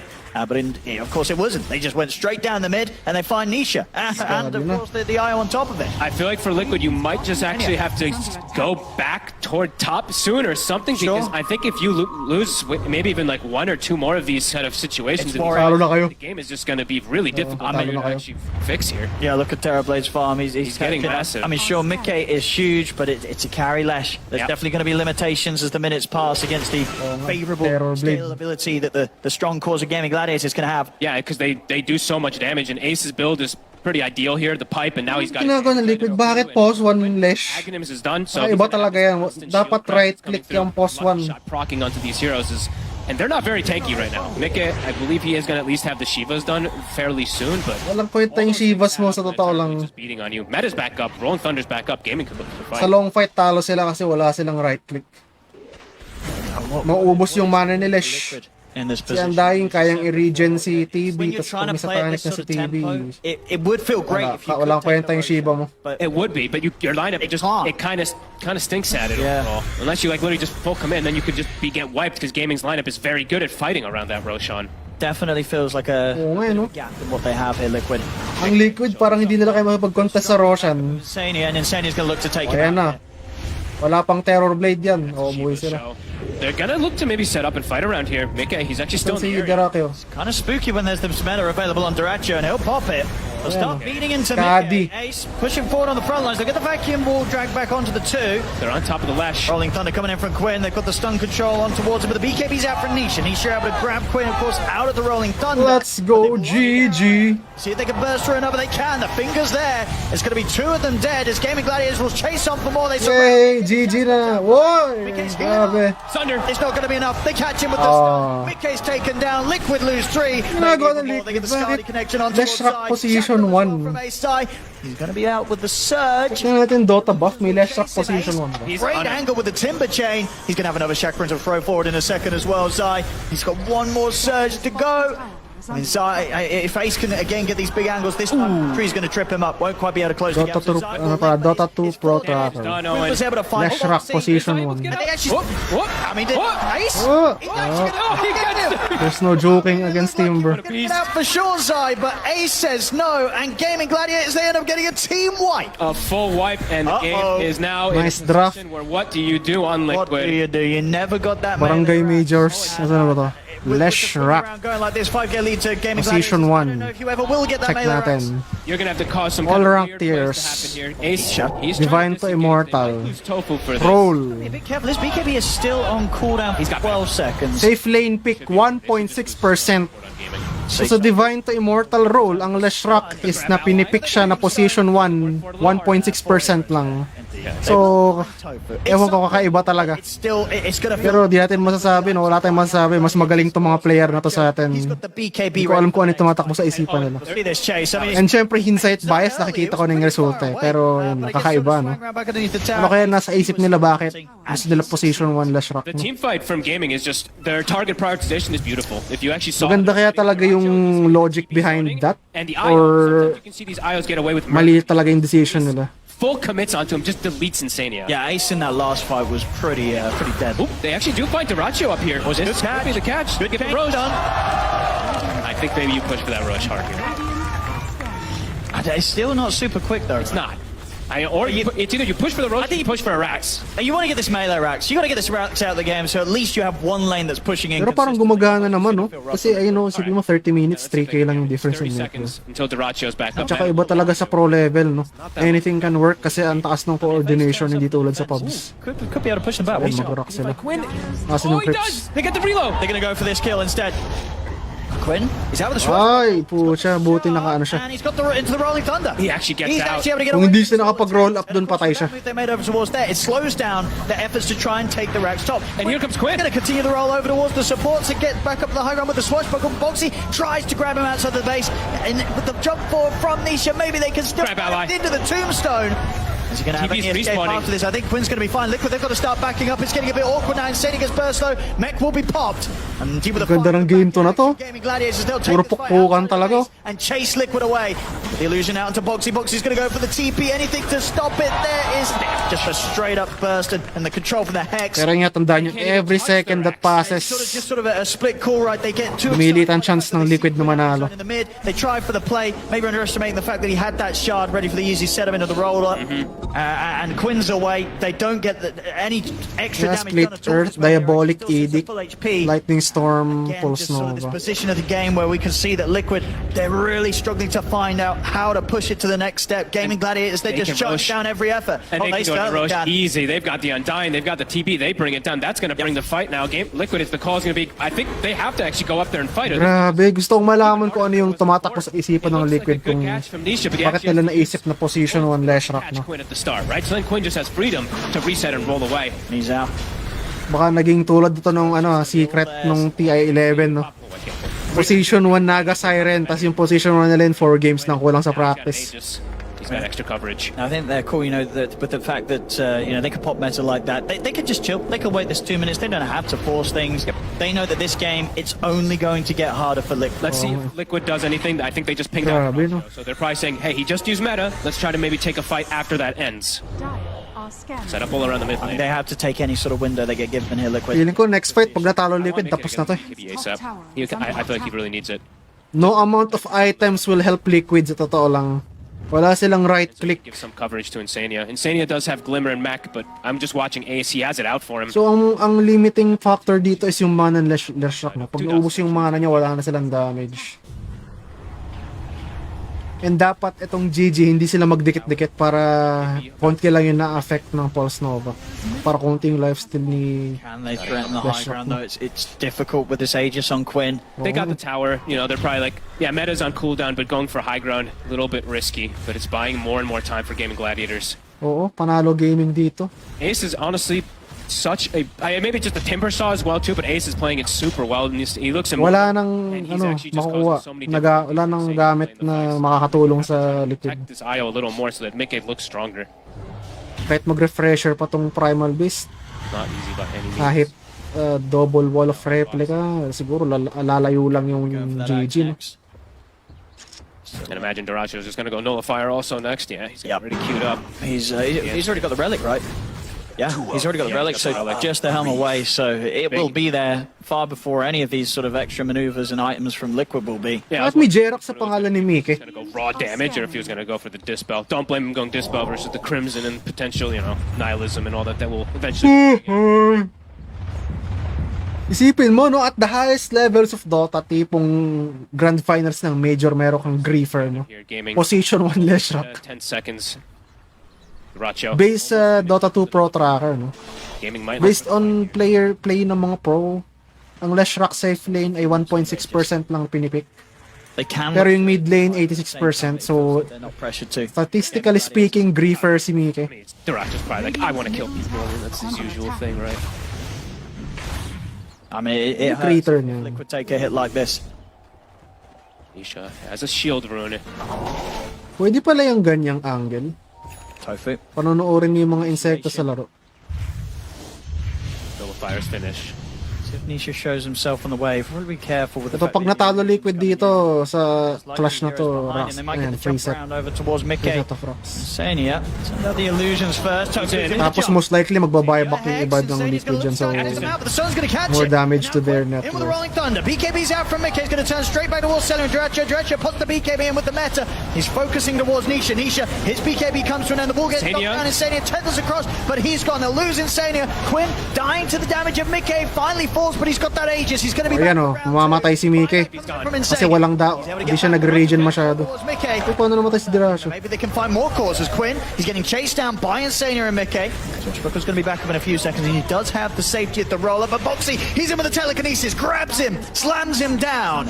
Liquid, they'll be able to hold here against the efforts of Gaming Gladiators as they take out both Duraccio, and this time they get Quinn the twice. Aegis, and then once again. Great buyback from Insania. Comes in, gets the heal, and I don't even know how much damage that trample did. He charged right through Duracho, actually popped him before he's able to get Sunder off. They've got a push now going. Duracho dead 40 seconds. No meta even when he respawns. Yeah, they could get some damage done. Maybe now Liquid can take away some of these Ang galing, no? Gladiators. Statistically speaking, ang Leshrac na position 1, 1,000 damage inside that team fight. hindi siya gumagana sa pubs kasi pinipick lang siya 1.6%. No? Pero yung mga pro napapagana nila. They can get done this time. Last time, it was just a tier 3 in the range tracks up ayun top. yun, no? Sobrang coordinated nila. They've got Edict up this time. Pag may timing talagang pinipress nila yung advantage, no? Ang galing. 10 seconds till that respawn, but there is going to be no matter for the fight. This is big for Liquid. Successfully able to take these objectives. Can they push for more? Can they swing up towards the top? I mean, with the respawns coming in, looks like they won't want to risk it. They try and jump forward, but in fact, they don't get a return. They get the telekinesis back. They've been able to blow up Tofu. I mean, the Tombstone's going to be there for a little bit of safety for Ace. It's enough. As Liquid, they respect the fact that Duracho and Quinn are back up. Ooh. So they get the melee racks, they get a little kill on top of it, and they get out. And Zai now has an Aghanim's, so an extra illusion now versus this Terrorblade. Could be even more answers. A DD rune bottom, not the best for their draft, but some nice momentum, Liquid. And now another full item for Mickey. He just finished BKB, got so much out of that last fight, he now actually has the Aghanim's. Huge, of course, yeah, well, 24k net worth. Ang galing, no? Might just be able to walk through them now with this. If they can keep in Grabe, astig. Sania has to be careful. Position 1 Leshrac. Does not have buyback for the next fight. Ngayon ko lang nakita yan, sa totoo lang. But this could be huge too. Boxy actually finds a really good steal now. Mostly he's just been able to get, you know, some of these timber spells. And it's working, no? Wala silang right click. Ang right click nila is yung mga yung wall of replica ni Terrorblade. Ang galing, no? Grabe. Naalala ko tuloy si Notail, no? Anything can work. 35 minutes. Pero why is it working in the first place, no? Not something that we see too often, but definitely that time round with Gaming Gladiators looking for the action. They bit off a whole lot more than they could chew, trying to take that fight into the tier 2. Liquid Interesting. down, getting that chance for the push, getting this game back to Cecia, 17-17. So ang sabi ni BSJ kanina, position 1 and position 2 Leshrac pareho lang. Pero sa position 1, hindi ka na magbobote. Rush Bloodstone daw or core items. See how much impact Zai's able to do too. Kaya nga may ayaw support para hindi na kailangan magbote ni Leshrac. Stronger with his Aghanims, making multiple illusions of the TV. But now also, Tofu, they kill the Tormentor. He actually gets the shard this time. So now they'll have answers versus some of these Darkseer wall illusions that have been a little bit pesky. Ganda ng laban na to, no? Talagang, ano? Win now.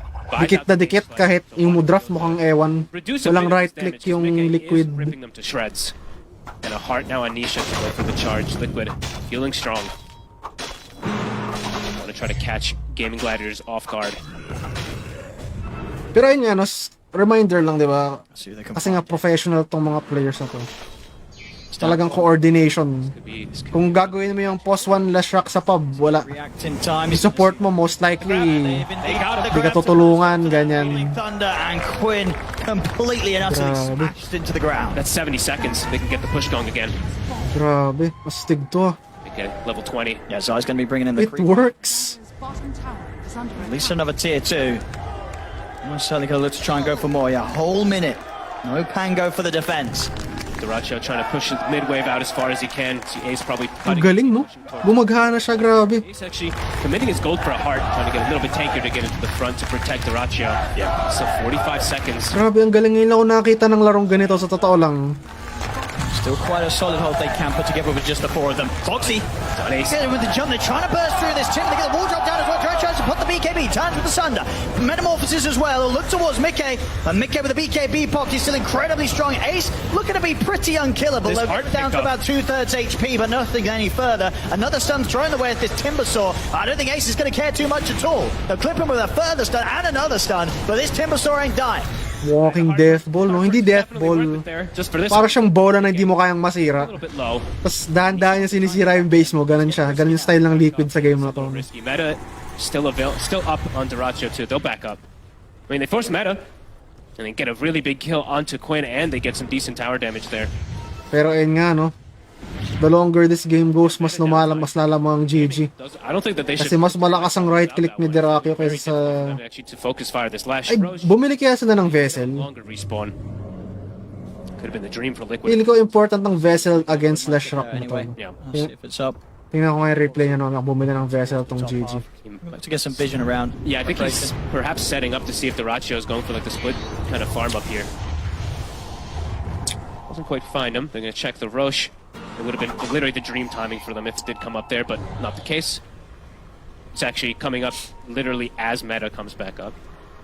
Gladiators, they do have smoke at the ready on Tofu, so once they've dealt with the pressure of these waves, they could head over. Mickey, he finds himself a Dream neutral item too. Gets a Trickster Cloak. It's going to be really, really nice versus Dyrachyo. Yeah, I mean, we see sort of from Gaming Gladiators side of things how Ace is pretty unkillable, definitely the same, seeming to go here for Mickey, especially when he's backed up by Insania. This Lesh is so tough to take down.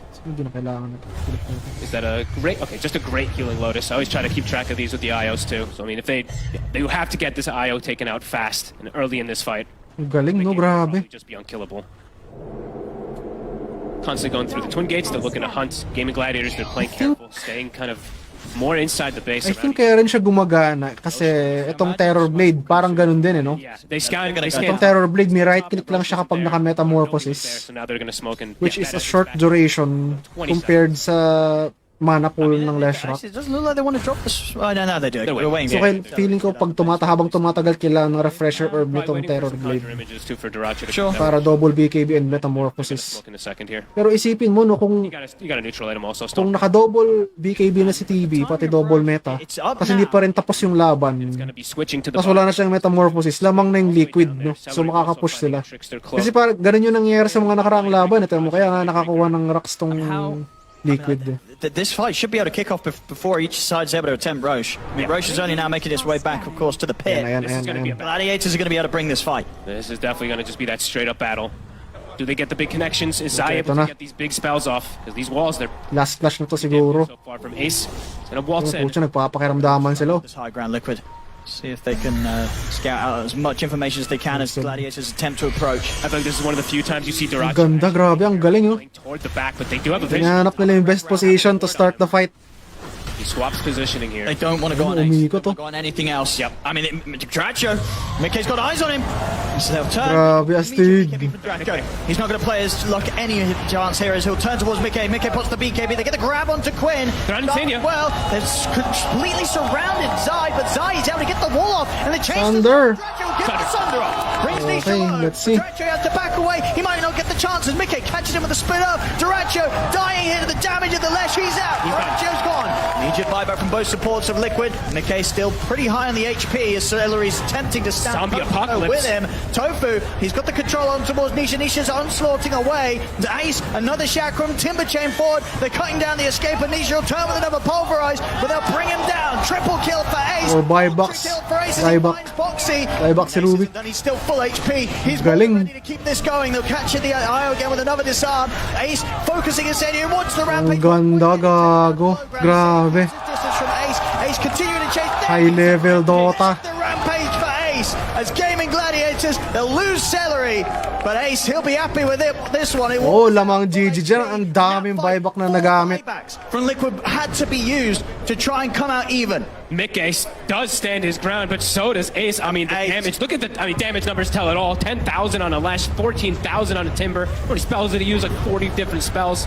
Brosh, though, looks like it might go Liquids. Duracho get it. respawning. We'll see how crazy he is. I mean, should get it. They do need it, as I say. 4 buybacks from Oh, Liquid. pag natalo sila sa next, ano. Did you see the amount of zombies that were in this fight too? Like they actually, the Tombstone lived, I think, full duration. Galing, grabe. Ang ganda nun, no. All illusions as well. Duracho was taking an insane. Ang favorite ko doon, yung alam ng Liquid na darating yung ano, yung gaming. Naglakad sila sa portal, tapos nag-smoke, tapos umikot. Buybacks. Everybody. Galing, no, grabe. Okay, on Liquid buying back for that one. We'll see again at the start of this fight. Straight towards Duracho. Great sort of moves from Pero Mickey. gusto ko manalo talaga ang GG dito. Him out of this one. But yeah, Ace, they just can't deal with this Timbersaw. He's just able to freely roam across the team fight. They can kill everyone else sort of here and there, but Ace, he's just untouchable. So is Mick Gay though. Oh, wala kayong ano eh, right click eh. Pumping him. I actually didn't catch Wala din yung magic niya din, kaya niyang iwasan. either way. Magti-team magti-chain away lang siya. Basta ang key dito, wag magdidikit-dikit yung GG para di maka-lifesteal sa Lesh. Start to bring in the top wave. Ang ganda ng laban na yun, oh, grabe. I mean, 22 to 23. it's such a scary moment. So close. Ay, hindi nila kinuha yung rush. The way the Liquids, even in the last like 10 minutes after Gaming started to get some big fights, that they're able to keep it like this, keep this pressure going versus Gaming. Sure, yeah. So, ang win condition sa GG dito. If you're Liquid in this point, do you try and push for the Aegis, or do you just wait these 5 minutes out? I mean, you just have to be together. I think that's the biggest thing. I don't know. Hindi nila kinuha yung Aegis. Fully forced up, but at least just Yeah. play together to not get caught out. I mean, because if a fight kicks off, and if Nisha dies or if Zai dies, it could be game over. Yeah, Tapos if na agad they yan. just isolate Mickey, then they'll be able to deal with that Leshrac. And I mean, they've been getting Insania every time. And Insania, he's got a cheese, but he needs to be able to get it off, and he won't have a buyback this time around. I think 2 times now we've seen Insania's buybacks, if I'm not mistaken, kind of be that thing that makes Mickey just be able to stand his ground fully. I mean, obviously from Gaming Gladiators side of things, at the moment they don't have any buybacks either. They do not. But the 4 of them just short on the gold, so they've at least got something they can do about that. They actually commit their gold. Quinn goes for the full Bloodthorn. Quinn Bloodthorn. Yeah, 1,600 gold short of his own buyback. Guess just in particular, now it's versus the Trickster Cloak. I mean, they didn't really have Oo any. nga, ang ganda ng Bloodthorn, no? Is under attack. I mean, Kasi di ba yung swashbuckle na yun, na-apply din yung effects ng yung mga and that is really what their draft is about. Attack so proc you can ba really yun? understand why they're going for Bloodthorn. proc It's all about special attack effects kill sa the Lashrac, inventory. kill that Primal Beast in that one Ang little. tawag dun sa mga yan, sa critical, sa Yeah, looks like Liquid are going to play this attack right. effects ba yan? Yeah. Yeah, Basta yung swashbuckle yung na-apply yan, so ano yun, parang 35% less magic. System. 2 people together, Nisha maybe. So ganun i-counter yung Lashrac, no? Dapat meron kayong Bloodthorn or Mage Slayer, tapos dapat may Shiva kayo Skadi. Finished. And syempre Vessel, no? Pero di ata sila kumuha ng Vessel. Almost 25 also. So maybe that could be a timing that Liquid's waiting for to look to go for that next big fight. I wouldn't even blame him to go for the Lightning Storm talent actually this game. I've obviously like the Edict one, it usually Pero is. ang ganda talaga ng huling laban, I've grabe. seen arguments in some Papakiramdaman sila, tapos umikot pa yung Lashrac pati ayon. See which one he wants. Closing in on the base, Liquid. Gladiators. Ang problem sa draft ng Liquid, sobrang lambot ng 4-5 nila. Okay. Lalo na kayong 5 kapag namatay, eh mahihirapan nga si Mike sa regen, no? Toward top also. Might be able to finally get this melee racks they were going for about 20 minutes or so ago. They're back here now. Ang galing, no? Gumagana yung draft nila. Buyback. He's the only one in the game. Gumagana yung draft ng Liquid. At least, well, Ace 400 400 base. gold off. That's the next big one. Game Gladiators will be looking towards. Good job. Ace, they're going to try and tickle Ace. I would say tickle, they're doing a lot of damage. Oh, the grab ally. He's getting low, he's getting He grabbed the wrong Oh one. no, no buyback. He grabbed Quinn, not Ace. He has no buyback. That's a huge kill for them to get. Uh-oh. Oh no. I mean, that Liquid there, the damage that they must have pumping out for their 5 heroes this moment, they killed what seemingly was the unkillable. Ace, he actually disappeared pretty darn quickly. They gave up shock. They gave up the chakram, right? They have that extra burst damage also from Boxy, and they're swinging to bottom. They are. They're looking for more here, Liquid. They're like, the raid boss is gone. Go, go, go. Feeling ko hindi kaya ng GG ang Mega Creeps dito. Buyback Ace. I guess he was Wala silang mga AOE spells masyado. Maliban sa Swashbuckle, tapos wala pang Maelstrom tong si Queen. If they can do it with the 4 of them here, Gaming Gladiators, can they limit the damage that Liquid's going to be able to do? They're stepping up, they get the Hex on the Duracho, he's going to get glimmered, forced back to save Masai, trapped on the back wall. BKB's coming out, Duracho turns with the Sunder over the ward side, Rolling Thunder's attempted, but the point rise is there, they grab Quinn getting slammed in the ground, he had the shield crash of the Swashbuckle off under the tier 4s, Quinn will live, but they've lost Tofu, also without buyback. As Liquid, they keep the push going, take this bottom set. GG talo, GG dito. Still healthy too. They still have the cheese on Insania. They still have the Aegis. They can go for Ang that. galing, no? Go for that last frax. Wala silang right click. The tier 4s, the aerial onslaught across Celery. Celery completely surrounded. He'll get a soul rip and a decay off. Duracho trying to help out the best he can, but Celery's out for 70. He can't stand his ground. He's actually getting conjure or reflection. I think that was Boxy's reflection almost kills Duracho. They're going to get this full set of racks up top as well. This is going to be the Mega Creeps out against Gaming Gladiators. Liquid. Ang galing, no? Absolutely make the difficult call to go for this push whilst their own buybacks were still on cooldown, but it works out perfectly. Mega Creeps out against Gaming Gladiators, and still 40 seconds where they won't have the full team alive. Like, great recognition of them to go for this kill and just push the issue. And know that they could take down Ace like that. Now they're in again. Nisha tries to the jump forward. They get the Hex. Quinn, he's a little bit too close to them all as he gets grabbed again by Nisha with a pulverize. He'll manage to roll up. He's gonna live. He is gonna live. He has to. Okay, he just gets bonked away, swashes away. And Mickey wants to go again. He's got the Edict talent. He's gonna get the stun onto Ace. Get the push going. He starts with a Chakram Nullify thrown down the way of Nisha. 20 seconds until they have the full team back. Gaming Gladiators. Meta still down for 50 seconds. Last flash na to, most likely. Liquid at this point here with that down. Mizai could lose a jump again soon. He's got the wall back up in 10 seconds. Ace. There they get the grab on towards Ace. Ace is going to get knocked back by the onslaught. There's the vacuum on the field. They get the Hex. The stun. The follow-up's there. Duracho will be able to get the BKB up, but he can't run. Duracho out of the game for 85. He has got his buyback available. Ace, he's going to get grabbed. Another pulverizer. Grabe, ang galing, no? Ace, he's out for good 90 seconds. As he's dead again. And Ang galing po dyan. the money for buyback. Parang unconventional yung draft ng Liquid pero gumagana siya. Reset themselves. Cooldown's about to be back up. They're going to look to go and end this. Back to the tier 4's Liquid. 20 seconds on meta. No Ace. Pucha, talo GG. But the stun will manage to blink. Talo na GG. These tier 4s, they get Tanggap ko na. completely shredded here by Mickey. As both go down, the Kahit may metamorphosis siya, no? they've got to do 60 something seconds pa yung Timber. stop this from happening. They got to just go in. Liquid. Quick disarm the swashbuckle on towards Nisha. Edict's back up. They've got to push back this Lesh somehow. Okay. Still got the cheese available on his Alright. hand. He gets tapos na. Duracho, he's caught by the stun. They'll get him into Ano the nangyari? Okay, nasa tombstone. Gulat ako. Duracho, is it going to be enough? He's trying to get Oh out. shit. Look for a Oh, stun. nice. On one side, Zai getting beaten down by the Terrorblade. They kill Zai off. Zai's gone for 2 minutes. They might just be able to hold this. As Zai's gone, Liquid to the rest of the 4 of them want to keep trying to push forward. They'll get the opening Hex onto Quinn. The Ang forward galing, no? okay. Quinn's glimmered, forced back to safety. The creeps, the Mega Creeps, they're building up here against the Ancient. Quinn, he'll roll up. 25 seconds until Ace is back. The Ancient's slowly but surely taking damage. Mickey continues to push forward. Duracho's meta is almost ending here. He can't hold off the creeps. Oo nga eh. I mean, they really want to keep trying for this Liquid. It's a bit difficult to say. Zai, he was short of gold for buyback this time. 900 Ganda, grabe. So won't be able to buy back and add to the push. Looks like Liquid, they'll have to fall back a little bit. Gaming Gladiators, they'll Bakit ba ang hilig ng mga pro sa Terror Blade? Have all these buybacks Parang now. ang pangit nga ng Terror Blade kasi makakalaban ka lang pag may metamorphosis. To actually hit anybody, actually. He was literally having to just clear the creeps. And oops, he pops BKB now. Whoopsie. intentions game. What? Don't give up, sis Tofu. Grabe, ano ba yan? This refresher, but he will not have the money for it anytime shortly. Nagamit niya yung BKB niya. 80 seconds, no meta, and no BKB on the Terrorblade.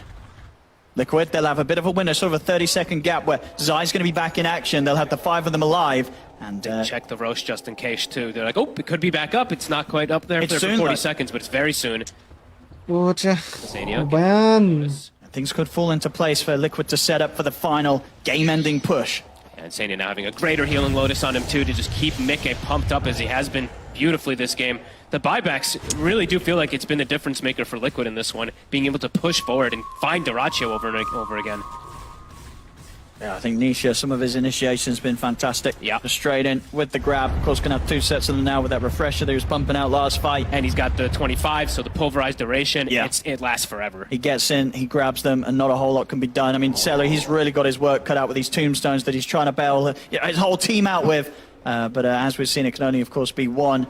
And even at that, it's just sometimes not enough. Liquid, they can push forward, destroy the tombstone, and destroy the hero inside. And they're going to get a Roche here out of this now, too. Who's taking the Ags? Anything nice here for Liquid to try and add to this next push? Maybe just Nisha. A lot of damage. Yeah, why not? Might as well. Yep. Yeah, they have it on the 2 other cores, so. Gaming Gladiators, let's see how set up they are for the next defense. BKB and Metamorphosis back available for Dyrachyo. He's very, very close to refresher. Yeah, he's going to have it done in a second. 500 gold short. If he can somehow find that gold before this push comes in, he'll have 2 rounds of feeling incredibly strong, a long duration where he can stand his ground and ensure that Liquid can't freely hit the Ancient. There'll be a lot of damage coming out from this TB. I like that he was able to 500 gold. you get the cornucopias. How to make 500 gold in 20 seconds. To get it. I mean, you can finish off this Ancient camp here with his illusions, get the neutrals as well. I mean, this should be enough. It's still going to be a tough Ano, nakuha siya. push. It's commencing. Oh my god, let's go GG. Kailangan yung manalo. Refresher done.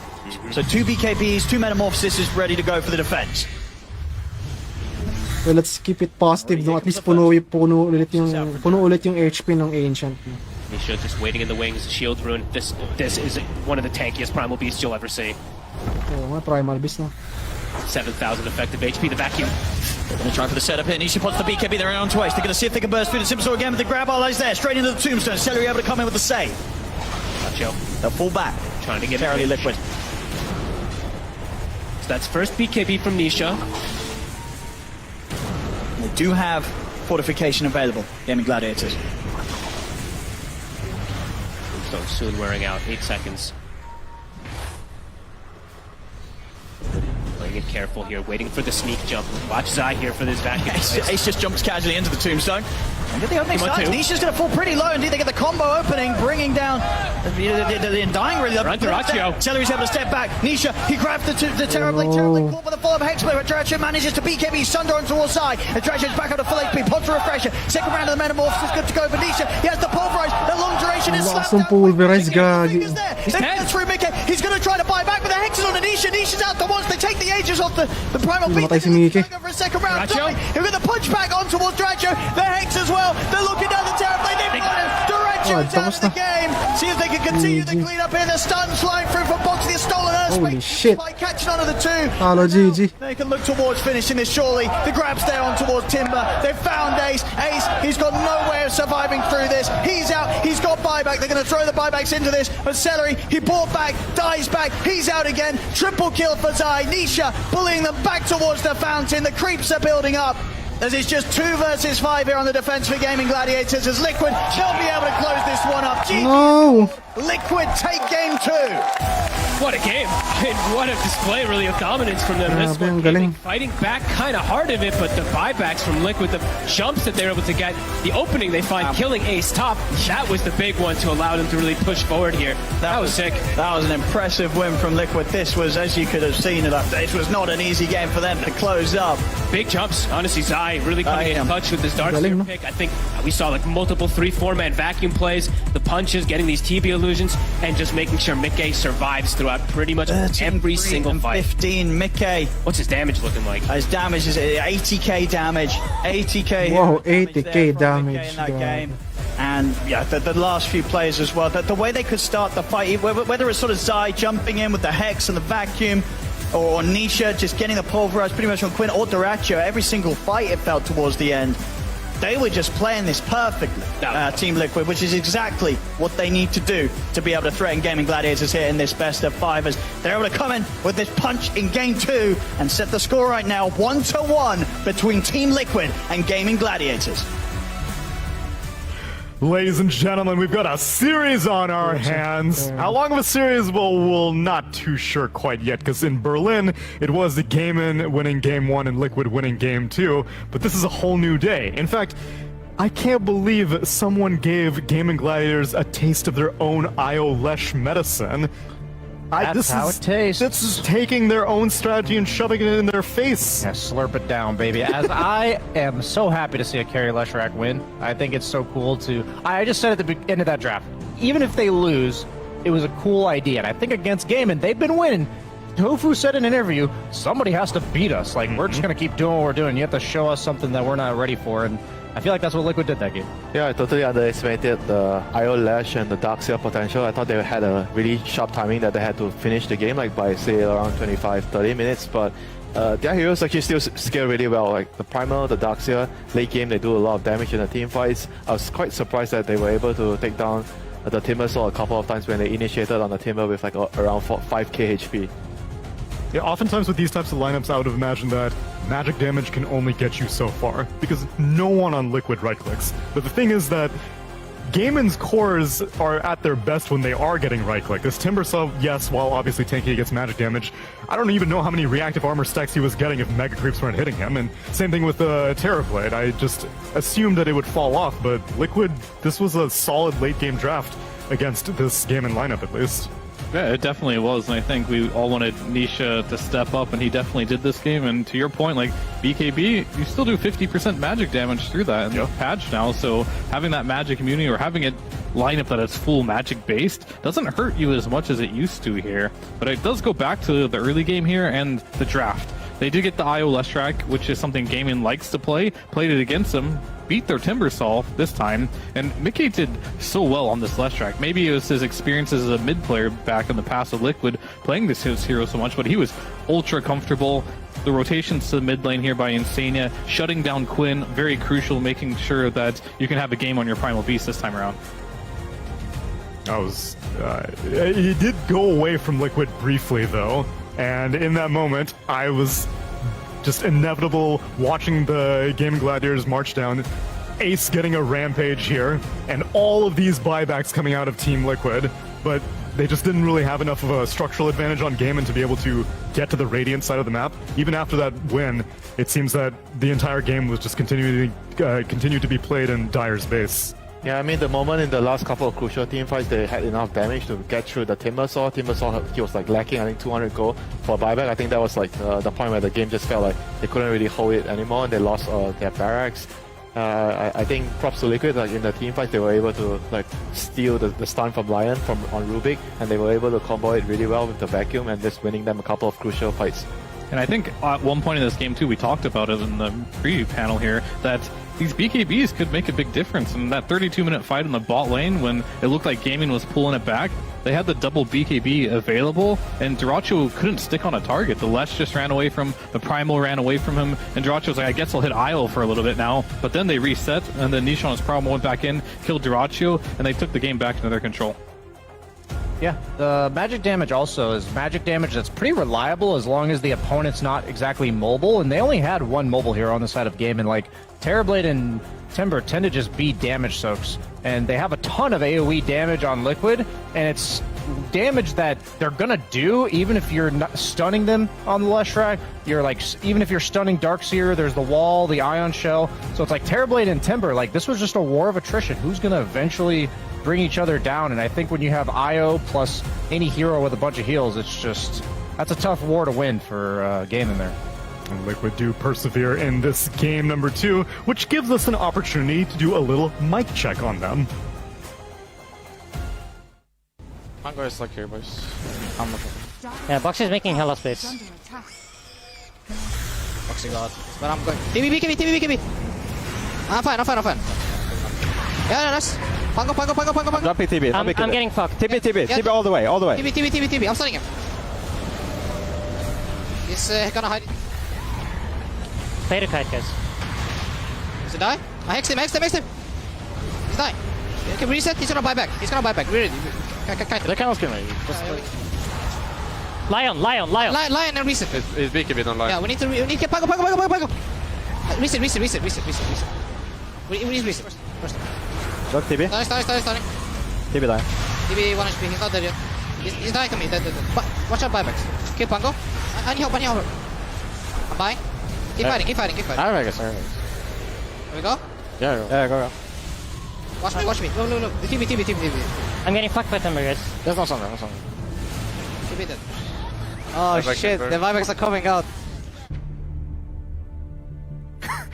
I am curious that it seemed that they didn't even know that whenever Timbersaw died without buyback, like you were talking about, it seemed like a mechanical issue because the grab ally ended up being used on the Pango. Yeah, and definitely. It seemed like Liquid didn't even notice that in the moment. They were like, we were confused because we were like, where's Pango? Why isn't Timbersaw getting saved? And then we saw a fat tombstone and suddenly a rolling thunder comes out of it. But they definitely expected it to come. That's you what heard I them thought. you heard Insania when they're in the midst of bursting the Timbersaw. Just play the kite. Yeah. I love Insania's communication. Everyone's like, go to this target. I'm getting fucked in the back by Timbersaw. This is what he's saying. Yeah, I kind of like how Mickey is.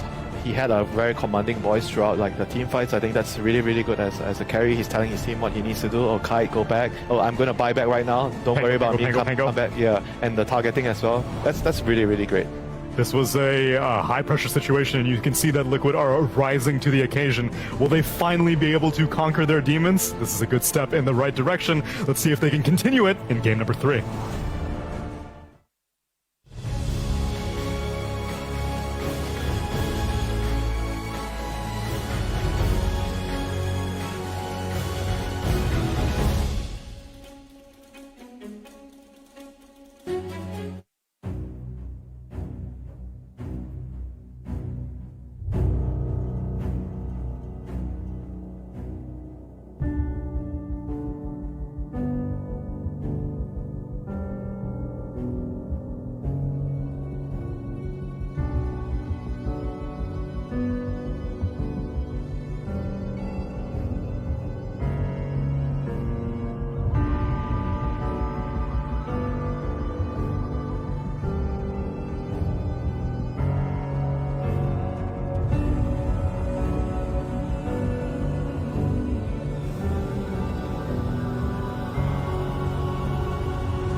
Welcome back, everyone, to what is now a best of 3, as both teams have now scooped up a victory in this BO5 Grand Finals. My name's Tsunami, and we're getting ready for more Bali Major action.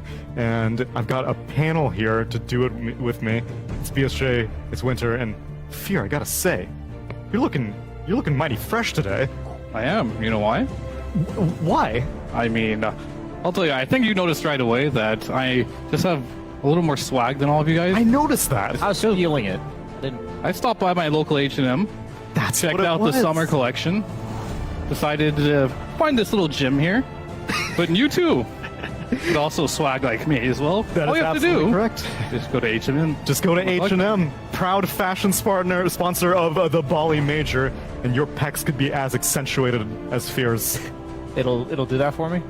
So it's all the shirt. You got my guarantee, Brian. Yes. I thought I had to go to the gym first. The shirt. It's the shirt. It's the shirt. It's the shirt. Nice. As for winning a championship, Is it in the gameplay? Is it in the draft? Because that's what's on the mind of Team Liquid right now, because it has been ever so close. They've been within spitting distance of trophies, and it was slapped down by Gaming Gladiators. I'm kind of feeling it for them today. I'm going to be honest. I feel like game 1 was pretty much theirs. I think game 2, like, after the good start they had, looked like it shouldn't have been theirs, right? So, I don't know. I think the momentum's still going. Yeah, game 2 was kind of like a statement from Liquid, you know. We are not afraid of your Terrorblade, your Timber. We have a way to beat you, and we are using your own IO Lash, and we can play Lash as a carry. I think in football, there's some expression for, like, the team that has possession the most frequently, like a percentage of the match that one team has more possession. And despite Gaimin winning game 1 and Liquid winning game 2, I still feel like Liquid has had possession of the game for probably like 70% of this series. I agree. Yeah, I definitely think this is probably the series or the major for Liquid to win. This is the best shape they've looked against Gaming Gladiators in any series they played in the grand finals. So it's an arm's length for Liquid here. They just got to keep it up. So what more strategies can they whip out of their playbook? They have revealed the IOLesh, and this time Liquid is second pick. So are they going to let the IOLesh go through on gaming? Are they going to ban one part of it? I have to highlight what Fear mentioned at the beginning of this series with statistics. Team Liquid was 85% win rate on Radiant going into this series. And first game they were Dire, lost. Second game they were Radiant, won. This game they're Dire. Fair point. Maybe not. Maybe so dire for them. I don't know. I'm going for something. Oh, Brian, you cracked me up. Well, that was almost a genuine laugh out of you, Winter. He's smiling. He's trying, man. You have to give him some credit. I give him. Why do you have to be so mean to your fellow North American? I would never dare. All right, gentlemen. What's the plan? Is Timbersaw getting taken out? Is Medusa getting taken out? Is Gaimin's Enchantress going to get respect banned? I wouldn't mind if Liquid runs it back with the opening. Okay. So I believe Gaimin took out. What did they take out? Because Team Liquid took out Medusa, right? In game 2? Yes. So in game number 1, it was Liquid getting the Team Liquid's Broodmother as their first pick. They banned out Morphling Medusa. Or sorry, Gaimin banned out Morphling Medusa. Game 2, Gaimin banned out Morphling Pugna. And for Liquid, game 1 they banned out Lesh Anch, and game 2 they banned out Brood Medusa. Look at this. They banned their own Timbersaw. Wow. Very interesting. 10 seconds. Despite having first pick. Yeah. They're looking at IO Lesh right now, I think. You think they're going to first pick the Lesh or the IO? Lesh. Like, which Lesh. piece of the puzzle's better without the other? Probably Lesh? Yeah, I don't think... What else would you play IO with? Yeah, I guess that kind of puts Liquid in a weird spot where do they have to pick IO? And then the other one's Pugna, right? That one didn't make through last game. Yeah. True. So Pugna Storm, IO Lesh. I think we're looking at probably one of those or just the casual Enchantress. Diamond Gladiators turn to pick. Not an Can't they just give away the IO Lash and just pick Enigma to deal with it? You think that's enough? I mean, Gaimin doesn't really like the Enigma so much. They have not picked it yet. And I don't know if that will hard counter it either. It might be a little difficult, especially going into this game. The other option that we often saw in this position was a team would go Shadow Demon first pick and then kind of tee up a Medusa. Because Medusa goes through this time. Okay. Because Medusa is very good against Lesh. Because Lesh simply does not have the damage to kill her. Like, Lesh does eventually run out of damage, and you also don't lifesteal through Medusa's mana shield. So if we're considering the Bloodstone heal or a Satanic, that's a big factor. Yep. So Liquid might just take the Medusa here, as opposed to, like, they may just go on dying Medusa and let Gaimin have the IO Lash. But then couldn't you anti-mage here? It's like IO anti-mage. Yeah. It's like, then why'd you pick the IO? That sounds terrible. That's true. Yeah, I think like anti-mage is not good enough of a hero here to warrant kind of stranding your IO, right? But could you still do it maybe later, like put him on offlane? Do you think that would still... What I'm saying is you're now making it so your IO doesn't have a Lesh 5 seconds if you pick anti-mage right here. Yeah, because either AM's getting banned second phase or Lesh is getting banned, whichever one you didn't pick. Yeah. It's definitely puts them in a weird spot now where now they have an IO and they are debating not having the Lesh. A little bit what I was worried about when they first picked the IO, and that's kind of why I wanted the Lesh over it, because you can always pivot your draft a little bit, but how much can you pivot with an IO? That is going to be the question. And this is kind of where the mind games are coming into play. We're just seeing some very high-level drafting from both sides. Both teams know exactly what the meta is, and that small break you have in between games, they use their drafting time very efficiently, I feel, for Liquid. They saw this coming. What I think is fascinating in just like theory crafting is, has Gaimin ever been in a scrim against a team where they felt like the other team also threatened picking IO Lesh, so they had to first pick IO with the plan to take Lesh? Do you know, do you think they've ever been in this exact spot? That's actually a very good point. I have to imagine. Maybe normally in this kind of scenario, they would actually just pick the Dusa right away without even thinking, you know. But right now, Liquid made them think. Because post Lima Major, surely you had to realize that this is Gaimin's bread and butter. How do we try to dismantle it? Well, yeah, and if it's in the meta, I think at this point you kind of just have to be able to play it yourselves. Otherwise, there's just not enough bans left, because there's always going to be this is a broken combo, but there's always 4 to 5 broken individual heroes. The last game they tried like a Mage Slayer and Pipe against the Lesh, but the Lesh still managed to Eventually, he reigned supreme. I think it was a really interesting thing that they did with the Tango there, going for the Mage Slayer, but it was just not enough.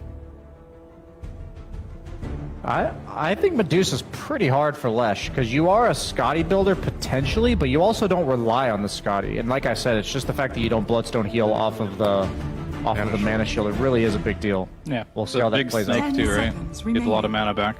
Yeah, and Dusa is also way faster than a Terrorblade. I feel like you might have too much of a timing before you can end the game, unless you have like some Darkseer. Your offlaner might be you need like a heavier core to actually ensure that you can go late game like a Darkseer. They're almost certainly banning the Darkseer. Yeah. I'd be really surprised if they don't, just because it's good against Dusa, and Gaimin also picks it a lot, especially with the IO.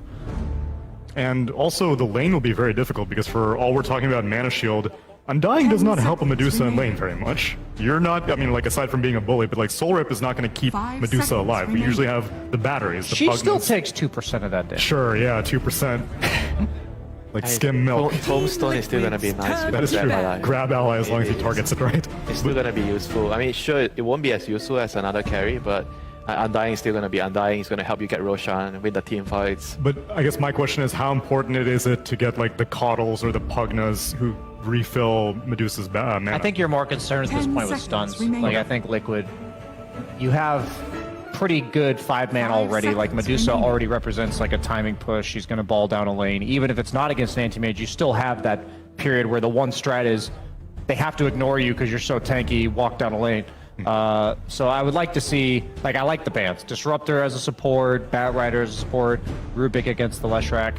And remember, Team Liquid has the lane counter picks, and Medusa is relatively uncounterable in the offlane. Like, she pretty much wins most of the matchups. So Liquid's kind of in a position to win all 3 lanes, and now they pick a flex hero, which they've given to Boxy, as well as Nisha. So it could potentially be mid, and depending on what Gaimin does, it could potentially just be 4 with a stun. 10 seconds remaining. So it would just depend on where the Lash is going. If the Lash is going safe lane, then you would put the Wind Ranger as a 4. If Lash is going mid, you can put the Wind Ranger mid. I think it's also just like if whatever Gaimin picks here is there's a mid laner that counters Lesh and whatever they pick here. Yeah, and Gaimin's not a team that's going to flex this Leshrac.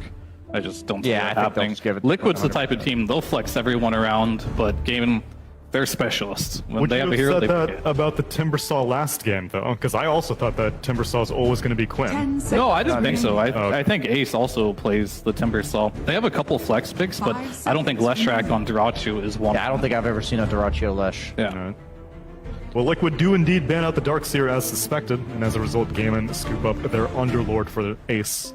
Underlord's a strange hero versus Medusa. It has some good and bad properties to it. Like, you do have the aura, which is good. You have high damage for CSing. But later on in the game, the Firestorm doesn't really do any damage to Medusa because her base HP is so low. So they need more heroes that can do damage. Lion's one of them. I guess the mana drain. Wonder why people haven't been picking much Lion versus Medusa, because it is a decent amount of damage you can do as well. I have to believe this lane's kind of going to get slaughtered. Like, I feel like Undying can almost 1v2 this, and then Medusa, the reason why she's picked so much on top of every other reason is she's an incredibly strong laner. She's going to help you. So I'm wondering what Gaimin's plan is to get past like the first 3 or 4 levels, because the reason why Darkseer is also good against Medusa more than just getting the illusion is you can choose to cut creeps. You can kind of like not lane, right? You can just choose to let the Medusa have farm and you trade for it yourself. Underlord, on the other hand, he's known for having really high base damage and just kind of farm. They just have to pull the wave, I think. The lane's not as great, but... Is that possible? You'll be able to play the lane. I think what you could do is level 1, you get the Firestorm, you push the wave in, and you could send the Underlord to pull the wave. Okay, so you purposely like Earth Spike the range creep and Firestorm the first creep wave. Yeah, I mean, this is just stuff where if they don't get it right the first wave or two, they could be in some trouble, but I definitely trust Gaiman to know what they're doing here. Is there any possibility they let Io hang out with Underlord in that lane? Even That'll just be worse, I think. Yeah, that'll be worse because the Io can't really do anything. You're not really like sustaining the Underlord in any meaningful way. Lion, at least you can stun the Undying if he's trying to like poke the Underlord too much. So in that way you can still do something for the lane, but Io you're totally helpless in this lane. Yeah, you're kind of just giving him double decays too, like off cooldown too. You don't really want to do that too much. But I do see a trend, of course, when all these teams are playing. We'll talk about that in a sec. This Io Lesh is you do have the ability to just buy these Greaves and deal with it that way. And I think that just pretty much secures the fact that we're going to have a boxy one ranger, as Sniper is a pick we see quite frequently against the Leshrac in the mid lane. Medusa most likely not going mid, so that'll be your carry. 5 seconds remaining. Go ahead. No, I mean, that was pretty much it. The only hero that I think you need to probably worry if your team Liquid is maybe a PL or something like that in this game. Yeah, there's not many other heroes right now for gaming to pick. They need a hero that can deal so much damage in the team fights, because Underlord is just gonna not provide too much, and PL is like a pretty decent solution against the Sniper and the Tombstone plus the Medusa. They need catch. They need like Slark. They need Faceless Void. I think those are the bends. I think. So, I mean, Sniper, they picked it on Tundra against Liquid earlier, and Nisha just solo killed him when he was Lesh. I think the Lesh having 90 damage on level 1 Lightning Storm makes this lane a lot better for Lesh, because you can actually out CS the headshot early. But one thing to consider here is what happened in the Tundra game was Nine was not the only one that lost his lane. So what happened was the map collapsed really quickly. This is going to be the most snowbally momentum-based game ever. Like you mentioned, Lesh, pretty much every single game fear is run in, unkillable, kill everybody, or vice versa. And like Sniper, that's all he can really do is hit you on your way in and hope it's enough to dissuade you from being able to close the gap on him. Because if Lesh eventually gets, you know, Bloodstone Shiva, Strength Blink, these like 4th, 5th items, like Sniper can't play the game anymore. But in the early to mid game, if Liquid wins top lane, Sniper's putting a lot of pressure on mid lane, the supports can collapse, like suddenly Gaiman's entire game plan falls apart. Yeah. I mean, the one thing I really dislike about Liquid's draft right now is the lack of being able to do anything on the map. True. You have like a Sniper mid, if he loses his lane, you've got a Deuce on the other lane, and your supports are Undying Wind Ranger. Yeah. It could get really ugly, because sure, they're countering core to core here, which I do like that approach, but it puts you kind of all in the laning stage in a lot of ways. Gaming feel like their supports have a lot more options. Like in the early game, they have a lot more things they can do around the Lesh, and that's going to be very, very crucial. Like the 6-minute mark, first rune, whether they can actually kill the Sniper with the rotation. 5 seconds. And Wind Ranger is not exactly that useful in that first engagement at 6 minutes. Undying is okay, but Wind Ranger not so. Seems like a shame that we can't flex the Lesh to Dyrachyo, though, because if you know your matchup mid is a Sniper, theoretically you should be able to abuse that, because they're counterpicking your Lesh with the Sniper. Last time we saw it, the Lesh beat the Sniper, so... That's true. It really just comes down to comfort levels, and Quinn, pretty sure he's quite comfortable playing Lesh into almost any matchup. But we'll see if they can do it. I mean, it's always an option, but it just seems unlikely based on their history. I mean, these last two picks are pretty much going to be 80% of the playmakers this game, between the carry and the offlane of both teams. I trust Zai in terms of last pick counters. He's a player that's demonstrated he can play pretty much anything. Yeah, the last time they picked Lifestealer with the Lesh, I know you guys didn't really like it. It was usually 10th pick though, right? Like not 9th? I mean, this would be a very bad Lifestealer game, I think. I think the Slark and the PL could be good options. Yeah, I was surprised they didn't ban Slark on Liquid. Jug's kind of annoying for Sniper, but it's not as bad as Ag Slark, so... Yeah. But what they do have is a counter pick, so maybe they were discussing this and they're like, we're going to pick Legion, or we're going to pick Axe, and it's going to be totally fine that we gave them Slark. Because Slark is definitely... Oh, Enigma. Huh. Ooh, that's a pretty good Enigma game against Slark. I like it a lot, actually. I wouldn't have thought of it. But now they have... The only problem I don't like with this is now you have a third ranged core that doesn't really want to start anything. Yeah. So how do the fights begin for Liquid is the It's question. going to be a lot of like poking and prodding. Undying has to be more sacrificial with his body. You have to just stand in front, let them go on you, and hope for the best. Yeah, it's just how do you... It's difficult to play the fights. I get what you're saying. You have Black Hole, and Yeah. if you don't kill Slark in the Black Hole, like, and they have IO.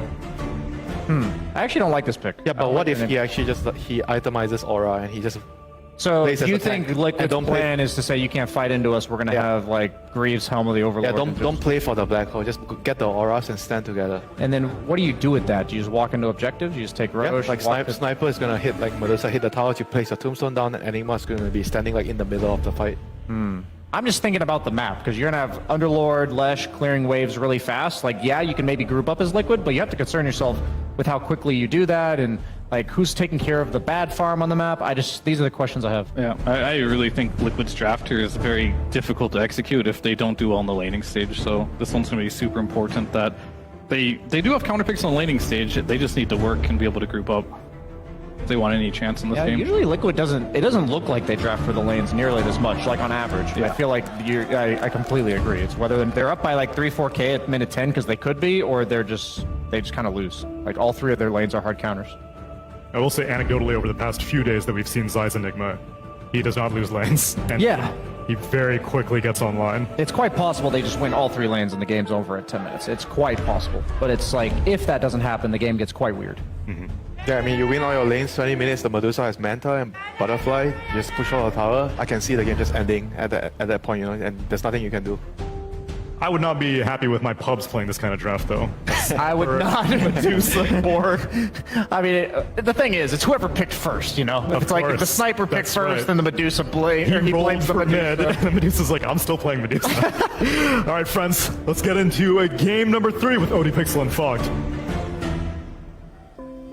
Welcome back, ladies and gentlemen. It is time for Game 3 here between Gaming Gladiators and Team Liquid. We've had two fantastic back-and-forth games so far. Can't wait to see what goes down in this one. Fogged, we've got the drafts in front of us. What are you looking forward to see, and what do you reckon is going to be able to take this third game? Let's see how lanes go. I think I'm really with the panel what they're saying here, because I'm always a little worried when I see these lack of initiating lineups a bit here if you do start to falter out of these lanes. And gaming, it's a very well-rounded draft.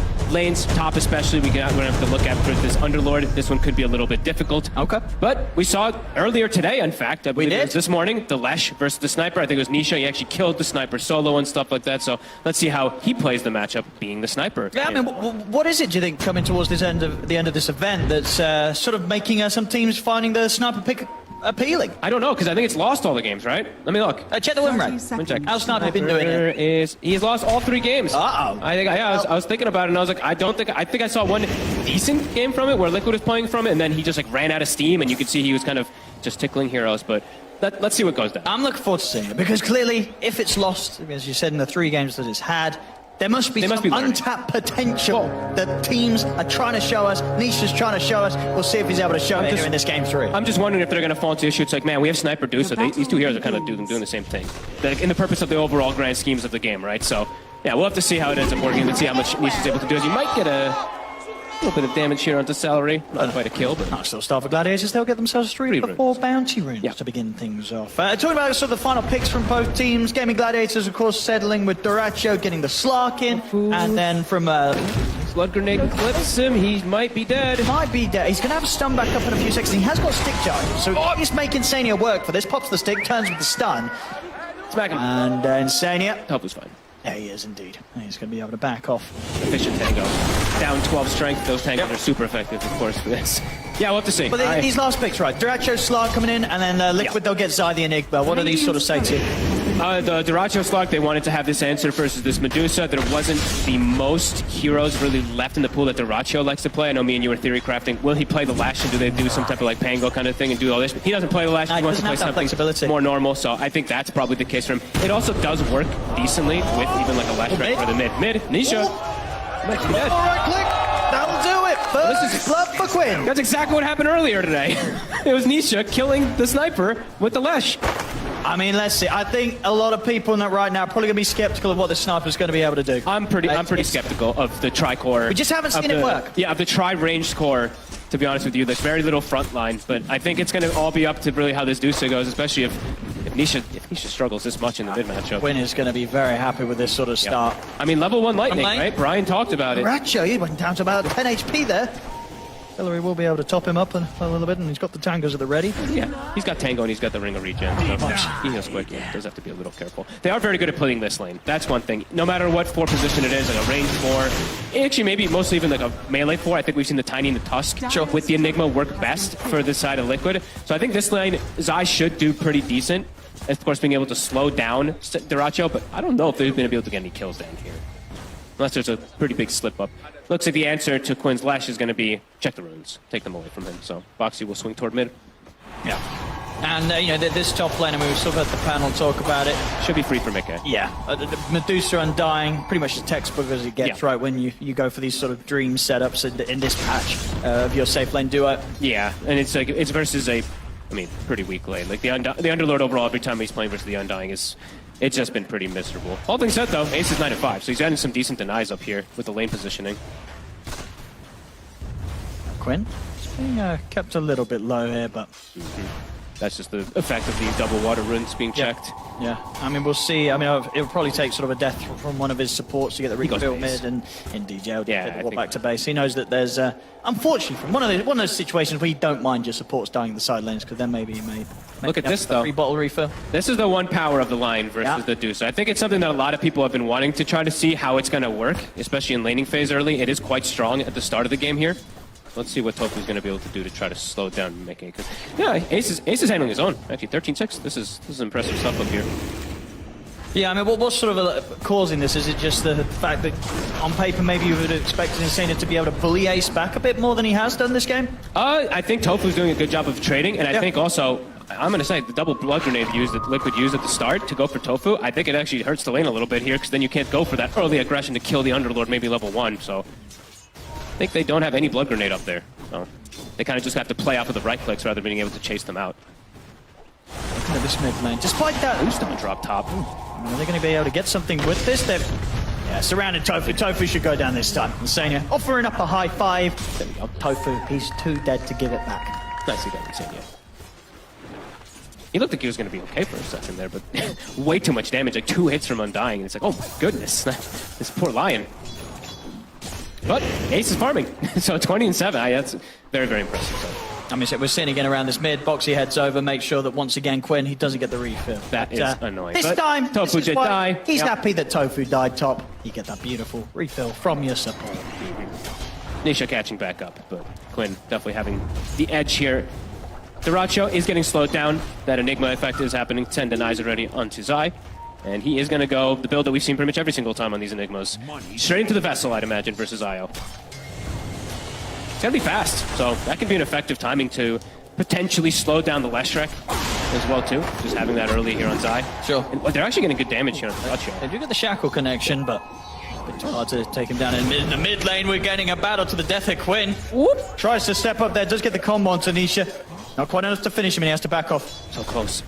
Nisha nearly getting him. He's going to get some good denies here on Nisha. I mean, Quinn's probably going to have to walk back to He base. does. So Nisha, he should come out actually a little bit ahead now after that one. The moves from Boxy definitely changing the tides of that mid matchup even after the first blood. No, he's doing well after indeed dying in that first few moves. And the thing is as well, so when you have this sniper mid, like, you can't really gank, right? We're not going to see much movements from Nisha. And the same to be said, of course, for Mickey on this safe lane, Medusa.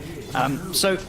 is it just a lot of effort and pressure onto Boxy to make plays happening? Like, who's starting the early moves from Liquid? That's a great question. That's kind of what I was thinking as well, too. It's going to be a little bit awkward, perhaps. So look at this. They're actually bringing 3 heroes, though, for Quinn. Yeah, they'll set up with the Tombstone. Can't get the Shackle. And with the TPs coming in, Quinn is going to be more than fine. They can't continue to push for that.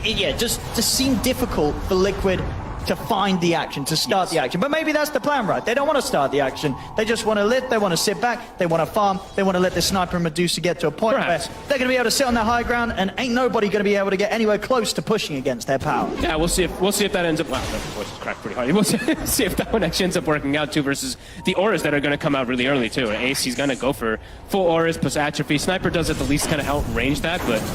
yeah, we'll have to see, because it definitely feels just a little bit strange. We'll see how they can execute it, because last game, they did execute very, very well.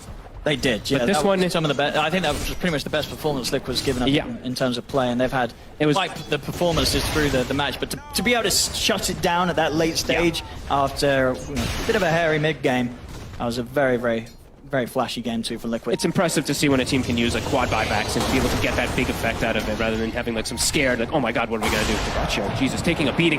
God. Be careful, bottom. He almost just dies. He might steal the Eidolon, seeing it. Eidolon's indeed. Celery. He has to use a healing Lotus to make sure Duracho lives. That was Zai by himself. He had like a flank of Eidolons coming in. That was actually kind of cool. We're going to see Quinn head down here. Yeah, Quinn, he's about to hit 6. Zai might be caught by a bit of a nasty surprise.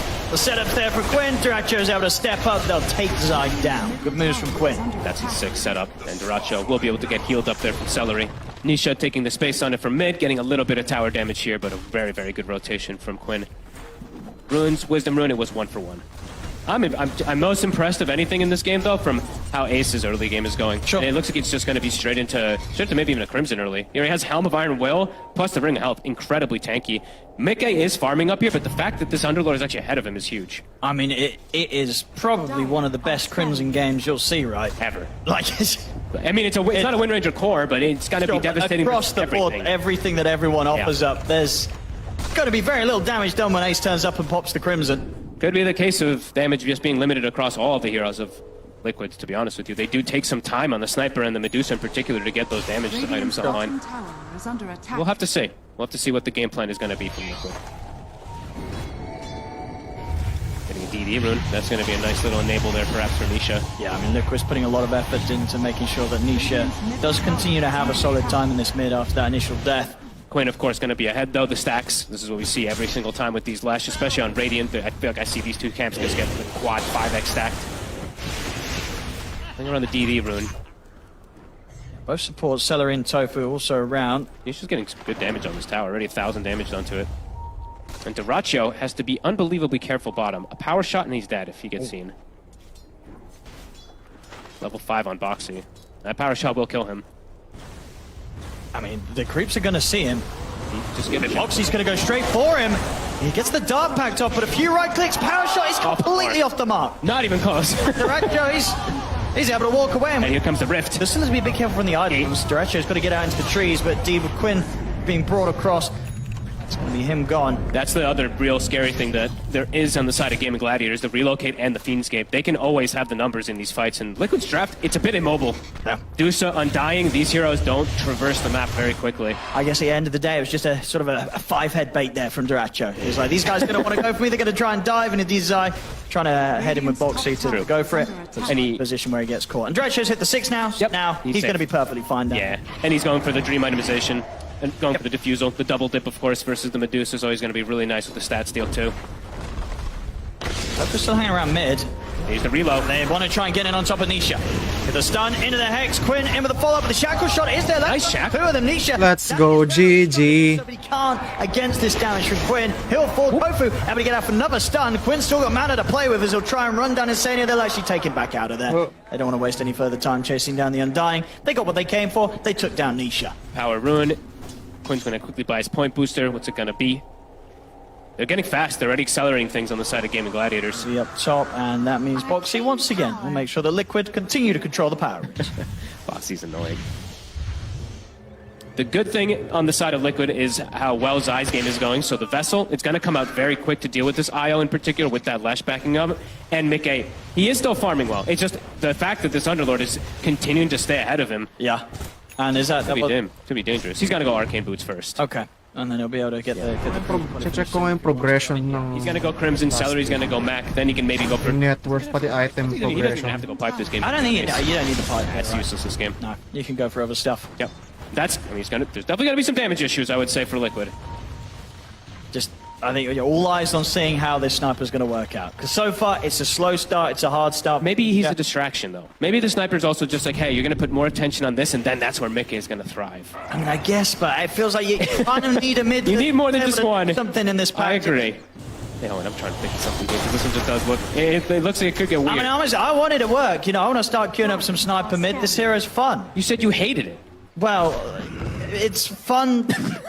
if you don't lose, which doesn't happen a lot of the time, especially when I'm not playing. Apparently when the pros aren't either. This hero does not seem to win right now. He's just they're draft. I'm just looking at heroes crawling, right? Yeah. 285 move. Well, actually, I don't think that's right. 285 with treads, but whatever. It's very slow movement, like 325 whatever movement speed on a sniper. Adusa, who also moves like 300 something movement speed. Everyone is very slow. And right now, Duracho, he's already feeling confident to get a bit aggressive to slow down Mika's farm. He's got Tofu with it. He got the reload. They do. This Medusa, Mika's in a lot of trouble. Quinn comes in. He's actually going to miss the stun. It doesn't matter. It's a straight up burst from the finger. Oh, this could be a rough one, Owen. It's all about the high ground. I believe that's the plan. Do we believe in Zai? It's going to be up to... and then Mika, I feel like he's going to have trouble because the Slark is going to now have Diffusal and hunting him. I'm worried for the boys. I'm worried for these boys.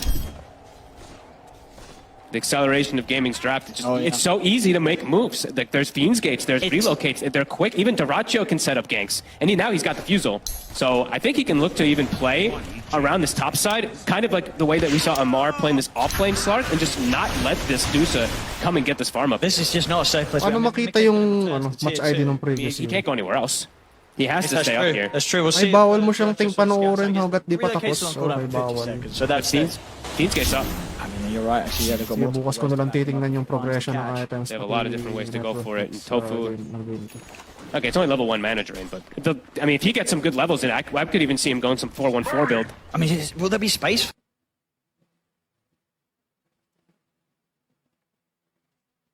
The kind of niche. LeQuinn, does he have the Bloodstone? He does. Celery's got the mech. He's going to continue accelerating here from the side of Gaming. It really feels like they've got the build-up to the winning combination. OC Gaming, Gladiators, 13 minutes in, Ace at the top. They've got the Quinn, Celery, less Io. They've won, feels like millions of games with this. Yep, and the Sniper is falling. I mean, he's bottom of the cores already by a decent margin in comparison to what Gaming's got. And that's with a full Ancient stack himself. It's a tough. Nice. Let's go, GG. Or a ward up top, he gets immediately dewarded. That's the thing also about the Slark too. It's like you're trying to find and be able to see when these heroes are coming. He just gets the deward instantly. Look, this is another ward they just placed. Duracho, he's going to scout it. He's going to ping it. They're going to deward that immediately and keep this pressure onto Liquid. And Liquid, they just brought 4 heroes over towards the mid. They looked at Ace and then they were like, hell no. Nah, we're good. And then they had to walk away. He is an issue. Yeah, Crimson Guard, 1k gold on top of it. I mean, we'll see what he wants to go for. What do you imagine he wants to go for next? Maybe Lotus. Lotus or Halberd. Yeah, I'm cool with it. I think you get Halberd, and then you just render one of the cores of Liquid completely useless. I like the Dispel versus the Spirit Vessel and versus the like a Malefice and stuff like that. But I could see a Halberd also working in. But I think their lineup is about just Quinn getting the ball going. He's got this healing, and then if they can just put the coverage on him, they're fine. So. Duracho offering up a little bit of a tip towards Misha. I'm sure they're having like kind of similar thoughts about this Sniper because we literally saw what happened, what Liquid did to this Sniper earlier. Bottom, Zai shows himself. It's gone. Very difficult to come out on the map when Gaming Gladiators have the tools that they do.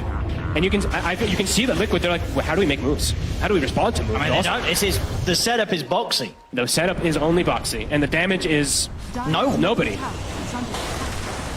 It's tough. He is going to go Halberd. Okay, good call. I mean, it's one of the other. Tower being dropped. They're setting up for bottom. This is, I feel like this is the only way they can actually do moves is if they 5-man the IO. Otherwise, they're going to just get reloaded and set plays. Maybe they can get Quinn. They get the shackle. Relocate. Celery's ready to take him out. As Quinn, he's perfectly fine. I mean, he takes him out. He's still 2/3 of his HP. We'll see if they can get. They'll get the Celery on the return. They should just get this. They should get this IO. Yeah, at least bring Mickey down here too.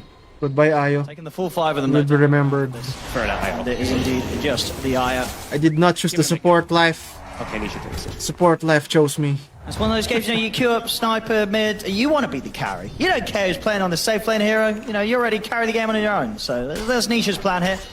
Let's see if it works. Disable diffuse. Set up. They've got aggressive wards placed around the top side too if Mickey wants to go up here. I think Mickey now is just going to play bottom side though. So perhaps could see Gaming maybe get a ward down here to look for him because it has been some time since they have seen this Medusa playing up there. How's timing here for Zai also? Alright, still not quite having his Blink Dagger. Perhaps, I think the Blink maybe is one of the ones that actually allows him to make some type of plays. Then they have a way to start some fights. Still, very, very difficult versus what Gaming's going to be bringing. It feels like they'll always have the numbers. And I'm just watching Duracho. A Slark ahead of a Medusa in farm. Something you never really want to see if you are a Medusa. Radiant's middle tower has fallen. Very hard to see what the play is here for Liquid. Sit back and farm. Hope you can get that big farm and that butterfly timing for the Medusa to gather around. Trying to see if they're building auras, but it's not the case. Zai's feeling like he has to go for blink because they have no way to start fights. And they punish Dyrachyo up here.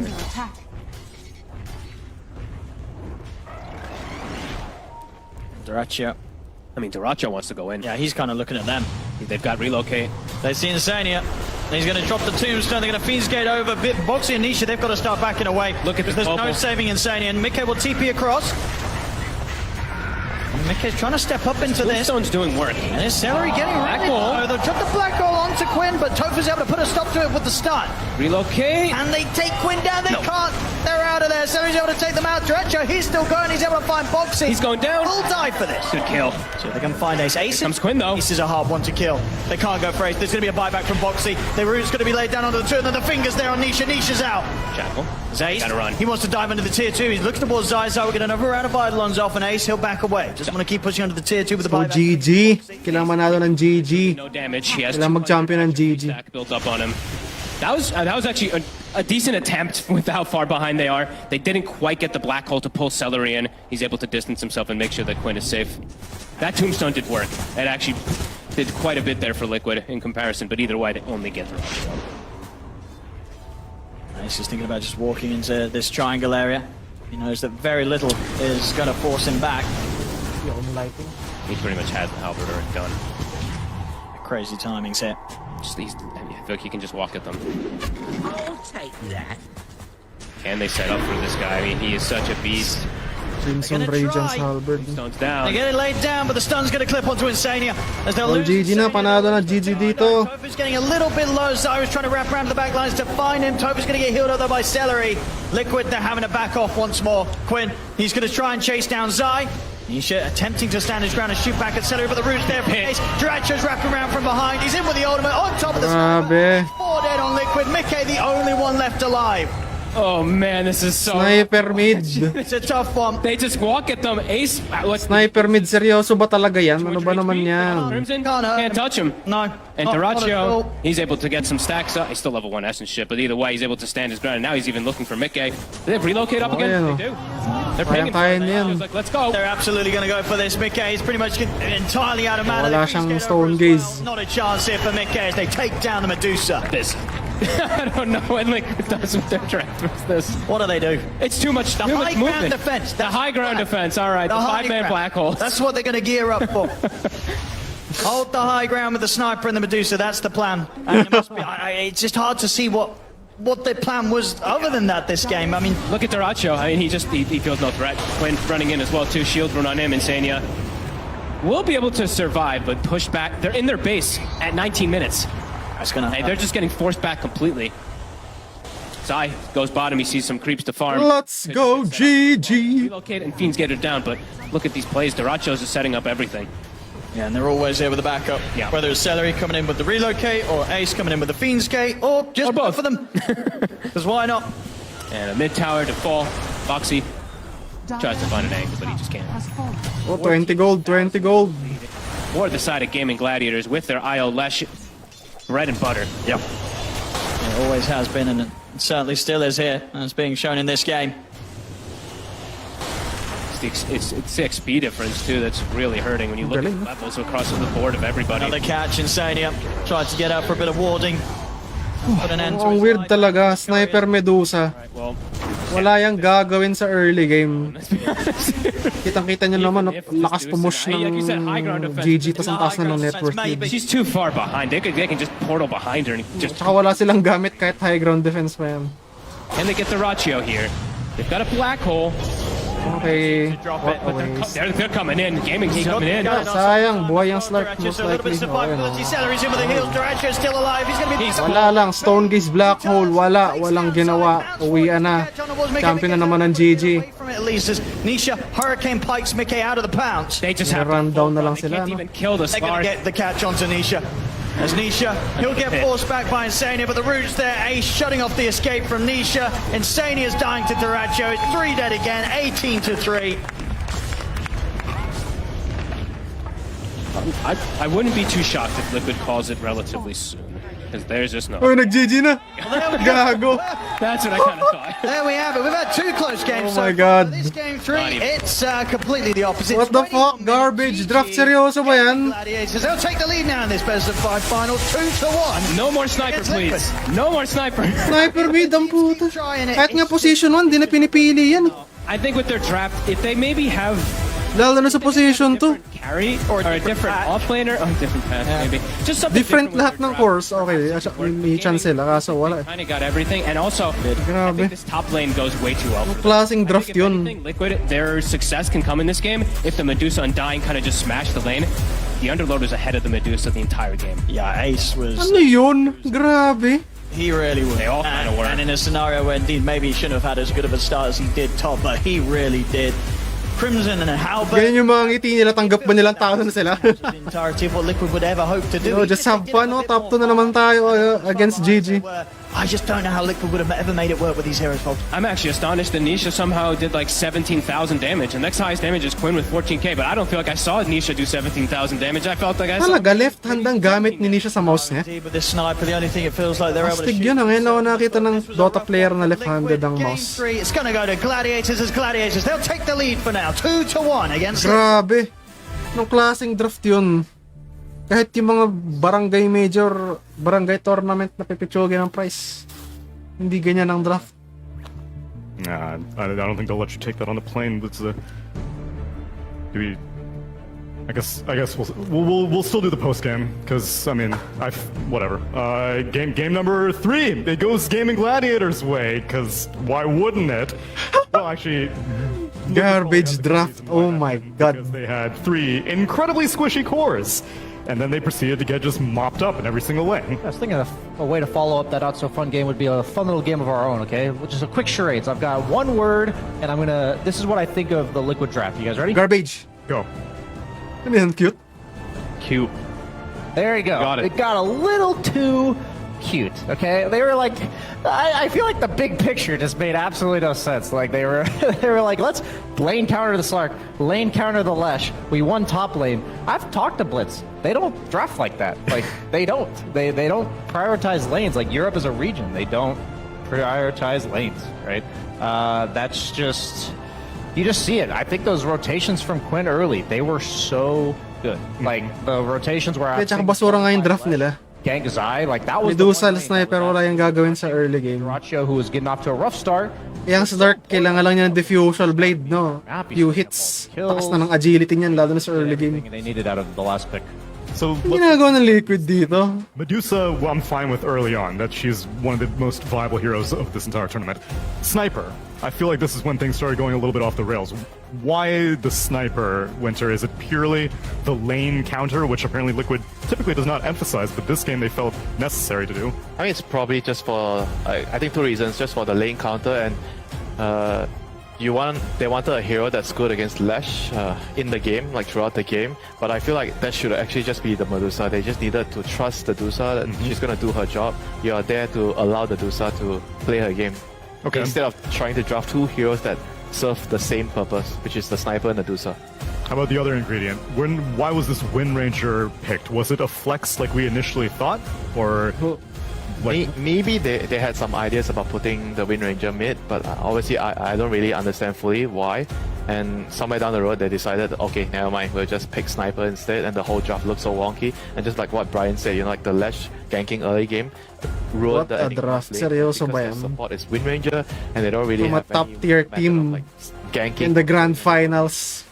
They were just like sitting ducks the whole game after. Dapat merong camera na pinapakita yung mga decisions nila sa kung ano yung pinag-uusapan nila. The last ingredient would have been the Enigma Fear. I was primarily picked because it come online soon, but there's no way it was coming online faster than this Underlord. The Ace was like unkillable, undamageable after like 12 minutes of the game. I feel like it's not even worth talking Grabe. about. This Kalokohan to. so damaged by then that no matter what. Wala, talo na yung Liquid mentally, no? Nag-crack na sila mentally. Tinamad na mag-draft. They went all in on the idea that they're gonna win all 3 lanes, snowball the game, and if they would have won all 3 lanes, potentially we would have seen a completely different game. But the big surprises here is that Ace, he did really well against an Underlord. Hindi nga kasi ganun yun, no? Ang Dota, In the lane, probably not hindi expected. ka pwedeng Kumbaga dapat every stage of the game kaya niyong lumaban makipagsabayan. Nope, you're not in the game. The Enigma did do well in the laning stage, but because Kasi di nyo naman matatapos yung Dota pag nanalo kayo ng laning stage eh. Kasi kailangan nyo ng gamit para makapush ng tier 3. haven't you learned by now? You cannot let Quinn have games like these. You just can't.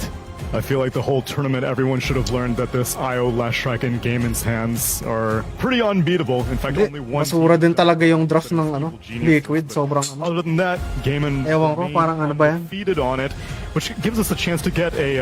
It was a 21-minute game. I can't wait to see how long this mic check is. You guys have turns on. Go to two. I have to take you out. I'm killing Windranger. We'll come forward. We're Yeah, we're running back. They fall back a bit. We're coming. I'm dead. You can kill them all. You can kill them all. Stun it. Blink stun in 2. Go, go, go. Double stun. Okay. I suck Duza. I'm gonna Galing run mo, it ganyan down. lang sila nag-uusap.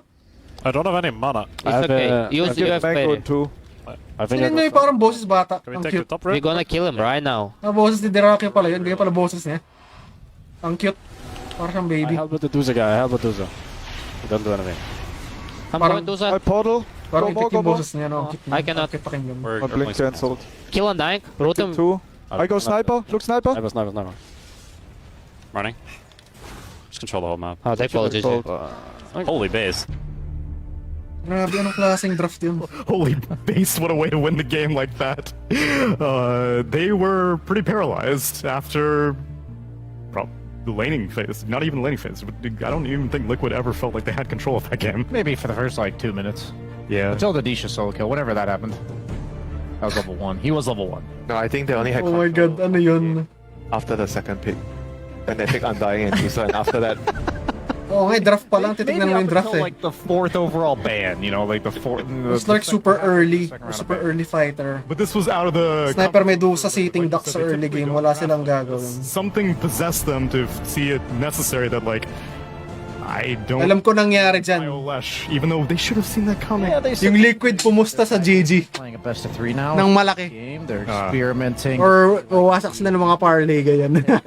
Flavor on top, little spice, we'll mix it up, everything nice. But I'd like to say, I think we can just see a complete 360 and turn the other way for Liquid in Game 4. Like, let's just ignore the fact that that game ever even happened.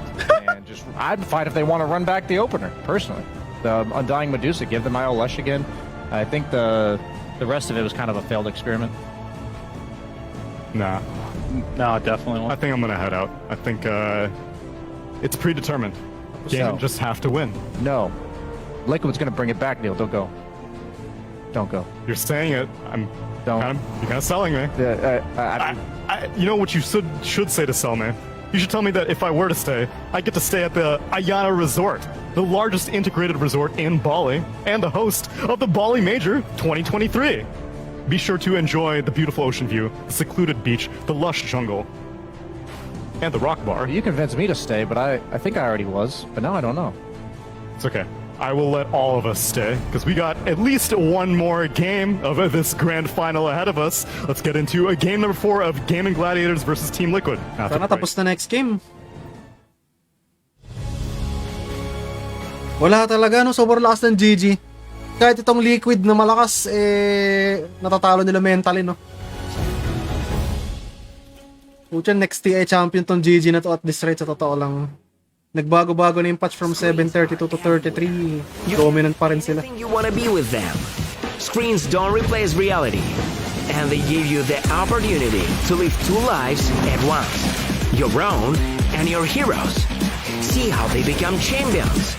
And win with them.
Well, welcome back, everyone, to the Bali Major Grand Finals. We're getting into game number 4 of Gaming Gladiators versus Team Liquid. And while some of you, namely me as well, may have been packing up and getting ready, those of you at home, don't worry. Even after this, even if it is the last game, there's still more show. Specifically, the OG Monkey Business show is going to be coming up after our grand final ceremony completes. And I've got a TI winner on it. Actually, a 2-time TI winner, AUI 2000, and his North American compatriot, SVG, are going to be joining Slacks and Lizard on the show, so be sure to tune into that after this game. Is it after this game? No. No. TI winner and who? I believe his name that is other guy? SVG, Avery Silverman, not entirely familiar. Has he been in the scene for a while? He's an up-and-coming player. I've never heard of him. I saw him doing some qualifier casting recently. Yeah, I'm gonna check him out. I mean, I'll check him worth out. a shot. Pretty good Chorus, choreo, bracha. Not for grand finals, though. I'm sorry. That was too soon. Anyway, you're saying that it's not going to be my last game here. You're saying that we're going to get the full 5-game I series. said Liquid, they're going to do the full 360. That has only happened at Dream League Season 19 when they faced off against Gaming Gladiators. Yeah. Because Lima was a 3-0, Berlin was a 3-1. This game is the mulligan, like straight up. That last game, we're playing a best of 4. We had to win 3 of them. It just is what it is. Like that game, I think the first 2 showed how close these 2 teams are potentially in terms of their execution of their strategies. And last game, Liquid just didn't give themselves a strategy. Yeah. Garbage draft, grabe. It'll go to game 5 Sobrang lala po siya. if Liquid listen to the stats and just play Radiant. Okay. Simple as that. That is true. You're like over 85% win rate on Radiant now. They need to be on Radiant, and they need to have a draft that makes sense. That makes I sense. think it's worth them trying to defeat the IO Lesh again. Yes. You cannot ban everything. You have to be able You don't have to deal ban with it. everything. You can ban Medusa Lesh. No, I think I think they were happy with that opening. I really do think they are. I think if they discussed I wasn't happy, Brian. You weren't happy with Undying Medusa? Okay, yeah, that's true. The opening I was fine with. It was really just the I was like, I don't know what's Drafting going on Facebook. anymore. Yeah, the thing is, like, they Change even that. thought it was good against Lesh, but I remember Quinn specifically at the beginning of the Crimson change, like when they added the Crimson does your base strength as damage reduction. Yeah. He picked Sniper mid 10 against seconds somebody, remaining. and there was a team fight where he was hitting the Underlord for literally 0 5 damage seconds remaining. for the entire duration, and then they never picked it again. And here we are, where it looks like you only have to learn those type of lessons once. You know, Nisha's learned his lesson. It's all good. I'm pretty sure we're going to be seeing the same bands: Morphling, Brood Mother. Chantress hasn't made it through yet, right? It was through in game number 2. It was. Brood and Medusa were Liquid's bans in that game. 10 But otherwise, seconds remaining. it's been some variation of Morphling, Medusa, Leshrac, Enchantress, 5 or Timbersaw. seconds I think IO Lesh is just skyrocketed in priority for the series. Yep. So this Timber, it's good and all, but now whoever has first pick, that's the priority right there. They're just getting rid of So it. what's the trade right now? Medusa for Medusa's in there, Enchantress is in there yet Enchantress, again. Medusa. Undying has been pretty popular as well. And one other first 10 phase was seconds Pugna, but remaining. Pugna's been kind of Yeah, out of the series. Liquid's turn to pick. Enchantress. Wow. They take it. Respect for the Celery Enchantress from his own teammates. This is coming full circle because at the beginning of the tournament, Gaimin were straying away, or Gaming were constantly picking the Enchantress. Beginning of playoffs, Gaimin was like, yeah, we don't need the Enchantress even if you give it to us. 10 But now, seconds we're remaining. bookending it. So does that mean they're gonna pick like some anti-mage if the Dusa 5 comes out seconds remaining. at 8th? Imagine that's the plan. Yeah, I don't think you can pick Dusa like this. Team Liquid's Not with the turn. Halfling range in the pool. Primal Beast. Wow. Primal Beast. This is the first time I've seen Liquid pick Primal early on in the draft. Yeah. It's pretty much always 9th, 10th. This is a hero that, ever since they added movement speed at night, and they also buffed him last patch to make his ult do more damage, he's been 10 rising in seconds stocks. Like, remaining. I think he's been slept on a lot, and suddenly, 5 you know, seconds remaining. he's getting first rounded in the 4th game of the grand finals. They did first phase it one time against 9 Pandas with an Undying. But it was a different pick priority. It was Undying pick, and then Broodmother Pugna responded by 9 Pandas, and then 8th pick Primal. Okay. Usually it's not a super good sign when your second pick and you pick one hero, and then you have to wait Yeah. Use it the time second hero? to get the second hero because you're not sure. Maybe they're just thinking a little bit of they had options and which one would be best. This one works. Classic counter against the Enchantress as well. It could be mid-primal. Zai could play in the offlane. Both these heroes are quite good versus Enchantress. Trample will just kill Inch really quick on top of the Onslaught. You got the arrow set up to deal with the Pulverize. And then, of course, the arrow can just take rid of the creeps. But because of that, Gaming Gladiators, they'll just take the tried and true Medusa and ban out Anti-Mage, Shadow Demon, and Darkseer. Turn to ban. Exciting stuff. Exciting stuff. I imagine they have to believe that Primal Mirana addresses Medusa preemptively in some way. Primal does do a lot of sustained damage, like he does if he's allowed to stand on top of you. He just keeps coming out. The Trample's one of the highest single damage spells in the game. One thing I would like to note about Primal Beast, because Gunnar was nerding out about it on panel the other day, is that his charge, when he releases it, is a dispellable buff. So if Celery is on top of his game, at any point in the game, if Zai tries to escape or start the gank with charge, he can just enchant it right off. He just like stops in his tracks. Stops. Yeah. Yep. That's rather weird that it actually works that way. Yep. Gunnar knows best. We have not been able to test whether it's you can dispel it while he's charging up or while he's only in motion, but you can take it off. So this unstoppable beast that just charges in with momentum. Well, this little she's very Enchantress Team just Liquids turn enchants to you ban. away. It chants you away. Makes sense. What doesn't make sense is they didn't stick to their old bans. You said it was Anti-Mage, Shadow Demon, Darkseer. Instead, Gammon ban out the Underlord. Yep. Oh, last game is a good example, I guess. Yeah, probably gonna leave the Shadow Demon. And you ban AM Underlord. They might leave the Darkseer? Darkseer. Yeah, they have because Venge. Enchantress. That could be true. Oh yeah, that's true. The dispel from the enchant is exactly why for the Iron Shell. Yep, that's actually true. And actually, it makes a lot of sense, right? Because if you take Darkseer as well and you make a wall illusion of Medusa, you just chant it. No, that's true. And now you have the Darkseer as well. I mean, that's also the same case as Shadow Demon. Yeah. Except that one will only last for a few seconds, but still. You get two of them. 14. That's long enough. Well, you get two illusions with Shadow, so ban the one that gives two illusions that you can't steal them. Well, you can if you have the shard, but And obviously, it would give great setup for Mirana Arrow. yeah.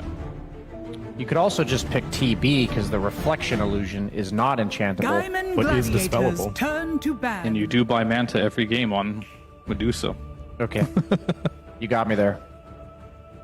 But that matchup is, we saw it a lot, like if you go back to Dream League days, but it feels like the TB players have learned their lesson and don't really pick TB anymore against Medusa.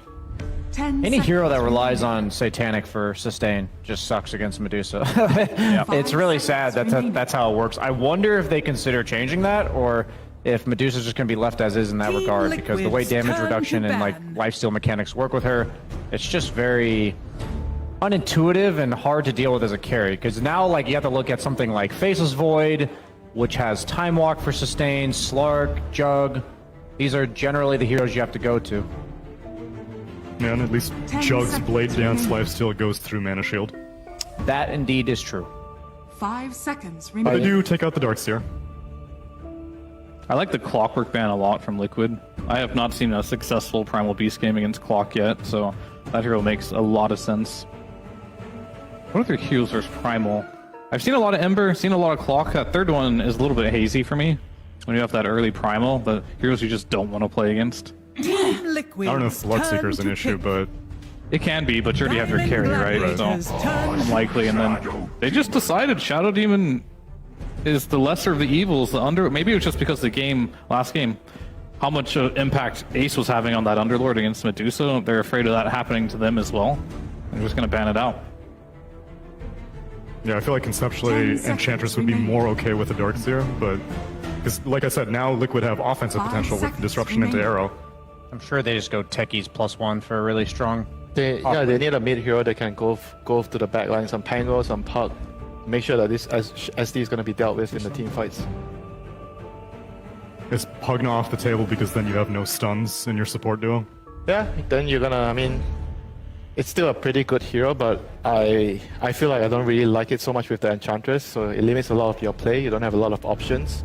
You're just basically playing on keeping the Medusa alive, and I don't really like to to all in on the Dusa. I feel like she doesn't really need it, you know, like all you need is like a team around you that can make plays, gank heroes, make space, and Dusa will do the rest. You like Rubik? I think Rubik versus Primal has been like a go-to this tournament. Stealing Pulverize is absolutely disgusting. The way Rubik does it too, it looks really fun. Beastmaster. Pick up the ace hero. Plus the techies. Surely they're going to pick a support. Techies is stable. I think it's pretty good. That's why you just don't see anything about your laning opponent. It could be the Mirana, it could be the Shadow Demon. You don't see the carry yet. 10 seconds. You just need to ensure that this Beastmaster has a game. They also could do something like Coddle 5 seconds because remaining. of the Medusa factor with mana, and you also go stack Ancients. You have the Axes in lane. I mean, how about Skyrath? So the Beastmaster has someone to play with. Skyrath Mage would work. They are a bit lacking damage right now. They don't have really much burst damage at the moment. You have to be careful of like all-inning the Roar. Lion. So they go for Lion. Okay, so rather than like all-inning the Roar, they just take more disables because you have the Shadow Demon.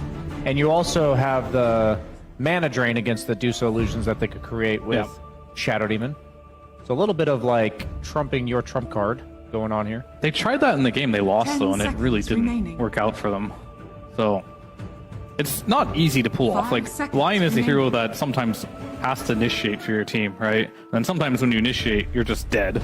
So if he's able to play in the back lines and deal with the illusions with the shard, that can work. But then you can't really use Lion much as an initiator in the team fights. And Beast generally might not want to be that as well. I mean, one thing I would say with the Lion and Beastmaster is like because Beastmaster is he's gonna soak up a lot of space. That's why I suggested Sky. So and the difference between Lion and Sky is Lion he needs the lane to go well and he needs to buy a blink. And when you're laning with Beastmaster naturally just takes up a lot of space, a lot of farm. So it'll be difficult for you to get that unless you really start very well in the lane as a Lion. They're gonna go with the Jug, so it gives them some sort of like late game insurance against the Medusa. But I'm more worried about the first 20 minutes because you have the Beastmaster and Medusa timing with the Enchantress creeps, you know. If they win the early game, they're gonna be knocking on your front door very, very soon. And your Juggernaut might not be ready to fight. Yeah, this carry pick like had to have sustain built in because first off, we talked about the Medusa lifesteal interaction, but also in the laning stage, unless your support is giving it to you, Beastmaster just kind of chucks you out of lane by throwing axes at you nonstop. So they definitely drafted this carry as a sustain through the Beastmaster's damage. Eventually they can make a rotation to him. Jug's a good carry to gank for around level 5 and 6. It's really important to do that against Beastmaster. So considering that, you know, Primal would be solid mid here, depending on what Quinn elects to go for. But they also could pick something like the Puck, like the you had mentioned a few other mobile heroes. Pango. For Quinn, not against Primal, not again. I No, think. for Team Liquid in my question. Team Liquid, gotcha. What do you think about Quinn's pick here?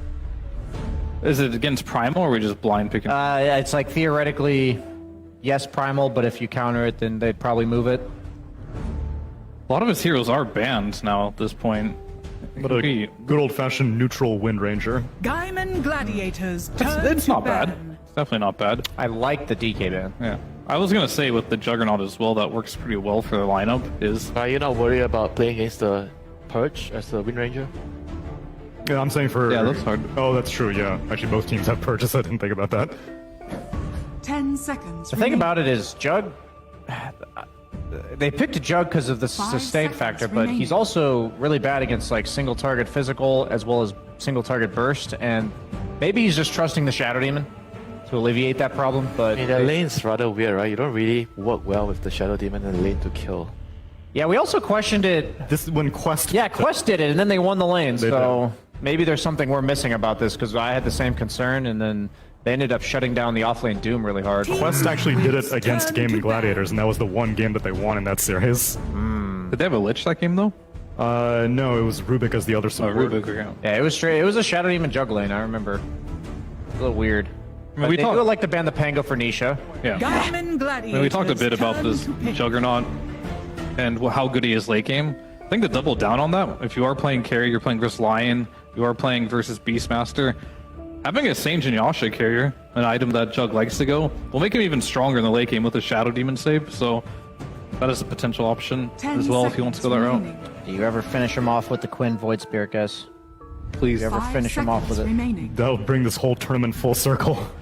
I mean, I'm kind of looking at his hero pool right now, and like most of the heroes that he has played in this tournament don't really make sense in this game. So he is gonna have to go style on him here. Just give it to him. Oh, the other spirit. Okay.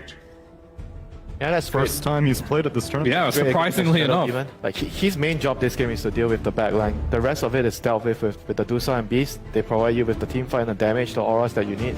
So his job is just pretty straightforward. He deals with the back line, and the Dusa is just going to win the fight for him. I want to see a Death Prophet for Team Liquid here. That's such a Team Liquid hero. Remaining. Just momentum in the mid lane, shuts down the Storm in terms of like, you can't really go on her. Gives you an objective taker, secures Roche. They could play the Wind Ranger too themselves. That would be okay too, yeah. We don't often consider it, but Lion with the 15 talent is a mana battery. Oh, there's the push. That's better than my suggestion. Right. Okay, that's way better than my suggestion. Lone Druid Juggernaut throwback. It's the same idea as what I mentioned with the Death Prophet, though. Like, you're going to create a lot of pressure in the mid lane. It's hard for Storm to ever go on you because you're super tanky. You have built-in sustain with your bear hitting people. And it's really just a tempo thing. We've been emphasizing Liquid's like tempo-centric drafts throughout the entire course of the tournament. Is it going to be fast enough? I'm not exactly convinced. What do you guys think? I'm actually quite a fan of this draft. Like I feel like out of the few drafts that I've seen that they do with the push strat with the DP, and I think I prefer the Lone Druid a lot more. Like he's gonna have like a really good lane against the Storm, and they're gonna be able to group up together. Like the Primal is also gonna have a very decent lane here, and they have very strong supports to fight at the 6-minute mark. I think when you have Lone Druid mid, the 6-minute mark becomes really important to you when your supports go mid and collapse with the rune. Yeah. I've been let down too many times running double carries, knowing Juggernaut's an even greedier carrier than he is before. Pick another greedy mid. A lot of weight on Zai here, whereas Gaming Gladiators, they punish greed pretty hard and they're a strong laning team, so they really, like similar to last game, but not as extreme. They have to do on the laning stage. Last game. They got better chances than Game Grand Slam, yes. Let's go, GG. But it does still seem like they're going back to the same well, though.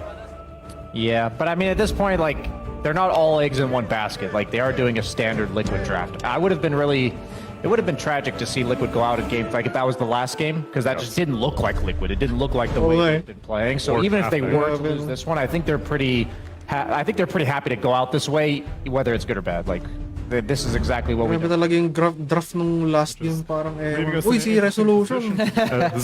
We deal with it. Because either we're going to be watching a team of Gaming Gladiators be making history as the most dominant Dota team to ever win 3 majors in a row, or we're going to get treated to a 5-game grand final if Liquid are able to win. Sounds like a win-win in my book. Let's get into game number 4 with OD Pixel and Fogged.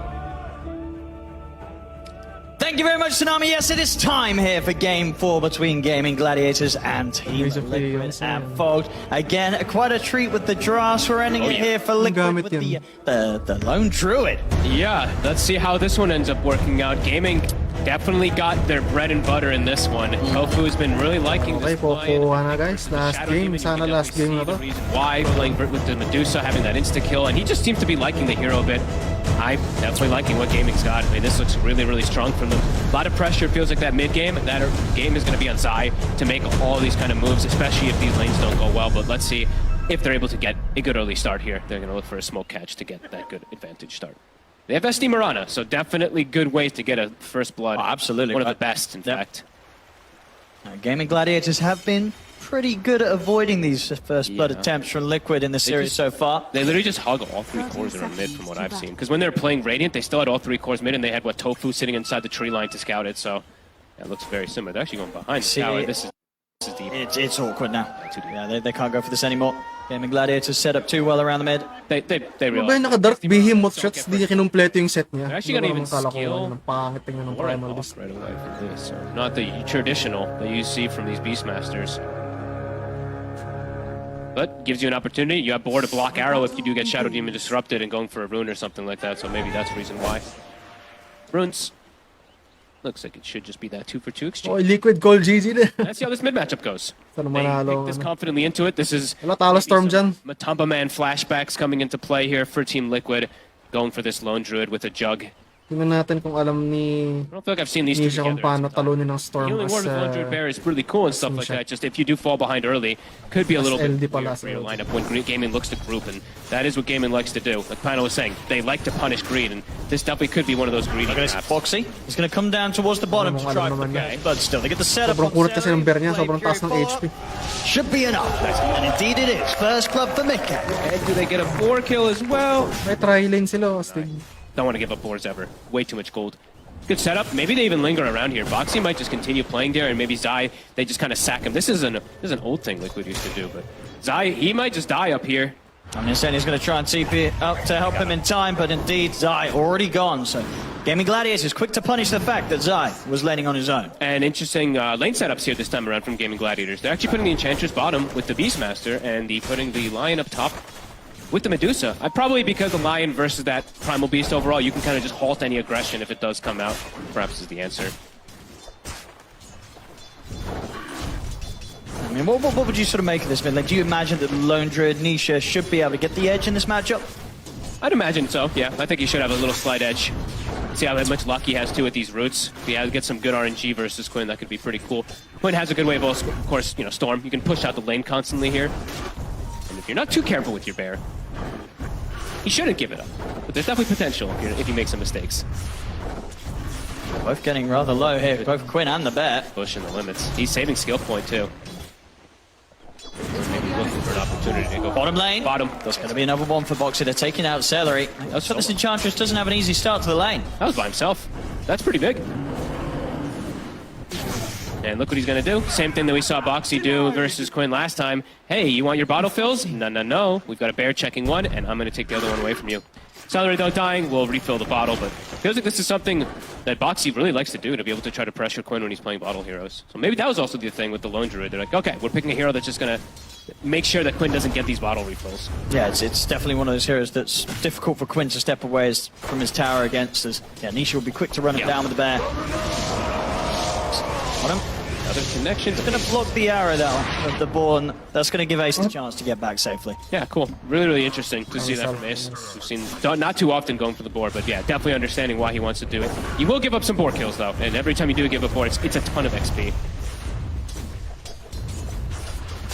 So far, things on the top lane. Diracho doesn't look like he's having any sort of slowdown against these two. As the moment out of the cause, it's Zai who's struggling to get the most CS out of this laning sort of setup. Yeah, that level 1, just using that blood grenade to get the kill is definitely going to start him off slow. Ring of Health is finished. But definitely going to be some difficulty to pressure Diracho up here. He's just going to be able to get these free snakes off, and has the backup always of this line to stop any aggression. Mid, fairly even, but yeah, Nisha pulling slightly ahead. Pretty much out of mana, so won't have any chance of threatening the bear as low as it is right now. So Nisha still does have 30 more seconds left. Last game na to. Watch Boxy's movements here in the next few seconds. I imagine it's likely that he does look to just make a rotation toward the runes. Insania maybe also, because for Shadow Demon it's very natural to check runes, because you can just Shadow Poison stack a camp while you're also making the effective move. 15 seconds, we'll see if they do look to do that.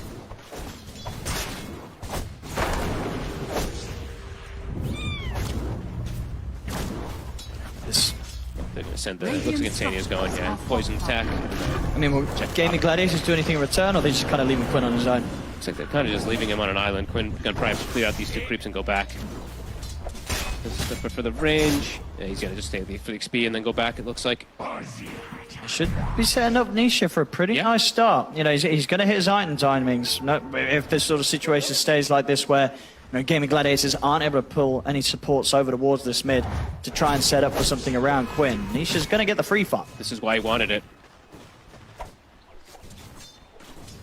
Beastmaster doing very well though, Ace. Even though they've tried to slow him down with some tri-lane and movements, he's actually 22-7 last hits. That's going to be a really, really good start for Ace. We've seen what he can do on this Beastmaster a lot of times. I haven't gotten to see too much of Beast with the Dominator builds lately, but could definitely be incredibly good being able to group up with that with the Medusa lineup. In terms of the top lane, still it's going pretty peacefully for Diracho. He's chilling. Able to just hang under his tower. It's definitely the dream. I'm sure Gaming, they're kind of fine with all this, even though Quinn's probably, a little bit annoyed that they constantly keep checking his runes. Diracho's probably like, dude, I'm absolutely free farming, pretty much only missing a couple last hits so far, and they've got stacks ready for him. Like a triple stack right above him already. I mean, when Zai has his Vanguard, will there be the chance to dive this top tower, or is that always going to be hard against the Lion?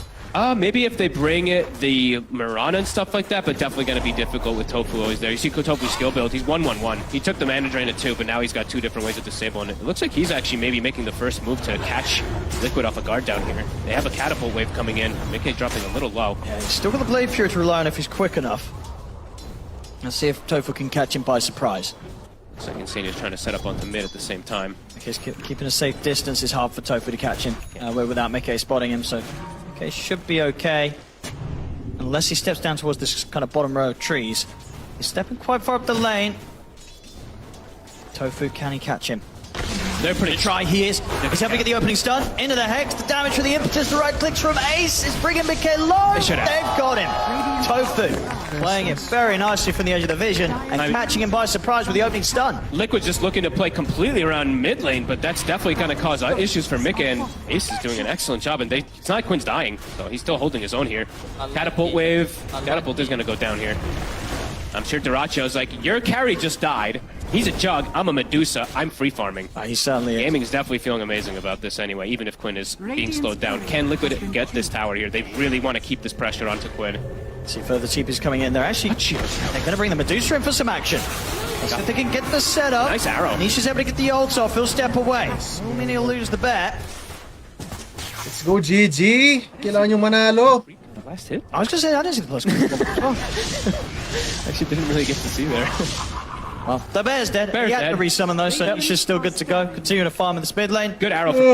If he doesn't arrow that Centaur creep, perhaps they can actually set up onto Nisha there. So nice little angle. Yeah. It could still be hard to find the damage though. Still could be a bit. Gets the ult off. He's going to be able to walk away with 1400 HP.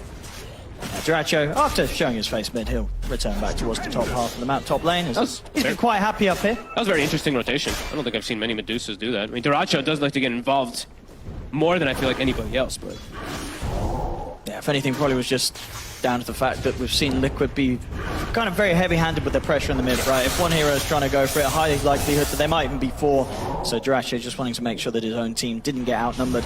I got him. Insania will find the setup onto He's him. alone. Get Stone Gaze off. This might give him the chance to live. Arrow's going to be off the mark from Boxy. He might need some TPs to come in if there are any available. It doesn't look like they are. So Duraccio, under his tier 1 tower, I think he's in a whole world of pain here. He'll be able to put the 1 charges, but indeed nobody is able to head up and help him. He's like, team, somebody. But no, he looks like he is inevitably gonna go down. Zai gonna get the last hit. So where Boxy? I mean, yeah, I guess they didn't have the TPs. I think Tofu, he has his available, but I believe at the time he didn't actually have one on him. He did not. It just came out on the courier. But Tofu's like, it's all right. He's like, I got a tower. 1 tower. Yeah. So he's happy with that one. Might not have been able to keep his carry alive, but takes tier 1. And they pushed Mickey out of the lane. That's the other important thing too. So it's like Duraccio died, but your Jug's not farming either. Quinn's still slowed down in the mid lane. He's having to sit around this tower to make sure that Nisha can't actually push it fully. And it's like Liquid making the move over to punish him and perhaps try to set up for it. Duraccio's actually going to fill up Quinn's bottle. He's like, you don't help me top it, I'll help you mid, my brother. Duraccio, he wants to farm here. Like, come on, Quinn, let me take this. He set it up for him. He took great. He's had enough at top. He doesn't want to go back up there. None of the supports are going to TP up and help him. Time to go to the jungle. Like, they're setting up Ace for absolute success. No, he has a full Dominator already. 9 minutes in. Boots as well coming out. He is very large. Level 7 too, so it's not even the axe builds. It's just all around the summons. Yeah, these summons they're very strong. These supports, I mean, it's been particular. Like Shadow Demon hates to play versus this. He's looking for an angle. He's looking towards mid. Gonna try and get the gold. They should get it the once, no problem. 300 gold towards Tofu. He'll take that. See towards the Blink Dagger Fund. Blink Dagger Fund. 1k lead now. Another the resummon is there. They get the disruption. Now he's going to come in and help out. Liquid want to take this fight. They'll go forward with the onslaught, crashing through onto the 2 of them. Get the Tofu. Prize onto Tofu. Raw's going to be used from Ace to free Tofu and allow him to step back, turn with the stun. Look towards Zai. Quinn is going to zip back in, dragging him with the Vortex. They haven't quite got enough damage to take Zai down. And on the high ground, Quinn, he gets caught, locked down by the Fear in the Root. He's out of the game for 25. He zipped in way too aggressively. Zai's got a Vanguard. Bad choice. I mean, Zai might be able to go for more. He's going to have Onslaught again in a second. See if he can find his way over towards Tofu. He can. In once more with the Onslaught on the trample. Tofu keeps his distance. He's okay. And they won't be able to push the bear in under Earth. The tier 2, they'll pull back Tower. in Nisha. He'll get the tower here. Get the space to get this pressure on. They'll force out the fortification. 10 minutes forward to it's a close start here. Yeah, and Mickey during that's able to catch right back up. Duracho also, I mean, they're neck and neck. They really want to kill this bear. They were pretty freshly resummoned. See if they can. I mean, Insania and Zai, they may be able to keep Quinn and Ace off it. Quinn is again going to use quite a lot of mana to try and kill this bear, but it's going to live. Nisha's able to get it back. They won't get it. Now Quinn himself still has to be a bit careful. He's very low mana. He's incredibly low mana. Arrow, big one connects on Celery to their follow-up. Gaming Gladiators have got a lot of backup. Tofu's going to turn up back towards the mid. They've got the 4 heroes here once more, so Liquid won't be able to get any kills from this. Tofu failed to fill up, though. Did not have a slot in his inventory to give Quinn that mana back. Does have mangoes to be able to feed to him, but yeah, Quinn. That's a slow start. Slow start for him. Quinn's got to keep his cool. Maybe a bit of a recovery game for him to play. I think the Storm this time. I think this might be the most attention I've seen on mid in this tournament. It's a lot. There's not that many kills. It's 4-2, but I think we've seen like 9 heroes show up to mid lane. Yes, between 7 and 9 heroes back to back to back. Yeah. I mean, both the carries, they're having a great day. They are. And you see the moment Duracho and Mickey keeping up with one another. So we should be set up, hopefully, as we say, for a nice little mid game into the late game potential here. I mean, this ain't going to be no 21-minute stomp like this game isn't last game. There's no way. No way it's all there. 11 minutes in. How are these levels looking? I mean, the supports, because they've been moving so much, they're actually quite under-leveled. Boxy is actually the highest level of the supports by a 2-level margin. He's got a medallion and he's got a death so cute right now. I mean, there's no way. That'd be pretty memey. He is absolutely meming. He ain't doing that. I mean, there's already going to be a death so anyway on Nisha's bear. Yeah, it's a good solar game for sure for the Lone Druid and for the Juggernaut. I imagine he goes down that route. Shield Druid, Quinn, he'll be able to snag that one. Big stacks for Duracho. How are the stacks looking for this Jug? He's got a double stack prep at the moment. Not the same size as the dude, so we can now start farming them a bit earlier than that Jug. No Battle Fury just yet. Tofu's lingering around too. He's like, give me that XP, I need 6. Yeah, he wants to go around and use that finger. Here we go, 6 is online. And they do need it. As we're seeing, there is a bit of damage issues at the moment on gaming versus these tanky frontliners, especially on Zai. Smoke time for Liquid. Also have the Moonlight Shadow back up in 10. Insania, Zai and Boxy looking for the setup down bottom, seeing if they can find maybe Celery or Quinn. They got a perfect read where Quinn is right now. Look at that circle drawn.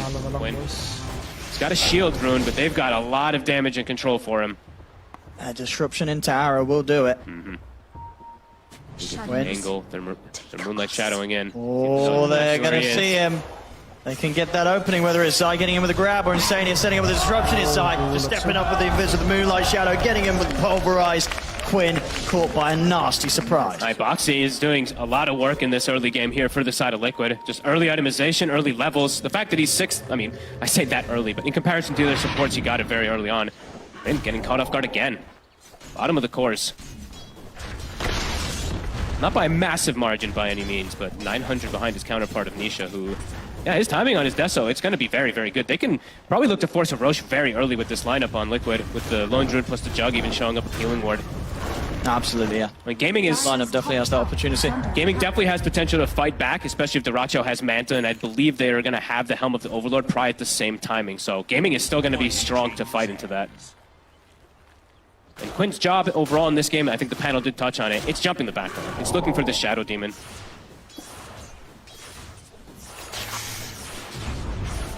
Battle Fury timing from mid-game. 14 minutes, Dread's Battle Fury 1, very respectable timing on the Jug. Especially for having that one death, of course, too, so. Radiant's middle tower is under attack. Very, very close to this Medusa. They want to try and get a kill with the finger. Tofu. Okay. It's on the way towards Insania and Zai. Zai might be a bit of a tough one, Insania not so much. They'll go for the easier of the two. They'll find a vortex, but Tofu still have a setup with the stun, so they'll get the kill done. Didn't need that opening jump from Quinn at the end of it all. Tofu, he's the one to open play. And he's got the blink. He doesn't get the last hit, but he has been, I mean, the stack gold and everything that he's been able to get, that is fairly early. And looking in comparison to Liquid, their initiation for starting fights is Zai. And, okay, he actually is about to have Blink Dagger too. Okay, cool. So they'll both kind of have ways to start fights. That's a very early blink though on Tofu. Yeah, I mean both him and Boxy having quite the time when it comes to early game gold on these supports. Yeah.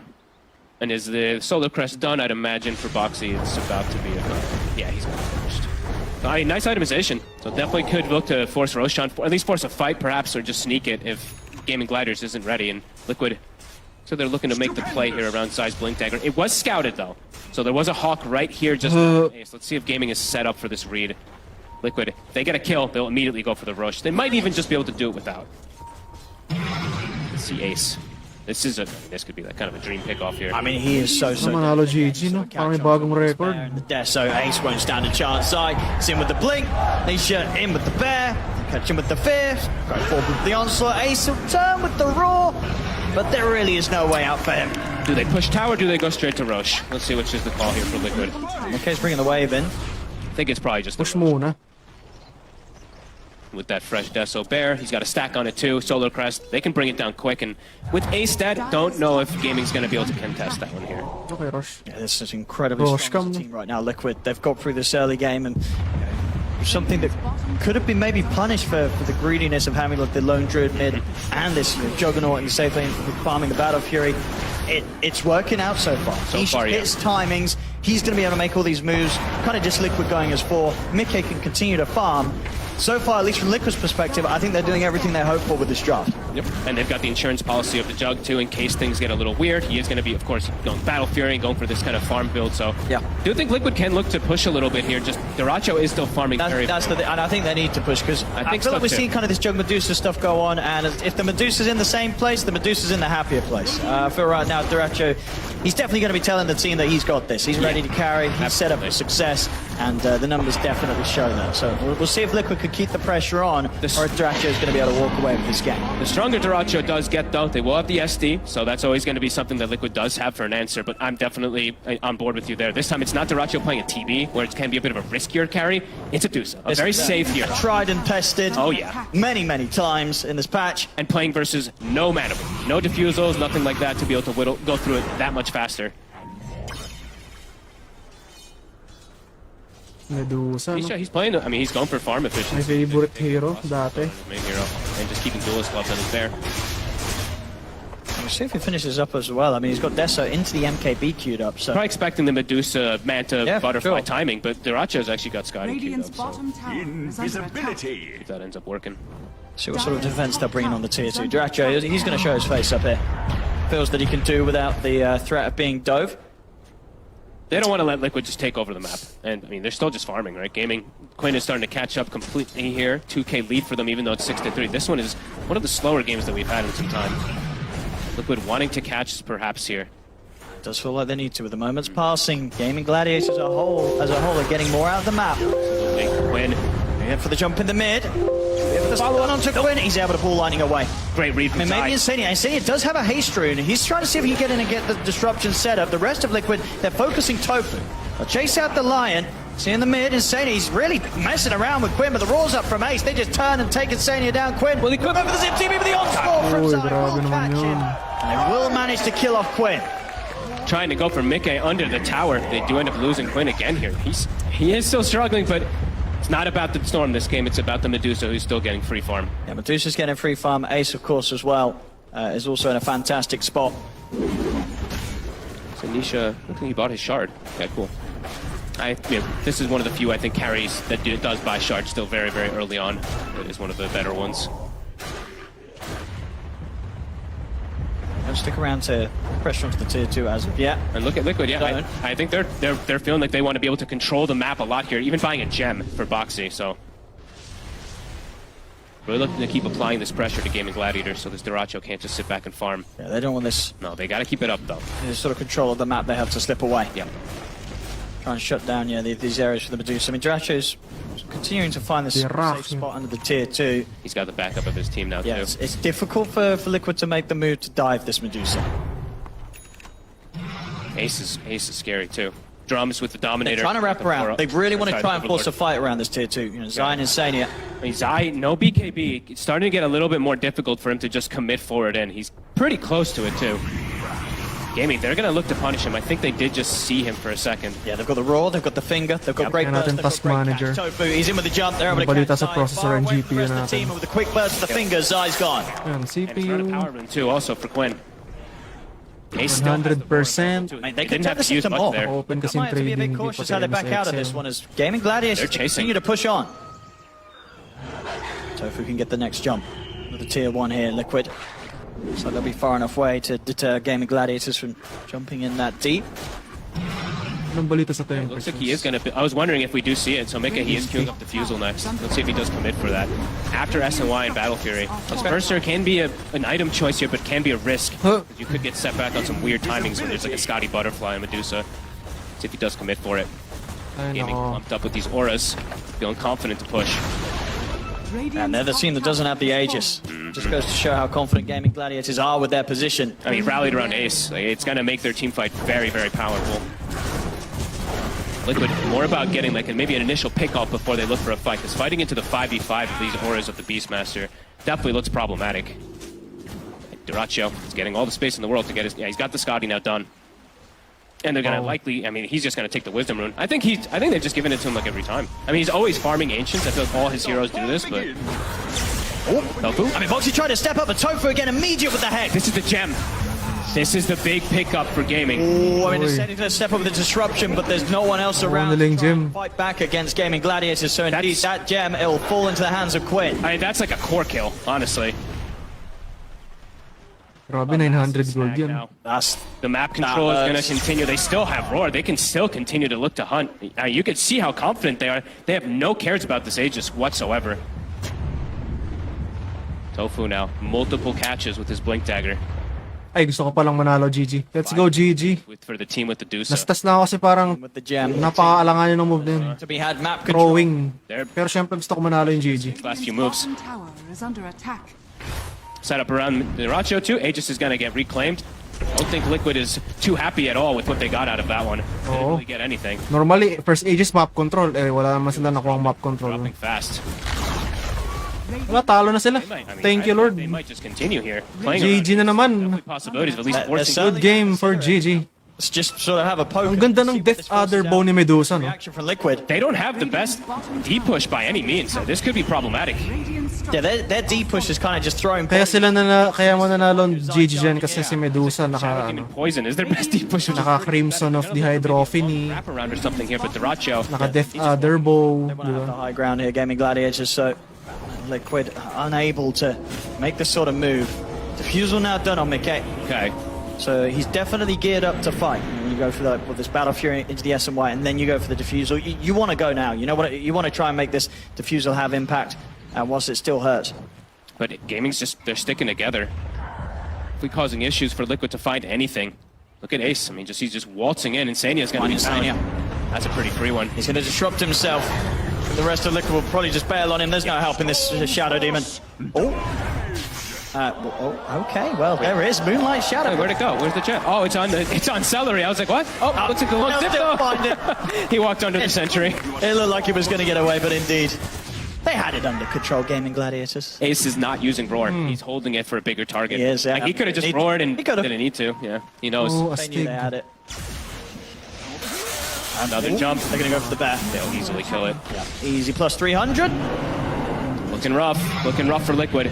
Certainly is. Gaming getting so much out of the map. The supports are scaling massively after these last few. This game is getting out of control for Liquid, no? Pero gusto ko nga yan kasi gusto kong manalo ang GG. That they had. Secret na lang kung bakit. Had a good start, but it's been sort of passive, right? They haven't really been able to rally around this Lone Druid and do anything in these last 5 minutes. Honestly feels like they kind of have to fight right now, but it doesn't seem like they're finding opportunities to. Gaming's just split up on the map now, and they're farming on everybody. Yeah, I mean, they're just getting so huge, both Ace and Duracho. And yet Quinn's catching up. And they're even now just going to take away the Tormentor too, easily bring it down. Sorry, easily might die. Valerie, careful. He's cool, he's got the heals. Oh, and look who gets the shard. Tofu is like, bless. Now my Medusa, I have no worry. Even if he gets disrupted, instantly clear those illusions. Liquid's got to look for something, and we see it with their play here. Zion Insania, they're going to jump in the mid. Cancel. Tofu is in with the stun, they're away. Yung crowd sumasabay sa sa pokpok nung Pulverize, nakakatawa. And once they've sort of revealed their hand, there's just no chance of surprising Gaming Gladiators with the jump, and Gaming Gladiators, they're fully set up for anything that Liquid try to push on and do. Tofu just always playing behind Quinn. As long as he's there to get the cancel. Maybe Zai getting that using BKB, but it's a risk to come forward there and just use BKB trying to get a kill if you didn't have everyone. And you have to make sure you get that kill if you do pop it. As Gaming now smoking. Will Liquid be prepared for this? I think Dyrachyo is going a pretty aggressive item build next year. He's feeling confident in for his damage. He's got the small crit. He's going for the Silver Edge. Silver Edge. Para kay ano? He's falling behind. He's still ahead of Quinn, but he doesn't feel great. Bakit Silver Edge? This Medusa is just massive. And nabe-break ba ng Silver Edge ang mana shield? They know exactly where it is, it seems like. Tofu gets the opening there. The smoke is about to come to an end, so it might be a bit harder for Tofu to get the catch, but Mickey will continue to farm. If Tofu continues to hunt, doesn't look like it, so Mickey will be able to get away with this one. Pushing out on that bottom jungle area. It does mean, though, meanwhile in the mid, tier 2, it's taken out. They've got the creep wave coming in. They might force it bottom immediately right afterwards, too. There's no glyph. Liquid, they really want to try and find a Roshan by the looks of it before they're forced to fight, but I mean, they'll lose their pace. Not going to get the chance to. Yeah, Roche is still not up for 30 seconds. The push from Gaming Gladiators is coming in on the bottom lane. Instant illusions on. How do you stop this, Liquid? That's the question. Gaming's testing you. Omni Slash mo. Ang daming neutral creeps. May dragon, may boar. They're going to have to bring everyone back if they want any sort of chance of pushing back this guy. He's going to go for Tofu. Wala nang pulverize. Straight away, though, by the stun, they're turning on towards him. Not the defensive disruption to buy some time for die. The stun's going to catch Nisha from the low ground, and Tofu's just him with a finger. No Omni Slash. They've got the hex on Tanisha. Manalo na. Manalo na yan. Walang mana si Nikkei. Walang Omni Slash. Gaming, they're just grouped. They're giving no chance. Thank you, Lord. They've got no way to push this back, Liquid. These guys are just too good at knowing their timing. Max is theirs. I mean, they can stick around, Gaming Gladiators. I think there's no hope. That was everything from Liquid. That's it. Okay, no Omni, no pulverize. Tapos na, panalo. 1,000 gold on Ace. Easy. What do? You don't do anything. This dude's just hit her timing with a Beastmaster. They don't have Omni Slash, they don't have anything Liquid, it feels. They've only got 3 heroes alive. Aye, that's it, Owen. This is 2 sets of racks. They have towers to go through top, but Gaming have just completely ripped this game open, and Liquid just did nothing to them. Unlucky, says Dyrachyo. And now they can set up for the Roche. See again on the replay. Ana primal Roche, no? To try and get something to start this fight, but di ba niya alam na ang primal Roche pierces debuff immunity? The crit that he just had delivered. Yung damage hindi tatagos, pero yung stun yung disable tatagos. The high ground to get that hex into the burst. No ba yun, Herald ba yan? Herald? Began really for Liquid. Yep. I mean, an Omni Slash to kill Celery, and that's about it. You need absolutely everything to kill Dyrachyo. You didn't even touch it. Review tayo, no? Primal Roar. They're too good when they play pierces They're too good when they get Ace off debuff immunity. Beastmaster. Yung damage hindi siya tatagos, pero yung disable, yung stun tatagos. Boots the bearing, Humble the Overlord. He's got his BKB now. Panalo na sila. Sa totoo lang, wala nang gagawin yan. It really is. They can push na lang yan. They're so close. Pucha, world record. 28 minutes here. Yes, Gaming Gladiators. Ano bang pinanalo? Sobrang dami nilang pinanalo. Oo nga. Hardest comeback in history. Nisha's bear did nothing in the fight. It got stone gazed and died almost instantly. They just don't have the deep push. Their deep push is throwing their bodies in. They got no damage. They got no nothing. To the base, they're more than ready to go again. I mean, Gaming Gladiators, they did what they did bottom without an Aegis. Now they've got the Aegis. Now they've got the cheese. Look at this. There's illusions, but quickly probably going to get erased from Tofu. He's a little far away. There we go. Lima Major. Challenge me. Sino ba champion ng Dream League? What are they going to do? I mean, Mikkei's coming back. He's going to be ready to join them, but the team is gone. Butterfly timing. He hits 20. Can he do anything to Dyrachyo? They've got the disruption. Berlin Major, sino champion sila din, di ba? I mean, they'll be able to take him, or maybe not even the ones. Dyrachyo's still alive, they'll fear him, but instead of pushing him away. Mamaya ka nagtitingnan. Safe position. Nasabihin naman ng caster yan eh. He's out. It does not have buyback. Mikkei's trying to find some sort of way to jump him with the Omni Slash, but it's split between far too many units. Oo, ang daming units eh. By the stun, he'll put the Blade Fury, try to stand his ground here. They burn through the mana of Dyrachyo. Dyrachyo is getting low, but because he still has that Aegis, they get the Vortex pullback onto Mikkei. Panalo na. No buyback. No buyback si Juggernaut. Set up with the stone onto his Wala silang buyback, team wipe. Boom! Gladiators, they've done it again! Thank you, Lord. And it's done it again and Four-time again. champion. Galing Again, yun. and again. With ease in this last game. I mean, we got one good game from Liquid, but in this one, Ganda nung game to, grabe. there was just the timing that they hit. They got a couple pickups. Ganda po siya. Around the Hindi, pero boring siya. Liquid had no hope. Maganda lang yung game to. Kasi close na close. No game through, but it was pretty Lalo na yung laban sa Radiant Rose Pit, no? Yung umikot si Queen pati si Ayo. Kasi yung umikot yung si Mike pati si Ayo dun sa nakasmoke sila. They just keep winning. Nobody can challenge them. Not even the second best team in the world, right? Liquid. They're always here. They make it. No, grabe yung understanding nila ng timings. And it's always games like this where it just isn't close. It doesn't feel close. Oh, hindi siya close, ang ganda. They have just been consistently that That little extra item na meron sila. This is insane. Or extra few creeps na panlaban sa Omnislash. So well together, and it's everybody. That's the thing. It's Grabe. never, it's like, oh, it's the Quinn show. It's the Ace show. It's everybody. Everyone does their work. Tatawa na lang si Nisha. Words for Daracho. He proves himself time and time again. Grabe tong team na to, ang lakas po siya. Beast of a carry. I mean, it's crazy, right? This team winning as much as they have every single tournament, pretty much. It's like everybody's been looking at them. Everybody's been studying them. But still, nobody can work out how to stop them. I think there was an interview with Tofu at the start of this when he goes, people need to come up and they need to challenge us. They need to prove that they can beat us. And yet again, nobody can beat them. They really can't. Honestly, they're 3-1, 3-0, 3-1. in the world by far. It's not even close. Celery, Daracho, grabe. Ace, Tofu, and Galing. Quinn. Si Nisha natawa na lang eh.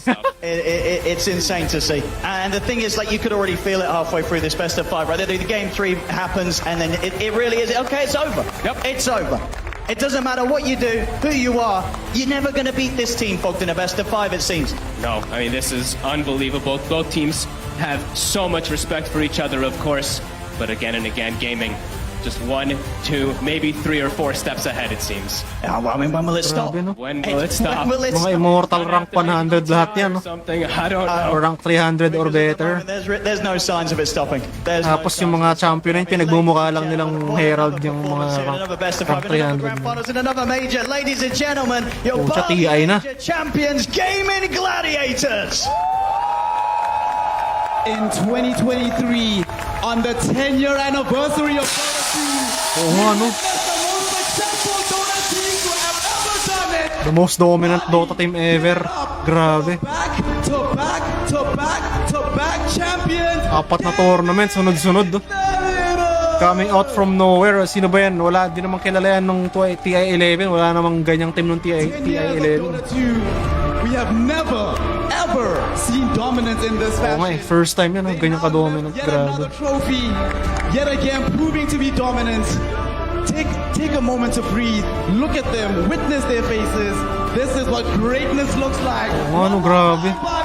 Ang ganda. For the Gaming 4 times in a row on Dota 2's 10th year anniversary. Literally.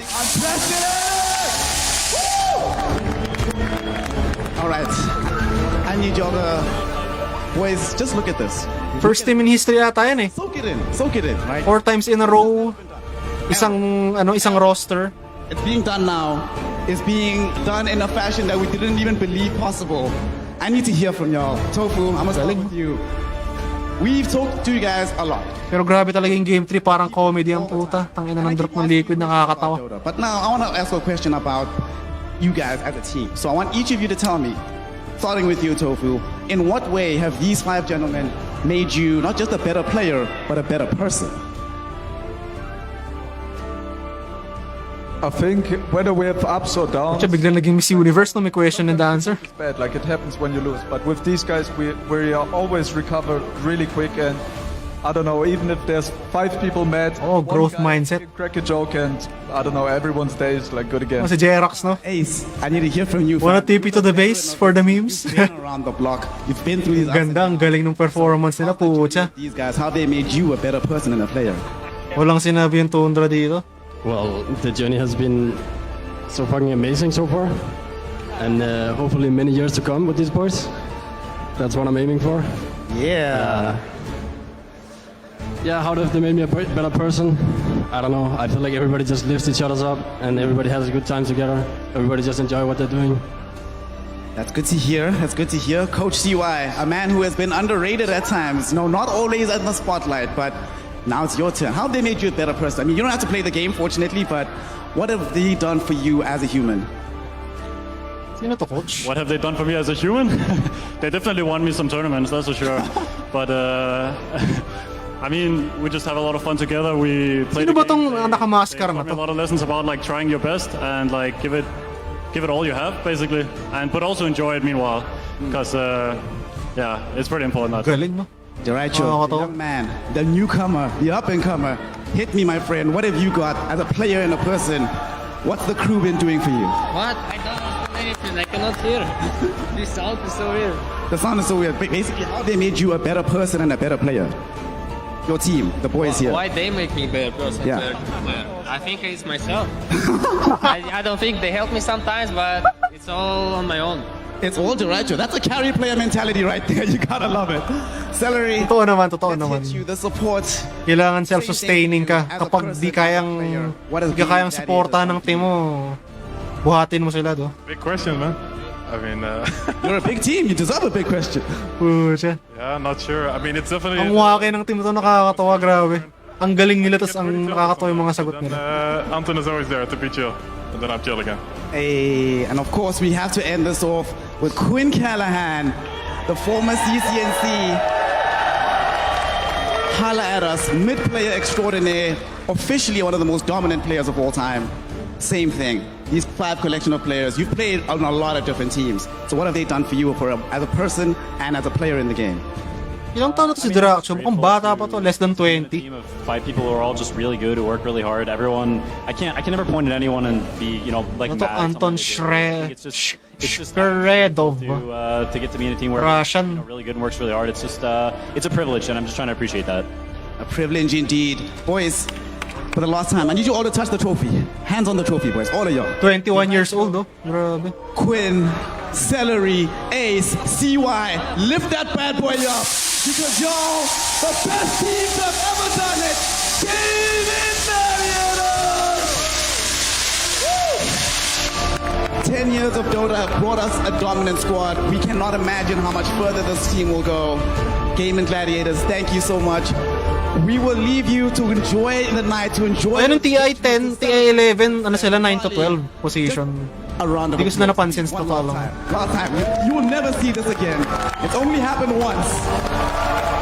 Before this tournament started, there was an argument to be had about who is the most dominant team in Dota history. You have your Navis, you had your alliances, you had your Virtus Pros, you had your team secrets, but now the argument is over because all that's left are the Gaming Gladiators, the best team to have ever done it. One more time, Bali, before we close it out, give it up for them and everybody at home.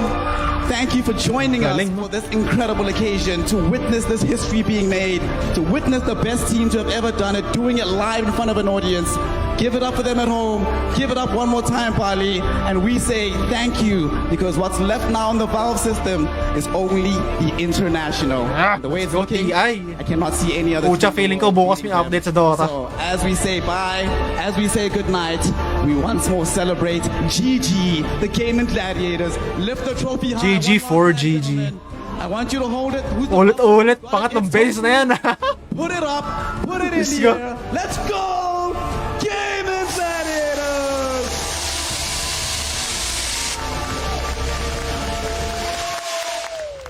Damn! Ganda. Pucha, grabe.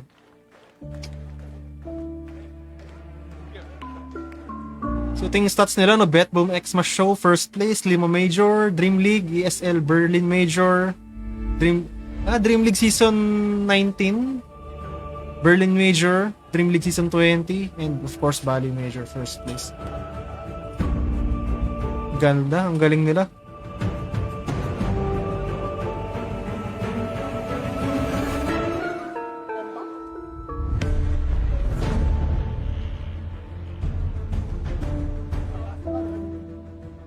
Too easy for GG. Grabe yun, boys.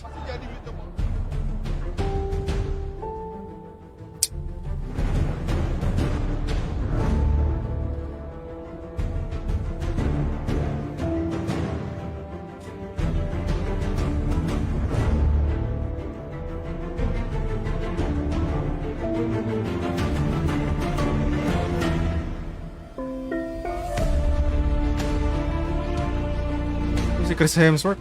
Kamukha ni Chris Hemsworth. Ang galing.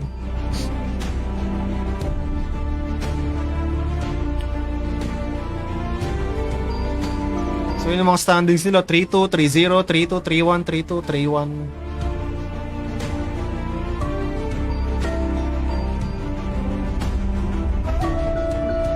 Panoorin ko nga tong finals ng Dream League Season 20. Nahirapan daw sila dito eh. Against Vietboom, pero hindi ko napanood yun eh. So panoorin natin yun.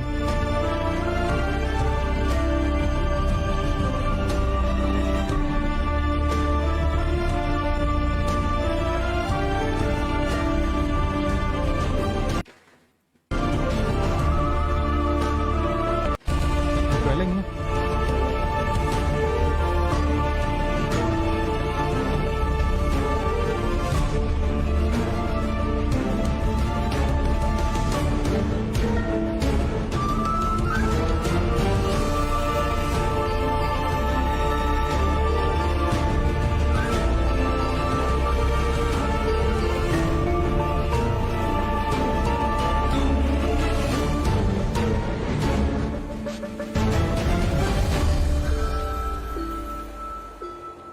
Ang galing. Grabe. Tapos na.